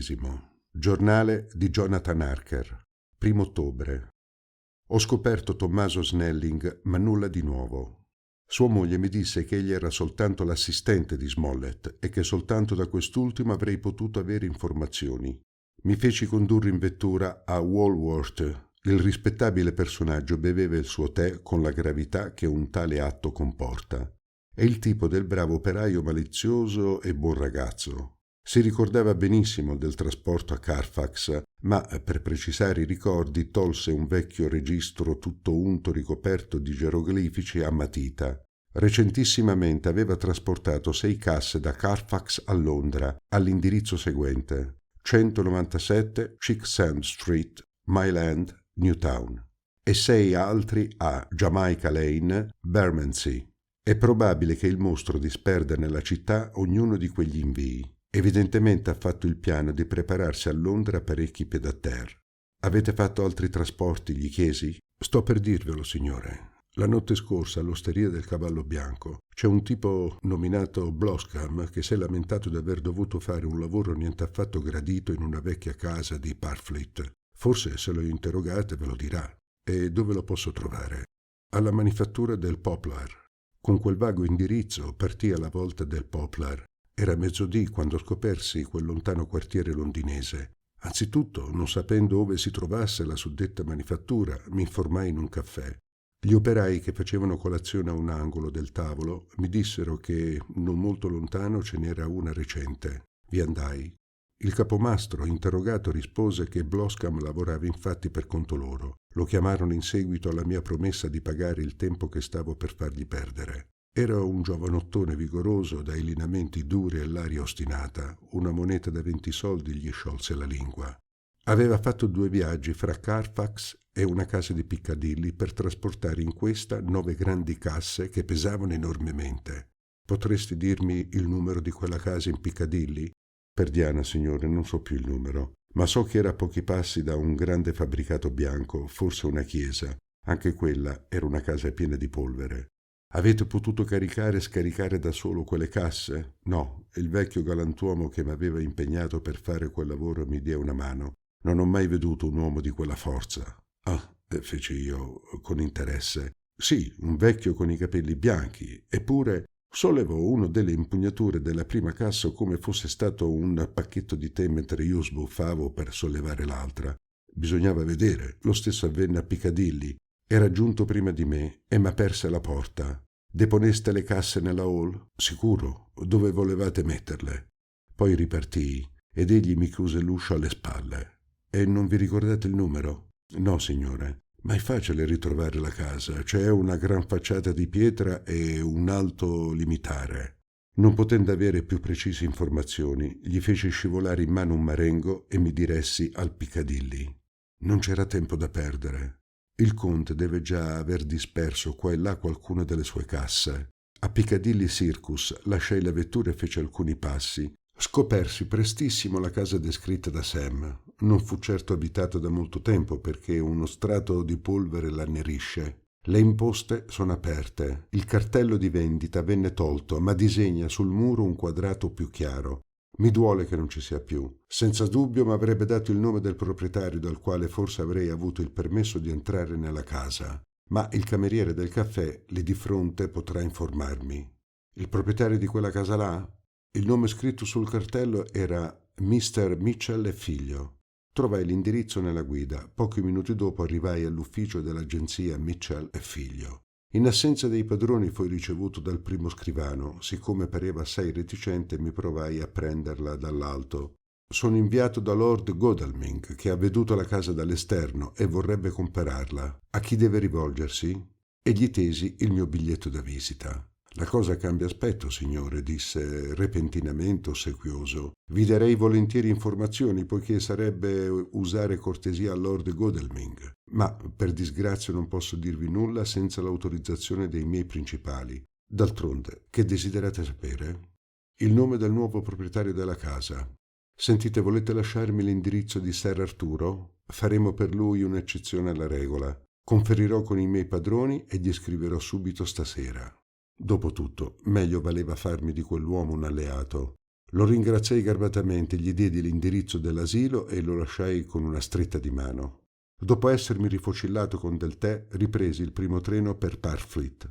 Tutti erano in casa. Mina mi par più triste e più stanca. Mi si stringe il cuore di non parlarle con fiducia come prima. Ma d'altronde. E poi, il soggetto pare che le ripugni e quando vi alludiamo non può reprimere un brivido. Temo che questi ultimi fatti l'abbiano fortemente scossa. Dopo pranzo abbiamo fatto un po' di musica, poi condussi Mina nella sua stanza. La povera fanciulla mi strinse forte fra le braccia, quasi temesse per me nuovi pericoli. Grazie a Dio ci amiamo teneramente. Raggiunsi in salotto gli altri e diedi loro il risultato delle mie ricerche. Ecco una buona giornata di lavoro, disse Van Helsing. Siamo sulla pista e potremo fra poco preparare il colpo finale e sbarazzarci di quel mostro. Ma come entrare in quella casa di Piccadilly? Chiese Morris. Siamo pure entrati nell'altra, replicò Lord Godalming. Non è la stessa cosa. A Carfax siamo al riparo dagli indiscreti, mentre laggiù in piena Londra non so davvero come potremo eseguire quell'entrata da borsaiuoli di nuovo genere. Bisognerebbe aver la chiave. E in qual modo? Sottraendola al conte, dissi io. Aspettate prima la risposta di Mitchell, disse Van Helsing. Adesso andiamo a dormire. Non ce lo siamo fatto dire 2 volte. Sono salito nella mia stanza. Mina dorme profondamente, il respiro regolare ma debole. Ha l'aria preoccupata e mi sembra molto pallida, come vorrei saperla tranquilla, là a Exeter. Giornale del dottor Seward, 2 ottobre. L'agenzia di Londra informa Lord Godalming che la casetta situata al numero 347 in Piccadilly fu comperata da un nobile straniero, il conte de Ville. Si tratta certo di Dracula. Harker è nuovamente in giro. Arturo e Quincy s'occupano a procurarci dei cavalli.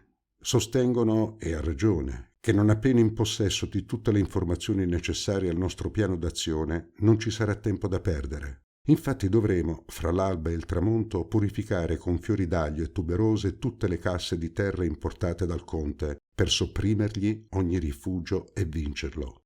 Van Helsing è andato al British Museum a consultare alcuni antichi trattati di medicina. È bene sapere quale rimedio applicare alle ferite fatte da un vampiro. Mi chiedo certe volte se non siamo tutti pazzi e se non farebbero bene a metterci la camicia di forza. Nuovo conciliabolo. Siamo sulla buona pista e domani sera ci sarà forse qualche novità. Rainfield è calmo. Che cosa nasconde questa calma? Ieri ricominciò ad acciuffare le mosche. Toh, che cos'è questo grido selvaggio? Pare venga dalla sua stanza. Un guardiano entra a precipizio. Rainfield ha dovuto ferirsi. L'abbiamo trovato steso a terra tutto insanguinato. 3 ottobre. Quando giunsi, Rainfield giaceva in un mare di sangue. Lo rialzai. Aveva parecchie ferite in molte parti. Il viso era orribilmente martoriato, come se avesse battuto la faccia contro il pavimento. Si direbbe, disse il guardiano che l'esaminava, che si è rotto la colonna vertebrale. Guardate. Il braccio, la gamba e il viso da tutta la parte destra sono come paralizzati. In qual modo questi 2 accidenti poterono capitare simultaneamente? Si poté sfigurare la faccia battendo a terra, poté rompersi la colonna vertebrale cadendo dal letto, ma di questi 2 accidenti l'uno esclude l'altro. Andate a cercare il dottor Van Helsing. Il professore accorse subito in pantofole e veste da camera. Triste accidente, disse laconico. Quest'uomo deve essere vegliato. Vado a vestirmi e ritorno. Il malato respirava a stento. Soffriva, certo, ma Van Helsing tornò con il suo astuccio. Congedate il guardiano, mi disse sottovoce. Dobbiamo essere soli con quest'uomo quando tornerà in sé, dopo l'operazione. Potete continuare il vostro giro, Simmons, dissi al guardiano. Il dottor Van Helsing ed io basteremo. Osservai quando fu uscito. Le ferite al viso non sono che superficiali, ma c'è frattura al cranio. Bisogna agire subito, disse Van Helsing. Tutti i nervi motori sono colpiti. Bisogna fare la trepanazione senza indugio. In quel momento fu bussato all'uscio. Apersi e vide Arturo e Quincy in pigiama. Possiamo essere utili a qualche cosa? Chiesero. Sì, entrate. In poche parole li mettemmo al corrente. Van Helsing rimboccò le maniche per l'operazione. Il suo viso non mi rassicurava affatto, purché il disgraziato non spirasse prima di avere parlato. Non respirava che a sbalzi. Spicciamoci, disse Van Helsing. Praticherò l'apertura verso l'orecchio. Con mano abile e sicura maneggiava i suoi utensili. A un tratto il malato emise un profondo sospiro e aperse gli occhi senza aver l'aria di vederci. Lentamente rinvenne e finì col riconoscerci. «Starò tranquillo, dottore. Dite loro di togliermi la camicia di forza. Ho fatto un sogno orribile che m'ha lasciato molto debole. Mi duole la faccia. Perché?» Volle voltare la testa, ma lo sguardo diventò vitreo. Credetti che stesse per morire. «Che avete sognato, Renfield?» interrogò Van Helsing. Il viso del malato si illuminò. «Ah, siete voi, dottor Van Helsing. Come siete buono d'essere venuto». «Ho sognato...» Non poté dir di più. «Presto, Quincy, un po' d'acqua e di brandy», gridai. Quincy tornò con una fiala. Ne umettai le labbra del paziente che riprese i sensi. «Non è un sogno», riprese, «ma un'atroce realtà. Ancora un po' di brandy. Sento che me ne vado e devo dire parecchie cose. Grazie. Vedete, tutto il male cominciò quella sera in cui vi supplicai d'allontanarmi di qui. Allora non potei parlare. La mia lingua era legata, ma la ragione limpida. Quando partiste, ebbi una crisi di disperazione. Poi mi calmai. I cani abbaiavano accanto alla casa, ma egli era altrove». Van Helsing mi lanciò un'occhiata significativa. «Continuate», feci io dolcemente. Egli riprese. Egli si avvicinò alla finestra sotto forma di nebbia, quale già lo avevo veduto parecchie volte, ma aveva più l'apparenza d'uomo reale che di ombra. I suoi occhi scintillavano di uno splendore straordinario. La sua bocca sogghignava scoprendo i denti aguzzi. Io non gli dissi di entrare, come egli sperava. Allora, per sedurmi, fece sfilare davanti a me tutte le tentazioni. Vidi milioni di topi, d'uccelli, di gatti e di cani, e tutto ciò rappresentava del bel sangue rosso, della vita e dei secoli d'esistenza. «Tutte queste vite sono vostre e molte altre ancora», mi disse, «se volete adorarmi». Allora mi vidi avvolto da una nube rossa. Spinto da un impulso irresistibile dissi: «Entrate, mio signore padrone». Tutti gli animali erano scomparsi. Egli era scivolato dalla finestra appena socchiusa. La voce di Renfield si indeboliva sempre più. Gli diedi ancora alcune gocce di brandy ed egli riprese il suo racconto, ma con una lacuna. Tutto il giorno aspettai che manifestasse il suo potere, ma egli nulla mi inviò, nemmeno una meschina piccola mosca. Quindi quando ritornò quella sera lo colmai di ingiurie. Mi guardò con sprezzo ed i suoi occhi rossi parevano beffarmi. Poi entrò nella stanza della signora Harker. Il professore trasalì e lo vidi impallidire. Renfield riprese: «Oggi ho riveduto la signora Harker nel pomeriggio e la trovai cambiata. Non mi piace la gente pallida. Mi piace vigorosa e dotata di un sangue ricco. Ella pareva aver perduto tutto il suo. Riflettei dopo la sua partenza e l'idea che egli avesse potuto, che egli avesse osato prendere un po' della vita della signora Harker mi fece impazzire. Così, stasera, ho spiato l'arrivo del mostro. Dicono che i pazzi hanno talvolta una forza strabiliante. Mi gettai addosso a lui e strinsi con tutte le mie forze, ma allora i suoi occhi mi hanno bruciato come due ferri infuocati. Sentii svanire tutta la mia forza e rallentai la stretta. Egli mi sollevò e mi lanciò a terra con una violenza. Fui accecato da una luce rossa, intontito da un rumor di tuono, e il fantasma scivolò sotto la porta. La sua voce si spense. Van Helsing si rialzò gridando: «È nella casa, dunque. Purché non sia troppo tardi, andiamo ad assalirlo con le sue stesse armi». Ci precipitammo nelle nostre stanze, equipaggiati come la prima volta dell'escursione notturna nel maniero. Ci ritrovammo davanti alla porta degli Harker. «Siamo costretti a sfondare la porta», disse Van Helsing, «poiché se svegliamo i nostri amici egli avrà il tempo di sfuggire». Con lo stesso slancio ci avventammo contro la porta, alla quale cedette tanto bruscamente che fummo lanciati in mezzo alla stanza. Lo spettacolo che apparve mi agghiacciò di spavento. Il chiaro di luna era così luminoso che, malgrado le imposte chiuse, si vedevano gli oggetti nella stanza. Jonathan, che occupava il letto accanto alla finestra, dormiva con un respiro irregolare. Accanto al letto di Mina si delineava un'indistinta forma nera. Al nostro avvicinare, il conte si voltò. I suoi occhi scintillarono di furore diabolico. Le sue larghe narici si dilatarono. Digrignò i denti e si allontanò con violenza dal letto di Mina e venne alla nostra volta. Il professore agitò la sua ghirlanda di tuberose ed il conte indietreggiò, come la povera Lucy davanti alla propria tomba. Allora brandimmo tutti i nostri fiori d'aglio, obbligando così il mostro a indietreggiare. Una nube passò davanti alla luna, oscurando la stanza. Quincy sfregò un cerino e l'accostò al gas. Si vide allora un lieve vapore bianco scivolare nel corridoio. Poi la signora Harker lanciò un grido stridente che udirò fino alla morte.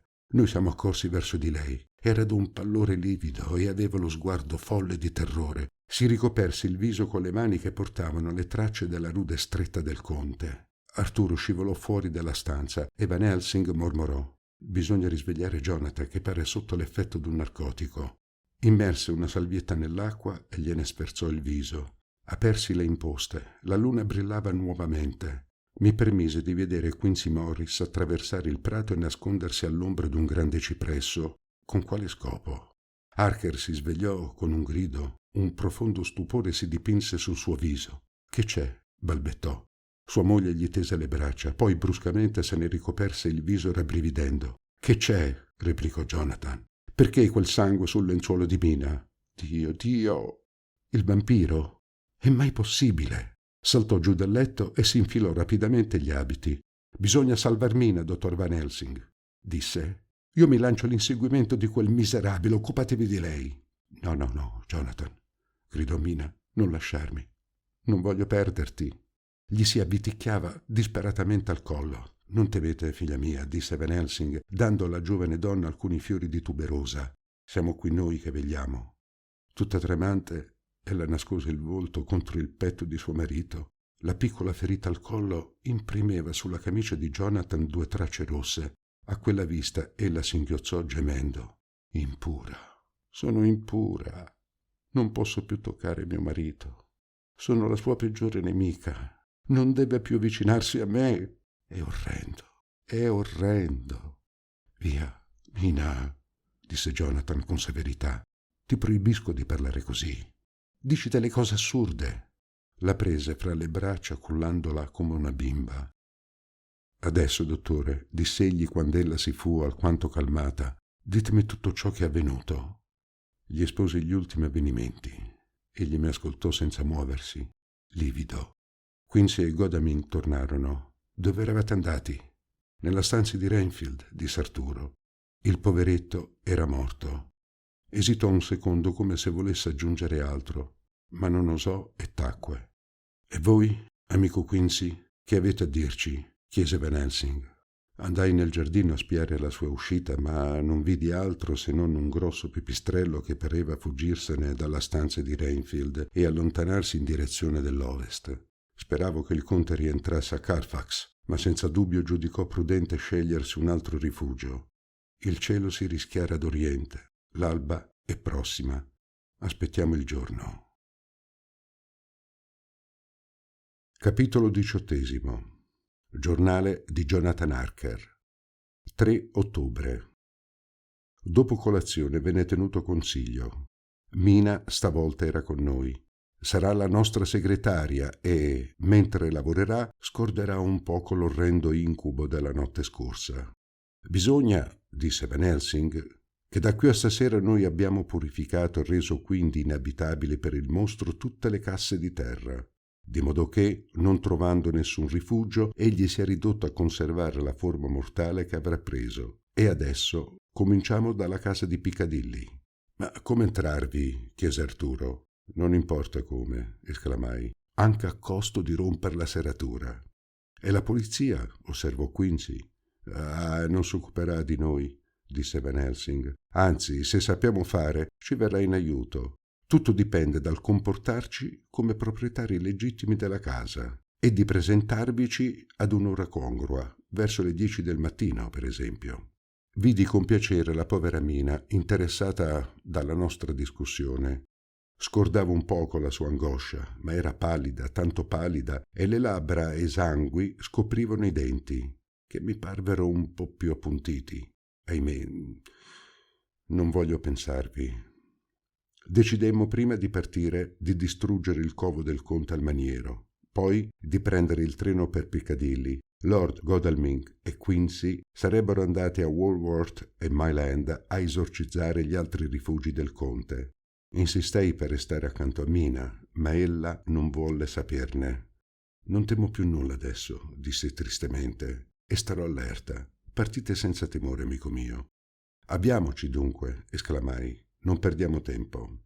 Scusate, disse Van Helsing. Ci tengo a far colazione io, prima di partire. Abbiamo bisogno di riprendere le forze. Pasto strano, nel quale cercavamo bravamente di distrarci e in cui ciascuno di noi era ossessionato dall'idea fissa. Adesso si parte davvero, disse Van Helsing quando ci alzammo da tavola. Signora Mina, non correte nessun pericolo fino al tramonto. Per quell'ora saremo di ritorno e d'altronde ho purificato la vostra stanza. Siate senza timore. Egli non potrebbe rientrarvi. Lasciatemi adesso preservare la vostra persona toccandolo con i fiori. Un grido stridulo risuonò nel momento in cui appoggiava le tuberose sulla fronte di Mina. Costei provò una scottatura atroce. La mia povera moglie diletta si buttò a terra e gemette nascondendosi il viso fra i capelli. Sono maledetta. Porterò questo marchio di vergogna fino al giudizio finale. La rialzai e la riconfortai come meglio seppi. I nostri amici si asciugavano lagrime furtive. Signora Mina, disse Van Helsing con voce profonda, questa bruciatura sparirà il giorno in cui perirà il vampiro. La vostra redenzione non può tardare. Quelle parole confortarono un po' la mia povera cara, che si calmò. Era tempo di andare. Abbracciai Mina con tenerezza come se non dovessi rivederla più, giurandomi di vendicarla. Ma se la maledizione si accanisse su di lei, se la dovesse diventare, avrò il coraggio di dir la parola un vampiro. Ebbene, l'accompagnerò. E così io immagino che nei tempi addietro l'amore faceva dei proseliti. Sì, piuttosto che dormire solo in terra santa, voglio essere maledetto con lei. Ma ciò non avverrà. Siamo entrati facilmente nel maniero, nulla è cambiato. Nella vecchia cappella le casse stanno allineate come l'altro giorno. Adesso, amici miei, disse Van Helsing, si tratta di purificare questa terra, una volta sacra, ma resa impura dal suo contatto, e che egli portò così da lontano con uno scopo delittuoso. Si tolse dal sacco un cacciavite delle tenaglie e dopo pochi minuti fece saltare il coperchio della prima bara. Sulla terra contenuta in quella prima cassa posò con rispetto dei fiori di tuberose, pronunziando una preghiera. Poi, pianamente, rinchiuse il coperchio che noi aiutammo ad avvitare. E così si fece per ognuna delle altre casse. Quando richiudemmo la porta della cappella, Van Helsing esclamò: «Ecco un buon lavoro. Auguriamoci che vada altrettanto bene anche il resto». Prendemmo allora la via della stazione. Passando davanti all'asilo, lanciai uno sguardo verso la finestra di mia moglie. Ella indovinò la mia presenza e agitò il fazzoletto. Le mandai un bacio e raggiunsi in fretta i compagni. Il treno era già fermo in stazione. Siamo saltati in uno scompartimento da dove scrivo queste note. Piccadilly, 30, mezzodì. A Londra abbiamo preso una vettura. Poco prima di giungere alla casa, Lord Godalming disse: «Quincy verrà con me in cerca d'un fabbro. Troppo numerosi, susciteremmo la curiosità. Separiamoci dunque. Aspettateci in Green Park, donde si scorge la casa. Quando vedrete le finestre aperte, vorrà dire che non ci sarà più il fabbro. E allora raggiungeteci». «Buona idea», disse Van Helsing. Godalming e Morris presero un altro cab mentre noi proseguivamo nel nostro fino all'angolo d'Arlington Street. Io provai un battito di cuore scorgendo la casa triste e nera su cui si concentrava la nostra speranza. Sedemmo su di una panca aspettando pazientemente, fumando un sigaro. Il tempo ci parve lungo. Finalmente vedemmo i nostri amici tornare col fabbro. Si fermarono sul limitare della casa. L'uomo si tolse la giacca. Passava un policeman in quel momento e s'accostò. Il fabbro gli disse qualche parola ed egli s'allontanò pacificamente. L'operaio provò diverse chiavi. Alla terza la porta cedette. Godalming e Morris entrarono nel vestibolo. Noi osservavamo col cuore che batteva. Aspettammo che l'uomo se ne andasse. Poi attraversammo la strada. Morris ci aperse la porta. Lord Godalming aveva già acceso una sigaretta. «È pestifero», disse. «Lo stesso odore che nella vecchia cappella di Carfax. Il conte deve essere passato di qui da poco tempo». Facemmo il giro della casa. Nella sala da pranzo non trovammo che 8 casse di terra invece di 9 come contavamo trovare. Le aprimo ad una, santificandole come quelle di Carfax. Sul tavolo tutte le carte concernenti l'acquisto della casa, dei fogli da lettera, delle buste, penna e inchiostro, tutto quanto avvolto in carta. C'era anche una spazzola per gli abiti, un pettine, una brocca d'acqua e un catino, quest'ultimo pieno d'acqua sporca, come rossa di sangue, e poi un mazzetto di chiavi delle altre case. «È ora di andarcene», disse Godalming a Morris. Ambedue presero nota degli indirizzi delle altre case e, muniti delle chiavi, si congedarono da noi. Capitolo 19. Giornale del dottor Seward. 3 ottobre. Durante l'assenza dei nostri amici, il professore si sforzò di distrarci con considerazioni molto interessanti. Mentre parlava, fummo interrotti da un colpo bussato al portone. Trasalimmo. Van Helsing andò ad aprire. Un giovane fattorino del telegrafo gli diè un dispaccio. Egli subito l'aperse e lesse. «Diffidate di D. Ha lasciato poco fa Carfax. Certo diretto a Londra. Firmato Mina». «Finalmente potremo agire», esclamò Van Helsing. «Oggi il potere del nostro nemico non oltrepassa quello d'un comune mortale. E da qui al tramonto non potrà trasformarsi. Ora non può tardare. Speriamo che Arturo e Quincy siano tornati prima». Una mezz'ora dopo, un nuovo colpo di battente scuoteva la porta. Ci guardammo inquieti e ci precipitammo ad aprire. Stavamo già pronti a brandire i nostri fiori d'aglio e le nostre rivoltelle, quando constatammo con gioia che erano Quincy Morris e Lord Godalming. «Tutto va bene», disse Arturo. «Abbiamo ritrovato le 2 case. Ci sono 6 casse in ognuna. Sono tutte santificate». «Non c'è più che da aspettare», disse Quincy. «Stavolta, se alle 5 non sarà giunto, faremo bene a ripartire perché sarebbe imprudente lasciare solo la signora Harker dopo il tramonto». «State tranquilli», disse Van Helsing. «Non ci sarà tanto da aspettare. Prendete le armi e pronti». «Shh!» Infatti una chiave veniva allora introdotta pianamente con precauzione nella porta d'entrata. Ammiro come, nei momenti tragici, ognuno di noi riveli il suo carattere. In tutte le nostre antiche battute di caccia, Morris dirigeva il piano d'azione. Arturo ed io obbedivamo. Istintivamente egli riprese l'antica abitudine. Con un gesto designò i nostri posti. Helsing, Harker ed io accanto all'uscio. Arturo e lui nascosti accanto alla finestra per tagliare la ritirata da quella parte al conte. I passi si avvicinavano prudenti e lenti. Temeva un agguato? Di botto, con uno slancio brusco, piombò nella stanza prima che alcuno di noi potesse fare un gesto. La sua agilità aveva qualche cosa di felino. Harker si gettò con un balzo contro la porta di comunicazione. Scorgendoci, il conte ebbe un sogghigno orrendo che gli scoprì i suoi denti canini. Poi prese un'aria di disdegno maestoso. Cambiò faccia, tuttavia, quando con un solo impeto ci avanzammo alla sua volta.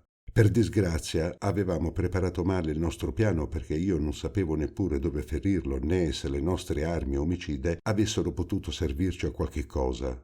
Harker non esitò, lui. Brandendo il suo gran coltello s'avventò sul nemico, ma con uno scatto il conte sgusciò via. Il coltello tagliò soltanto il vestito all'altezza d'una tasca, donde sfuggirono un fascio di biglietti di banca e parecchie monete d'oro.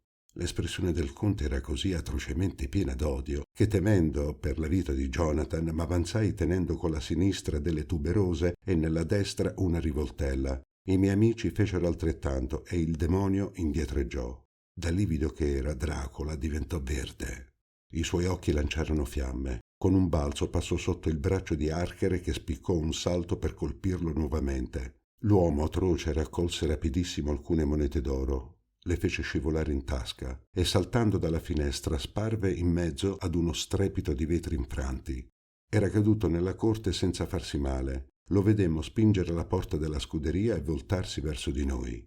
«Credete di vincermi», gridò. «Ebbene, non siete ancora alla fine delle vostre tribolazioni. Credete d'avermi tagliato ogni ritirata? Errore. Ho altri rifugi. La mia vendetta comincia appena.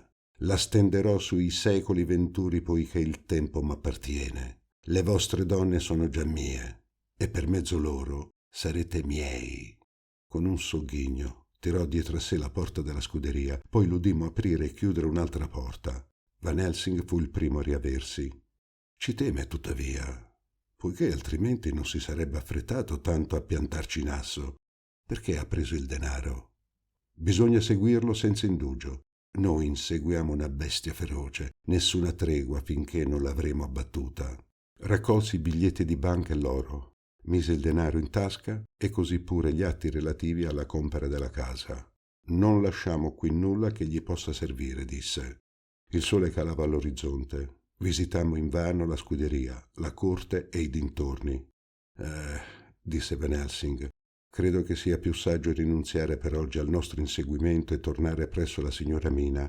Dobbiamo vegliare su di lei, ma non ci scoraggiamo. Non rimane più che una cassa di terra. Il bandito non ha più che un rifugio. Lo scopriremo fra breve.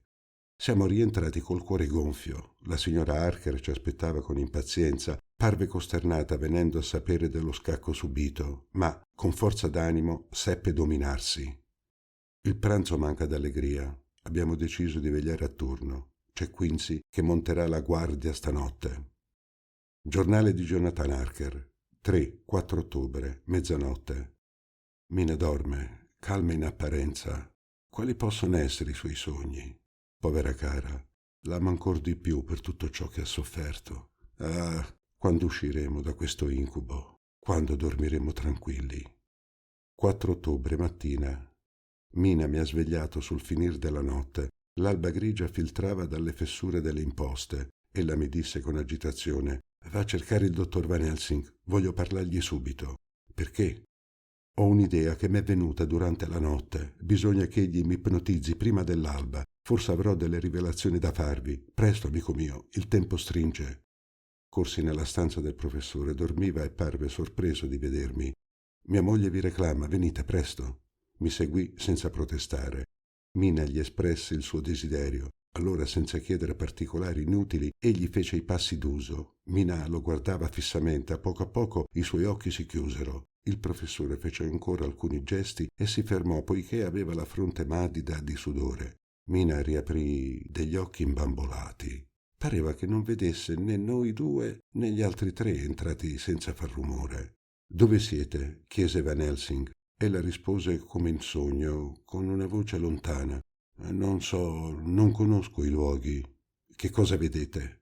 «Non vedo nulla, è buio». «Che udite?» «Lo sciacquio delle acque e il rumore delle onde». «Allora siete su di una nave?» Sì, appunto». «Che udite ancora?» Sopra la mia testa dei passi d'uomini, un rumor di catena e uno scricchiolio simile a quello dell'argano sopra la ruota di un ingranaggio. «Che fate?» «Non mi muovo. È calmo, calmo». Chiuse gli occhi e respirò lievemente come se dormisse. Il sole s'era alzato. Arturo spalancò le persiane. Il sole inondò la stanza. Il dottor Van Helsing appoggiò dolcemente la testa di Mina sul guanciale e fece alcuni passi magnetici. Dopo alcuni istanti ella riaperse gli occhi, guardò tutti noi. «Ho parlato in sogno?» chiese. Il professore le riferì interrogatorio e risposte. «Non c'è un momento da perdere», disse ella. «Forse non è troppo tardi». Arturo e Morris già si precipitavano. «Ehi, ragazzi miei, dove volete andare?» disse Van Helsing. Il battello levava l'ancora nel momento in cui ella parlava e ci sono tanti battelli nel porto di Londra. «Ah, canaglia. Capisco adesso perché gli ci voleva tanto denaro. Per fuggire. Perbacco. Non ha che un solo rifugio. Viene inseguito come un cane. Londra non è più abitabile per lui.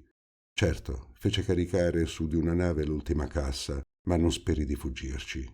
Il sole sorge. La giornata è nostra. Vestiamoci, facciamo colazione e poi all'opera». Mina ebbe uno sguardo implorante. Ma poiché s'allontanava, perché inseguirlo? «Perché», rispose gravemente Van Helsing, «vi ha segnata e si può temere qualunque cosa». Arrivai in tempo ad accoglierla fra le mie braccia. Capitolo 20. Giornale di Mina. 5 ottobre, le 5 di sera. Quando ci fummo nuovamente riuniti, il dottor Van Helsing disse: Ho cercato di indagare con qual nave il conte avesse potuto fuggire. Ho pensato che egli doveva cercare di raggiungere la Transilvania per il Mar Nero e l'imboccatura del Danubio. Bisognava sapere qual nave era partita per il Mar Nero. Ci informammo alla compagnia Lloyd. Una sola goletta aveva fatto vela per Varna al momento della marea, la Zarina Catarina, ancorata sul quai di Doolittle. Congetturai subito che fosse il battello del conte. Eccoci dunque in via per il quai di Doolittle. Là un impiegato ci diede tutte le informazioni desiderate. La vigilia, verso la fine del pomeriggio, un uomo alto e pallido, i cui connotati rispondono a quelli del nostro nemico, è venuto a far registrare una gran cassa per Varna. Scaricò da solo quella cassa enorme portata da un autocarro, la quale tuttavia pesava tanto che ci vollero parecchi uomini per trasportarla sulla nave. Fece molte raccomandazioni circa il posto che doveva occupare la sua cassa e il capitano esasperato lo mandò a tutti i diavoli. La goletta doveva alzar la vela la sera stessa. Al momento della partenza una leggera nebbia circondò il battello, ostacolandone la marcia. Il capitano bestemmiava come un turco. Nella serata il conte tornò. Ci teneva a vedere dov'era il luogo che la cassa occupava. Il mozzo l'accompagnò, lo ricondusse sul ponte. Nessuno lo vide quando uscì dalla nave, ma la nebbia era tale che nessuno se ne meravigliò. L'alba scacciò la nebbia e la goletta alzò subito l'ancora. Quando arrivammo era già in alto mare. Così, cara signora Mina, disse Van Helsing, abbiamo tutto il tempo di raggiungerlo, poiché lo precederemo sul continente. Auguriamoci di sorprendere il conte fra l'aurora e il tramonto. Se abbiamo la fortuna di trovarlo nella sua cassa, sarà in nostra balia. Conosco esattamente l'itinerario del battello. La cassa verrà scaricata a Varna e consegnata fra le mani d'un agente di Bistrik. Mio Dio, obiettai, è necessario proprio che inseguiate il conte. Non voglio che Jonathan mi lasci. Sì, è necessario, mi rispose Van Helsing con una voce ruvida. Per voi, in primo luogo, e per l'umanità. Questo mostro ha fatto già troppe vittime. Il suo paese selvaggio e poco abitato non gli offriva risorse sufficienti. Non è senza scopo se egli volle scegliere il nostro bel paese così fervido di vita. Tutte le forze naturali e occulte l'hanno servito. Questo mostro ha compromesso la vostra salute. Se domani voi moriste, sareste uguali a lui. Ma questo non avverrà, l'abbiamo giurato. Lavoreremo per la vostra redenzione e, simili agli antichi crociati, partiremo per andare a combattere l'infame e come loro vinceremo o moriremo per la buona causa. Giornale del dottor Seward, 5 ottobre. Ci siamo alzati di buon'ora. La prima colazione ci riunì. Eravamo tutti alleggeriti d'un gran peso e quasi allegri. La vita umana ha davvero riserve straordinarie. Certe volte mi chiedo se non abbiamo sognato. E senza il segno rosso che rimane sulla fronte di Mistress Harker, Van Helsing doveva parlarmi. Alzandoci da tavola mi seguì nello studio. Amico John, mi disse dopo alcune parole insignificanti, voi indovinate forse quello che vi devo dire. Ma no, spiegatevi. La signora Mina, la nostra cara signora Mina, subisce un cambiamento inquietante. Fui preso da un brivido, i suoi timori confermavano i miei. Il triste precedente di Miss Lucy deve metterci in guardia. Vedo già sul suo viso i sintomi futuri del vampiro. È ancora poca cosa, ma i suoi denti sono più aguzzi. I suoi occhi hanno, in certi momenti, uno splendore duro. Inoltre, temo che il conte, avendola ipnotizzata, sia in grado di conoscere i suoi pensieri e quindi ciò che meditiamo contro di lui. Ecco quello che dobbiamo impedire ad ogni costo. Il mezzo? Tenerla lontana dai nostri conciliaboli. È penoso ma saggio. Si rattristò al pensiero del dispiacere che avrebbe dato alla giovane donna già messa a così dura prova. Quella pena gli venne risparmiata. La signora Harker stessa preferì sottrarsi ai nostri colloqui. Come al solito Van Helsing prese la parola. La Zarina Catarina, disse, uscì ieri fuori dal-Tamigi. Le occorreranno 3 settimane almeno per raggiungere Varna. Ora questo percorso noi lo possiamo fare in 3 giorni. Abbiamo davanti a noi 2 settimane di tregua e possiamo fin d'ora fissare la nostra partenza al 27. Così lo precederemo a Varna e prepareremo il nostro piano d'azione. Io propongo, disse Queen's Morris ridendo, di portare oltre le nostre armi spirituali delle solide Winchester. Quel paese è a quanto pare infestato di lupi. Voi pensate a tutto, disse Van Helsing e aggiunse, ma però, poiché nessuno ci trattiene qui, perché non partiremmo tutte e 4 per tastar terreno? Tutte e 4, disse Harker sorpreso. Si capisce? Voi dovete stare con vostra moglie. Chi veglierebbe su di lei, se non siete voi? Parleremo di questo domattina, voglio prima consultare Mina. Speravo che Van Helsing raccomandasse al nostro amico di diffidare di sua moglie. Gli fece un segno con la coda dell'occhio, ma per tutta risposta egli si mise un dito sulle labbra. Giornale di Jonathan Harker, 5 ottobre, pomeriggio. Le decisioni di stamane mi danno da pensare. Perché Mina non volle assistere al nostro consiglio? Perché gli altri non protestarono? Salì nella stanza di Mina, dormiva come una bimba, la sera cadeva. Ella aperse a un tratto gli occhi e mi guardò con tenerezza. Jonathan, mi ha detto, promettimi su quanto avete di più sacro d'accordarmi ciò che vi chiederò. Certo, se è in poter mio. Sì, e vedrete che il dottor Van Helsing mi sarà riconoscente d'averlo chiesto. Che cosa? Feci io meravigliato. Promettetemi di non informarmi circa i piani di campagna formati da voi contro il conte. Fa duopo che io non li sospetti neppure. Lo prometto, dissi col cuore stretto, come se una porta si chiudesse fra di noi due. 6 ottobre, mattina. Nuova sorpresa. Stamane allo svegliarsi, Mina mi ha supplicato di andare a cercare il dottor Van Helsing. Come ieri le ho obbedito. Egli è venuto. Voi state per mettervi in viaggio, disse Mina. Bisogna che io vi accompagni. Il dottor Van Helsing ebbe l'aria non meno sorpresa di me. Ma perché? Bisogna condurmi, ripeté con ostinazione. Sarò più al sicuro con voi e voi sarete al sicuro con me. Ma, obiettò il dottore, andiamo ad affrontare dei pericoli più gravi per voi che per noi. Lo so, disse ella portandosi la mano alla fronte, ed è per questo che devo partire. Lo so che se il conte mi chiama andrò a ritrovarlo mio malgrado, costretta dalla sua volontà. Voi siete forti e coraggiosi, mi difenderete. Inoltre potrò esservi utile, rivelandovi nel sonno ipnotico i fatti e le gesta del conte. Avete ragione, signora Mina, disse Van Helsing dopo un attimo di riflessione. Voi dunque ci accompagnerete e, riunendo ogni mezzo e ogni sforzo, uniti vinceremo. Finì appena di parlare che Mina si addormentò. Van Helsing mi fe segno di seguirlo. Noi andammo nello studio di Seward, ove ci aspettavano gli altri. Egli li mise al corrente e stabilì. Partiremo dunque per Varna. E là che faremo? Chiese Morris. Aspetteremo l'arrivo della nave e non appena giungerà saliremo a bordo per identificare la cassa. Su quella cassa fisseremo delle tuberose, poiché questi fiori impediranno al nostro nemico di uscirne. Poi afferreremo la prima occasione per aprire la cassa. Non aspetterò l'occasione, esclamò Morris. Non appena vedrò quella cassa l'aprirò e distruggerò il mostro, fosse pure dinanzi a migliaia di spettatori e a rischio di essere fustigato poi.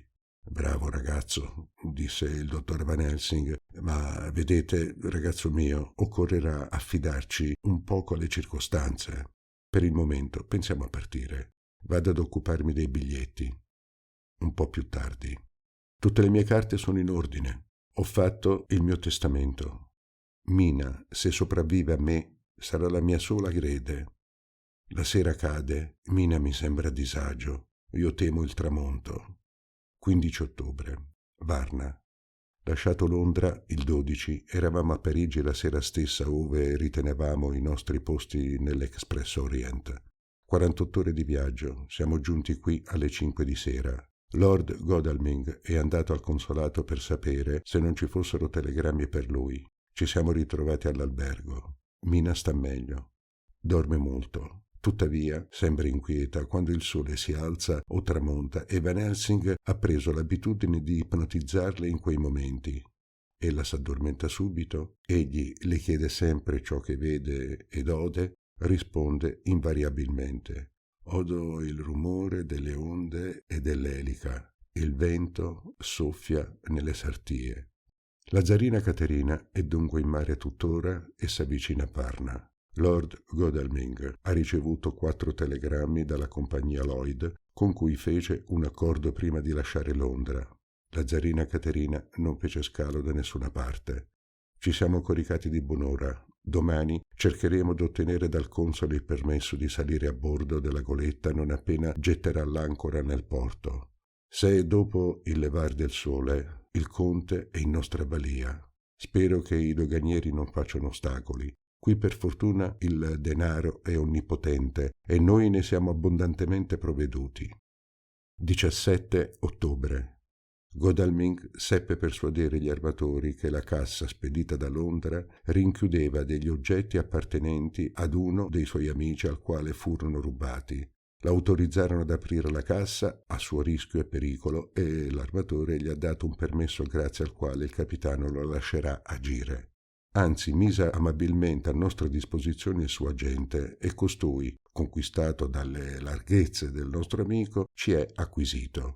Se possiamo aprire la cassa nelle condizioni che ci auguriamo ed il conte vi è rinchiuso, Van Helsing e Seward gli taglieranno la testa e gli immergeranno un tizzone nel cuore mentre Morris, Godalming ed io impediremo a chiunque di accostarsi. Dovessimo impiegare la forza.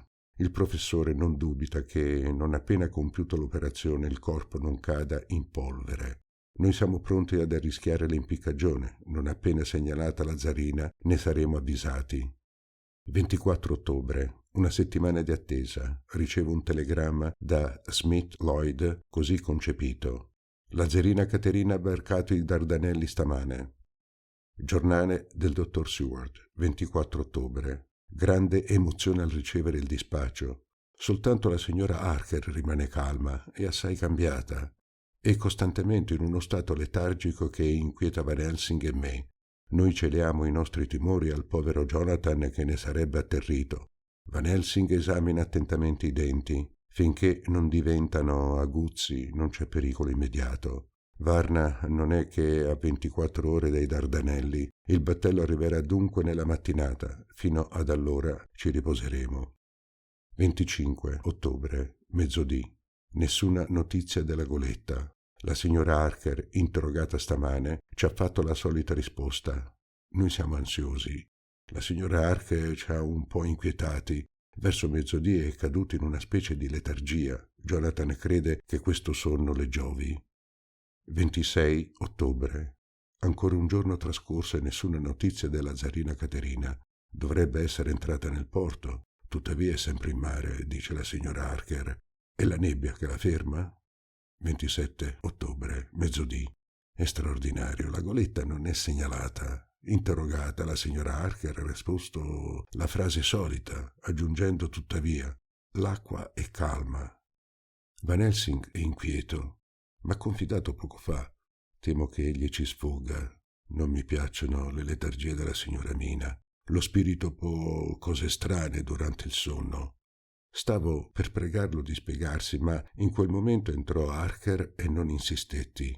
Ecco il telegramma che ricevemmo. Smith, Londra, a Lord Godalming, Varna. La zarina Caterina, oggi alla 1, è entrata nel porto di Galatz. Questa notizia non ci stupisce oltremodo. Bisognava pure che il ritardo avesse una causa. A che ora il primo treno per Galatz? Domanda Van Helsing. Alle 6:30 del mattino, dice la signora Harker, con una voce lontana. È esatto, dice Morris, che consulta un orario. Anzi, non c'è altro treno. Non perdiamo tempo, dice Van Helsing.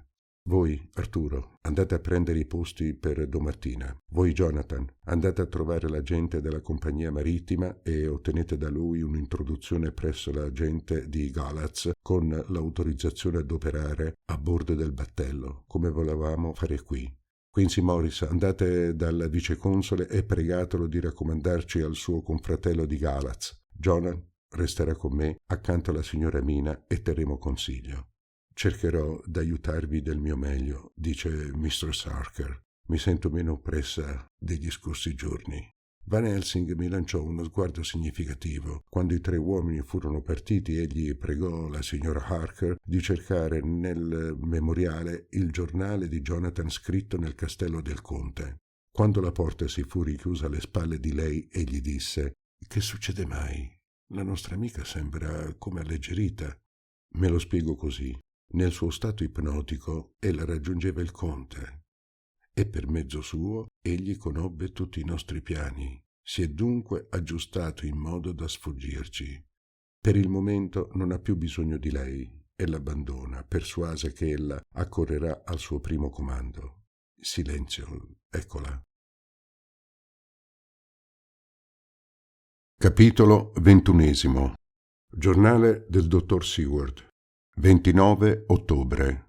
Nel treno che ci porta da Varna a Galatz. Ieri sera ci riunimmo tutti un po' prima del calar del sole. Avevamo preparato tutto per il nuovo viaggio. Van Helsing ipnotizzò ancora una volta Mistress Harker. Stentò più del solito e per ottenere la risposta dovette ripetere più d'una volta la domanda. «Non vedo nulla», ella disse alla fine. «Il battello è immobile. Delle voci si chiamano. Odo stridere i remi, odo un colpo di fucile la cui eco si ripercuote lontano, poi un rumor di passi sulla mia testa. Trascinano corde e catene, vedo un raggio di luce, l'aria mi soffia sul viso». Si era alzata dal divano e con le 2 mani stese pareva voler sollevare un peso. Van Helsing mi lanciò uno sguardo significativo. Pensai che ella non avrebbe parlato più. Infatti di lì a poco riaperse gli occhi e disse con voce naturale: «Non volete una tazza di tè? Dovete essere stanchi». E uscì per preparare il samovar. «Vedete, amici miei», disse allora Van Helsing, «egli è uscito dal feretro, ma è ancora a terra. Se non sbarca prima di domani mattina, arriveremo a tempo». Stanotte non ci siamo coricati per poter interrogare la signora Harker prima del sorger del sole. Van Helsing stentò ancor di più ad addormentarla. «Tutto è buio», diss'ella. «Odo il rumore delle onde e un leggero scricchiolio». In quel momento il disco rosso del sole si è alzato. Ella tacque. «Non sapremo nulla d'altro fino a stasera. Arriveremo a Galatz fra le 2 e le 3 del mattino, ma già a Bucarest ebbimo 3 ore di ritardo. È promettente». Un po' prima del tramonto, Van Helsing ha nuovamente addormentato la nostra medium con fatica. Temo che la sua facoltà di leggere nel pensiero del conte si attenui proprio quando ne avremo maggior bisogno. Invece di attenersi ai fatti, si esprime con enigmi. Qualcosa si allontana. Lo sento passarmi accanto come una brezza fresca. Odo in lontananza rumori confusi. Degli uomini si esprimono in una lingua straniera. Odo una potente cascata d'acqua e gli urli dei lupi. Si fermò, scossa da un violento tremito. Non abbiamo potuto cavarne altro, malgrado le domande imperiose del professore. Si destò agghiacciata, ma con la mente sveglia. Giornale di Mina, 30 ottobre. Mr. Morris m'ha condotto all'albergo dove abbiamo fissato le stanze telegraficamente. Lord Godalming è andato al viceconsolato ove il suo titolo peserà a favore sulla bilancia. Jonathan e i 2 dottori sono andati agli uffici della compagnia per assumere informazioni circa la zarina Caterina. Ecco Arturo di ritorno, dice. Il console è assente e il viceconsole malato. Il cancelliere fu cortese e ci promise il suo concorso. Giornale di Jonathan Harker, 30 ottobre. Alle 9 del mattino Van Helsing, Seward e io ci siamo presentati dai signor Mackenzie e Steinkoff, gli agenti della compagnia. Gentilissimi ci condussero a bordo della zarina Caterina che era ancora nel porto. Là abbiamo visto il capitano Donaldson. «Non avete a bordo una gran cassa al nome del conte Dracula?» «Ne avevamo una, infatti, ma stamane un uomo è venuto a reclamarla. Ha presentato delle carte in regola e gliel'abbiamo consegnata». «Chi era quest'uomo?» chiese vivamente Van Helsing. «Oh, è facile a sapersi. disse l'altro togliendosi di tasca una ricevuta. Ecco il suo nome, Emanuele Hildesheim, Burgenstrasse 16. Il capitano non sapeva altro. Ringraziandolo ci congedammo. Trovammo Hildesheim nel suo ufficio sovraccarico. È un ebreo dal naso prominente, porta il fez. Non si fece pregare per informarci. Aveva ricevuto una lettera da un certo signor Deville di Londra, che lo pregava di ritirare prima del sorgere del sole una cassa alla quale doveva aggiungere al Galaz con la zarina Caterina. Quella cassa doveva venir consegnata nelle mani di un certo Petrov Skinski, il quale si incaricava di trattare con gli slovacchi che eseguivano i trasporti lungo il fiume. Cercammo invano questo Skinski. Uno dei suoi vicini ci affermò che era partito da 2 giorni. Aveva consegnato prima la chiave al padrone di casa. Stavamo conversando con quella degna persona quando si sparse la voce che era stato ritrovato il corpo di Skinski nel cimitero di San Pietro. Aveva la gola squarciata come da una bestia selvaggia. Giornale di Mina, 30 ottobre, sera. Ecco il risultato delle mie meditazioni. Le sottoporrò ai nostri amici dopo averle stese per iscritto per meglio precisarle. Il conte certo medita di raggiungere il castello. Bisogna che qualcuno ve lo riconduca, dal momento che egli si confina nel suo feretro. Che via seguirà? La strada carreggiabile, la ferrovia o il fiume? La strada deve temere gli impiegati daziari, i curiosi, temerà soprattutto di essere raggiunto più facilmente. La ferrovia? Ma allora chi sorveglia la spedizione della cassa? Arrischia delle fermate, dei ritardi. Può, è vero, sfuggire di notte, ma che avverrà se non ha rifugio? L'acqua? È ancora il mezzo più sicuro. Credo che abbia scelto questa via. Ho esaminato ora la carta del paese. Gli slovacchi possono aver seguito 2 strade, il Prut oppure il Seret. Nel mio sonno udì un muggire di mucche, un gorgogliare d'acqua. Ne conclusi che il conte non è uscito dal suo feretro e che la cassa è sopra un canotto messo in moto dai remi. Dunque risale la corrente. Dei 2 fiumi il Prut è più navigabile. D'altra parte il Seret, a fondo, raggiunge la Bistrizza che gira intorno al passo del borgo. Ho fatto loro parte delle mie riflessioni, hanno riconosciuto la giustezza delle mie previsioni. Che suggerite? Chiese Van Helsing. Ho voglia di noleggiare un vaporino e seguire il canotto, disse Arturo. Io potrei seguire a cavallo le sponde del fiume, disse Morris. In tal modo gli impedirò di sbarcare. Io potrei accompagnare Quincy, propose il dottor Seward. Abbiamo già fatto la caccia insieme e armati dei nostri Winchester non temiamo nulla. Ecco quello che propongo io, disse Van Helsing. Mentre Jonathan e Arturo seguiranno il canotto col vapore, John e Quincy costeggeranno la riva a cavallo. Io condurrò la signora Mina al castello Dracula. Il potere ipnotico della signora Mina ci sarà di grande aiuto. Quanti punti da santificare nel castello. Bisogna distruggere quel nido di vampiri. E che, disse vivamente Jonathan, vorreste condurre la mia povera moglie in quel covo. Non vi acconsentirò mai. Rassicuratevi, amico mio. Ella non corre nessun rischio. È appunto per il suo bene che le infliggo questa prova meno crudele della morte del conte alla quale assisterebbe rimanendo con voi. La questione è regolata. Per fortuna Lord Godalming e Morris hanno del denaro e non sono avari nello spenderlo per noi. 3 ore soltanto dopo questa discussione, Lord Godalming e Jonathan erano già in possesso di un grazioso steamer la cui caldaia è sotto pressione. Il dottor Seward e Morris hanno magnifici cavalli e tutti siamo muniti di carte topografiche. Con Van Helsing prenderò il treno delle 11:40 per Veresti, ove una vettura ci condurrà al passo del borgo. Abbiamo delle armi. Jonathan m'ha regalato una preziosa piccola rivoltella. Mio marito m'ha abbracciato strettamente. Ho il cuore gonfio al pensiero di lasciarlo e tuttavia coraggio.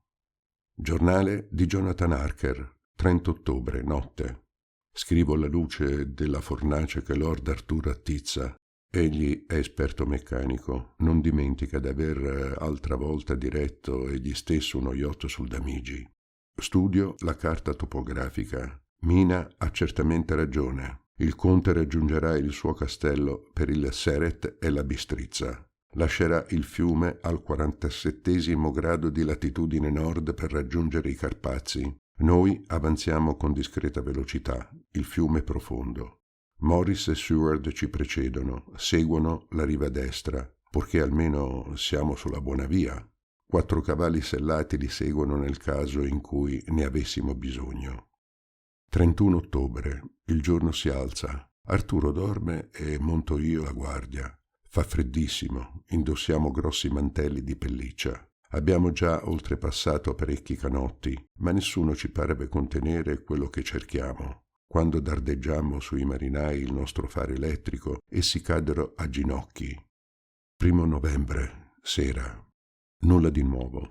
Navighiamo adesso sulla Bistrizza. Abbiamo interrogato tutti i battelli e tutti i canotti. Uno di essi stamattina ci prese per il battello del governo, il che diede l'idea di inalberare un vessillo rumeno e ci valse dei segni di deferenza. Degli slovacchi ci segnalarono il passaggio di un grande canotto che andava a gran velocità prima d'arrivare a fondo. Così non sappiamo se continuò sul Seret o volse verso la Bistrizza. Io cado dal sonno. Il freddo mi intorpidisce. Godalming insiste per fare lui la veglia imminente. 2 novembre, mattina. È giorno alto. Il mio bravo compagno stanotte non m'ha svegliato. Sono addirato meco stesso d'aver dormito tanto senza pensare a rilevarlo dalla sua fazione. Questo sonno mi ha fatto un gran bene. Adesso dorme lui e veglio io. Dove saranno Mina e Van Helsing? Devono aver raggiunto Veresti mercoledì verso mezzogiorno, ma siccome avranno dovuto impiegare un certo tempo per procurarsi una carrozza, adesso soltanto saranno arrivati al passo del borgo. Sono inquieto. È impossibile correre di più. E Seward e Morris? Purché nulla sia loro accaduto. Spero che li vedremo prima di giungere a Strasburg, ove sarà bene tener consiglio. Capitolo 22. Giornale di Mina. 31 ottobre. Giunti a Veresti verso mezzodì, noleggiato una vettura dei cavalli. Abbiamo davanti a noi più di 70 chilometri di percorso, paese incantevole. Se viaggiassimo per diporto sarebbe delizioso. L'albergatrice di Veresti ci ha dato un cesto di provviste come per un reggimento. Non protestate, ha detto il professore. Trascorrerà forse una settimana prima che possiamo vettovagliarci. 1 novembre. Tutta la giornata abbiamo corso a gran velocità. Una fermata per il cambio dei cavalli e bere del caffè caldo. Van Helsing spende l'oro a piene mani. La contrada è splendida. Il popolo è prode, semplice ma superstiziosissimo. Al primo cambio l'albergatrice, vedendomi la scottatura in fronte, si fece il segno della croce e puntò 2 dita verso di me per proteggermi dal malocchio. Adesso tengo sempre il velo abbassato. Il professore è instancabile. Non volle prendersi nessun riposo. Mi fece dormire alcune ore. Al sorger del sole m'ha ipnotizzata. Ho risposto come al solito. Oscurità, acqua calma, scricchiolio dei remi. Dunque il nostro nemico è sempre sul fiume. Io penso con inquietudine a Jonathan. Ci riposiamo in una fattoria aspettando i cavalli. Il professore sembra molto stanco. Adesso gli chiederò di lasciarmi guidare e lo costringerò a riposare in fondo alla vettura. 2 novembre, sera. Ancora una giornata di vettura. Siamo in mezzo ai Carpazi. Domattina arriveremo al passo del borgo. Ci sono poche abitazioni. Non potremo certo effettuare il cambio dei cavalli e infatti nell'ultima tappa Van Helsing ne fece attaccare 4. Memorandum di Abraham Van Helsing, 4 novembre. Scrivo per il mio caro amico Seward, nel caso non dovessi più vederlo. Scrivo accanto a un fuoco che abbiamo mantenuto acceso tutta la notte, la signora Mina ed io. Fa freddo, il cielo grigio e pesante e pieno di neve. La signora Mina par che ne soffra, non mangia più e dorme d'un sonno pesante. Tuttavia stasera è più sveglia. Ho cercato invano di ipnotizzarla al tramonto. Siamo giunti al passo del borgo ieri mattina, dopo la levata del sole. Andammo avanti senza mai sostare. Con l'aiuto di un po' di legna minuta abbiamo acceso questo fuoco. Poi andai ad esplorare un po' la strada. Staccai i cavalli e diedi loro da mangiare. Quando tornai la cena era pronta. «Mangiate», disse la signora Mina. «Avevo tanta fame e non potei aspettarvi e ho pranzato. Ho dei sospetti, ma non oso formularli. La pregai in seguito di dormire. Ella s'adagiò, ma non poté chiudere gli occhi. Invece fui io che sonnecchiai in parecchie riprese, e ogni volta che mi sveglio sussultando vedo fissi su me i suoi occhi brillanti. È strano, non s'è addormentata che sul mattino, d'un sonno pesante. 5 novembre, mattina.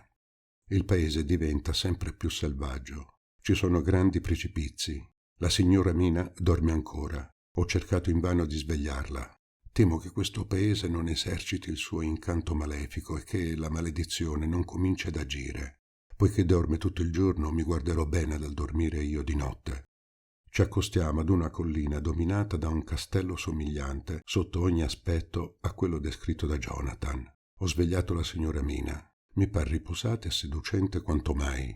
Preparai il pasto, ma non volle mangiare protestando che non aveva fame. Ho dunque cenato solo, non senza inquietudine. Poi tracciai un circolo intorno al luogo ove ella era seduta e prendendo alcune tuberose le sfogliai intorno. La signora Harker impallidì orribilmente. «Venite accanto al fuoco», dissi per metterla alla prova. Ella si alzò, fece un passo e si fermò. «Venite», insistei, ma ella sedette nuovamente, scosse la testa e disse semplicemente «Non posso». Respiro, poiché se il suo corpo è in pericolo, la sua anima è salva ancora. A un tratto i cavalli nitrirono e si impennarono. Durai fatica a calmarli. Il fuoco si spense alla mattina e la neve cominciò a cadere con una nebbia fitta che faceva pensare a donne con sciarpe strascicanti. Il silenzio fu interrotto all'improvviso dal nitrito dei cavalli. Una vaga inquietudine si impadronì di me. È il ricordo delle avventure di Jonathan. Ma mi sembra scorgere e muoversi fra i turbini di neve e la nebbia le 3 orribili sorelle del castello Dracula. La signora Mina è calma e mi sorride.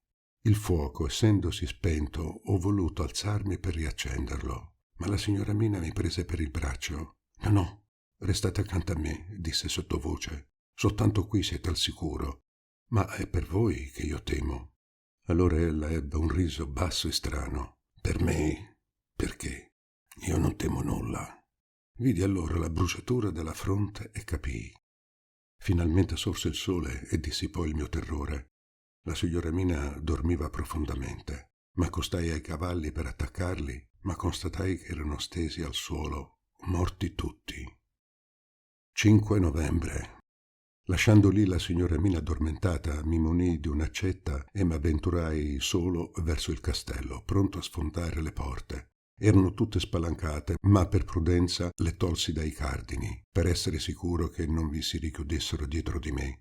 Grazie alle indicazioni di Jonathan trovai senza fatica la via della cappella. L'aria era opprimente e come appestata da esalazioni sulfurie. Sapevo di dover trovare almeno 3 tombe. Dopo un po' di tempo trovai la prima. Una giovane donna incantevole dormiva nel suo sonno di vampiro. Era tanto bella che ebbi l'impressione di commettere un omicidio. Mi immobilizzai davanti a lei, muto d'ammirazione e come affascinato, ma con uno sforzo violento mi strappai da quella contemplazione e continuai le mie ricerche. In un feretro vicino scopersi l'altra sorella bruna e in un gran momento la terza sorella bionda. Era di così fulgida bellezza in quel sonno voluttuoso che il mio cuore batté d'emozione, ma mi irrigidii e continuai le mie ricerche. Non c'erano altre forme umane. Ne dedussi che il castello era abitato soltanto da loro. Una gran tomba più signorile delle altre portava quest'iscrizione. Qui giace il conte Dracula. Dunque era quello il covo del vampiro. Prima di estinguere violentemente le 3 belle sorelle, deposi nella tomba del conte un fiore d'aglio benedetto per scacciarlo per sempre. Poi cominciai il mio orribile compito. Come potei compiere quel massacro? Il pensiero della mia cara signora Mina mi sosteneva, e il pensiero degli amici, e se non fossi stato ricompensato dalla beatitudine che lesse sul viso delle 3 sorelle prima della decomposizione finale, mai, no, mai avrei potuto per 3 volte commettere lo stesso assassinio. Ma adesso tutto è finito. Quelle povere anime dormono in pace. Le ho salvate. Prima di partire protessi le uscite del castello, in modo che il conte non vi potrà rientrare. Poi raggiunsi la signora Mina, dormiva ancora, ma si svegliò di soprassalto al rumore dei miei passi. Era molto pallida. Andiamo a raggiungere mio marito, disse. So che cammina alla nostra volta. Giornale di Mina, 6 novembre. Il pomeriggio era già inoltrato quando il professore ed io ci riavviamo verso l'est per andare incontro a Jonathan. Avanzavamo lentamente, essendo sovraccarichi di coperte, provviste, eccetera. Sul far della sera eravamo sfiniti dalla stanchezza. Nevica sempre. Il professore scelse una specie di caverna formata dal riavvicinamento di 2 rocce. Spiegò e stese a terra le coperte. «Adagiatevi», disse, «veglierò io. Se i lupi si avvicinano, saprò difendervi». Mi provai a mangiare per fargli piacere, ma invano. Qualunque cibo mi fa orrore. Van Helsing interrogò l'orizzonte con la scorta del suo binocolo. «Guardate, guardate», esclamò. Mi tese il binocolo indicandomi una certa direzione. Dalla roccia su cui eravamo si scorgeva tutta la campagna lontano. Proprio di fronte a noi, a molta distanza, s'avanzava un gruppo di cavalieri scortante una specie di carro che sobbalzava da destra a sinistra per le ineguaglianze del terreno. Dai vestiti riconobbi dei paesani slovacchi, zingari. Sul carro una lunga cassa. Il cuore mi balzò in petto. Eravamo presso alla meta, ma la sera cadeva e sapevo che col tramonto il mostro avrebbe ripreso la propria libertà, arrischiando di sfuggirci. Mi volsi verso il professore. Era saltato giù dalla roccia e vi tracciava un gran cerchio intorno. «Sì, sarete al sicuro», disse. Mi riprese dalle mani il binocolo. Esso lo portò agli occhi. «Sferzano i cavalli continuamente, visibilmente, vogliono giungere prima del tramonto». Una nuova tempesta di neve ci accecò. «Guardate, guardate», esclamò ancora Van Helsing, quando il nevischio si fu dissipato. 2 uomini a cavallo al gran trotto dal sud. Devono essere Quincy e Seward. Guardai anch'io e vidi a mia volta venire dal nord 2 altri che erano evidentemente Lord Godalming e il mio caro Jonathan. «Urrà!» gridò il professore come un monello. Caricò il suo Winchester prevedendo l'attacco degli zingari. Quanto a me, estrassi la mia piccola rivoltella, poiché l'urlo dei lupi si avvicinava.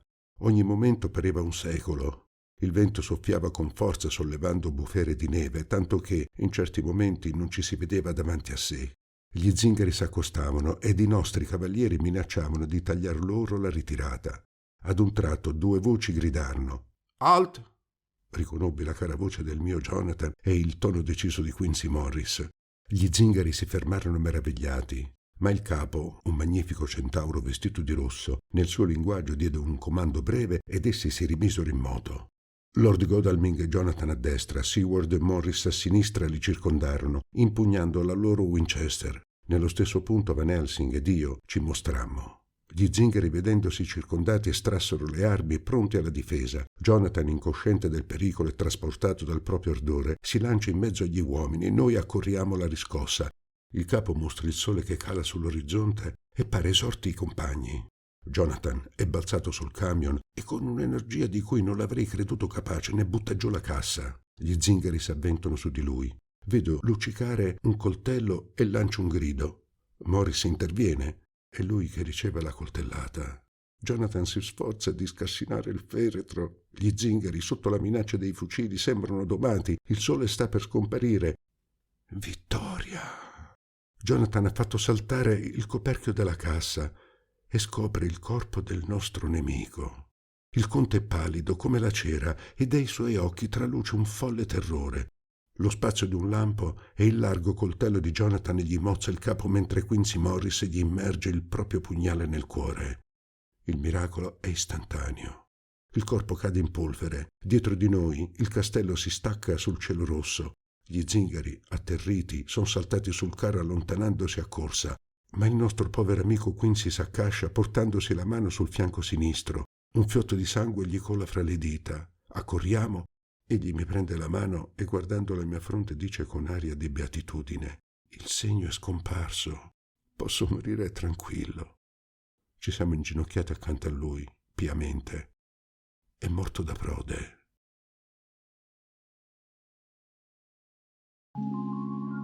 Grazie per l'ascolto. Se la lettura ti è piaciuta, lascia un mi piace, un tuo commento e iscriviti al canale. Attiva la campanella per rimanere aggiornato sui prossimi contenuti. A presto e buona continuazione!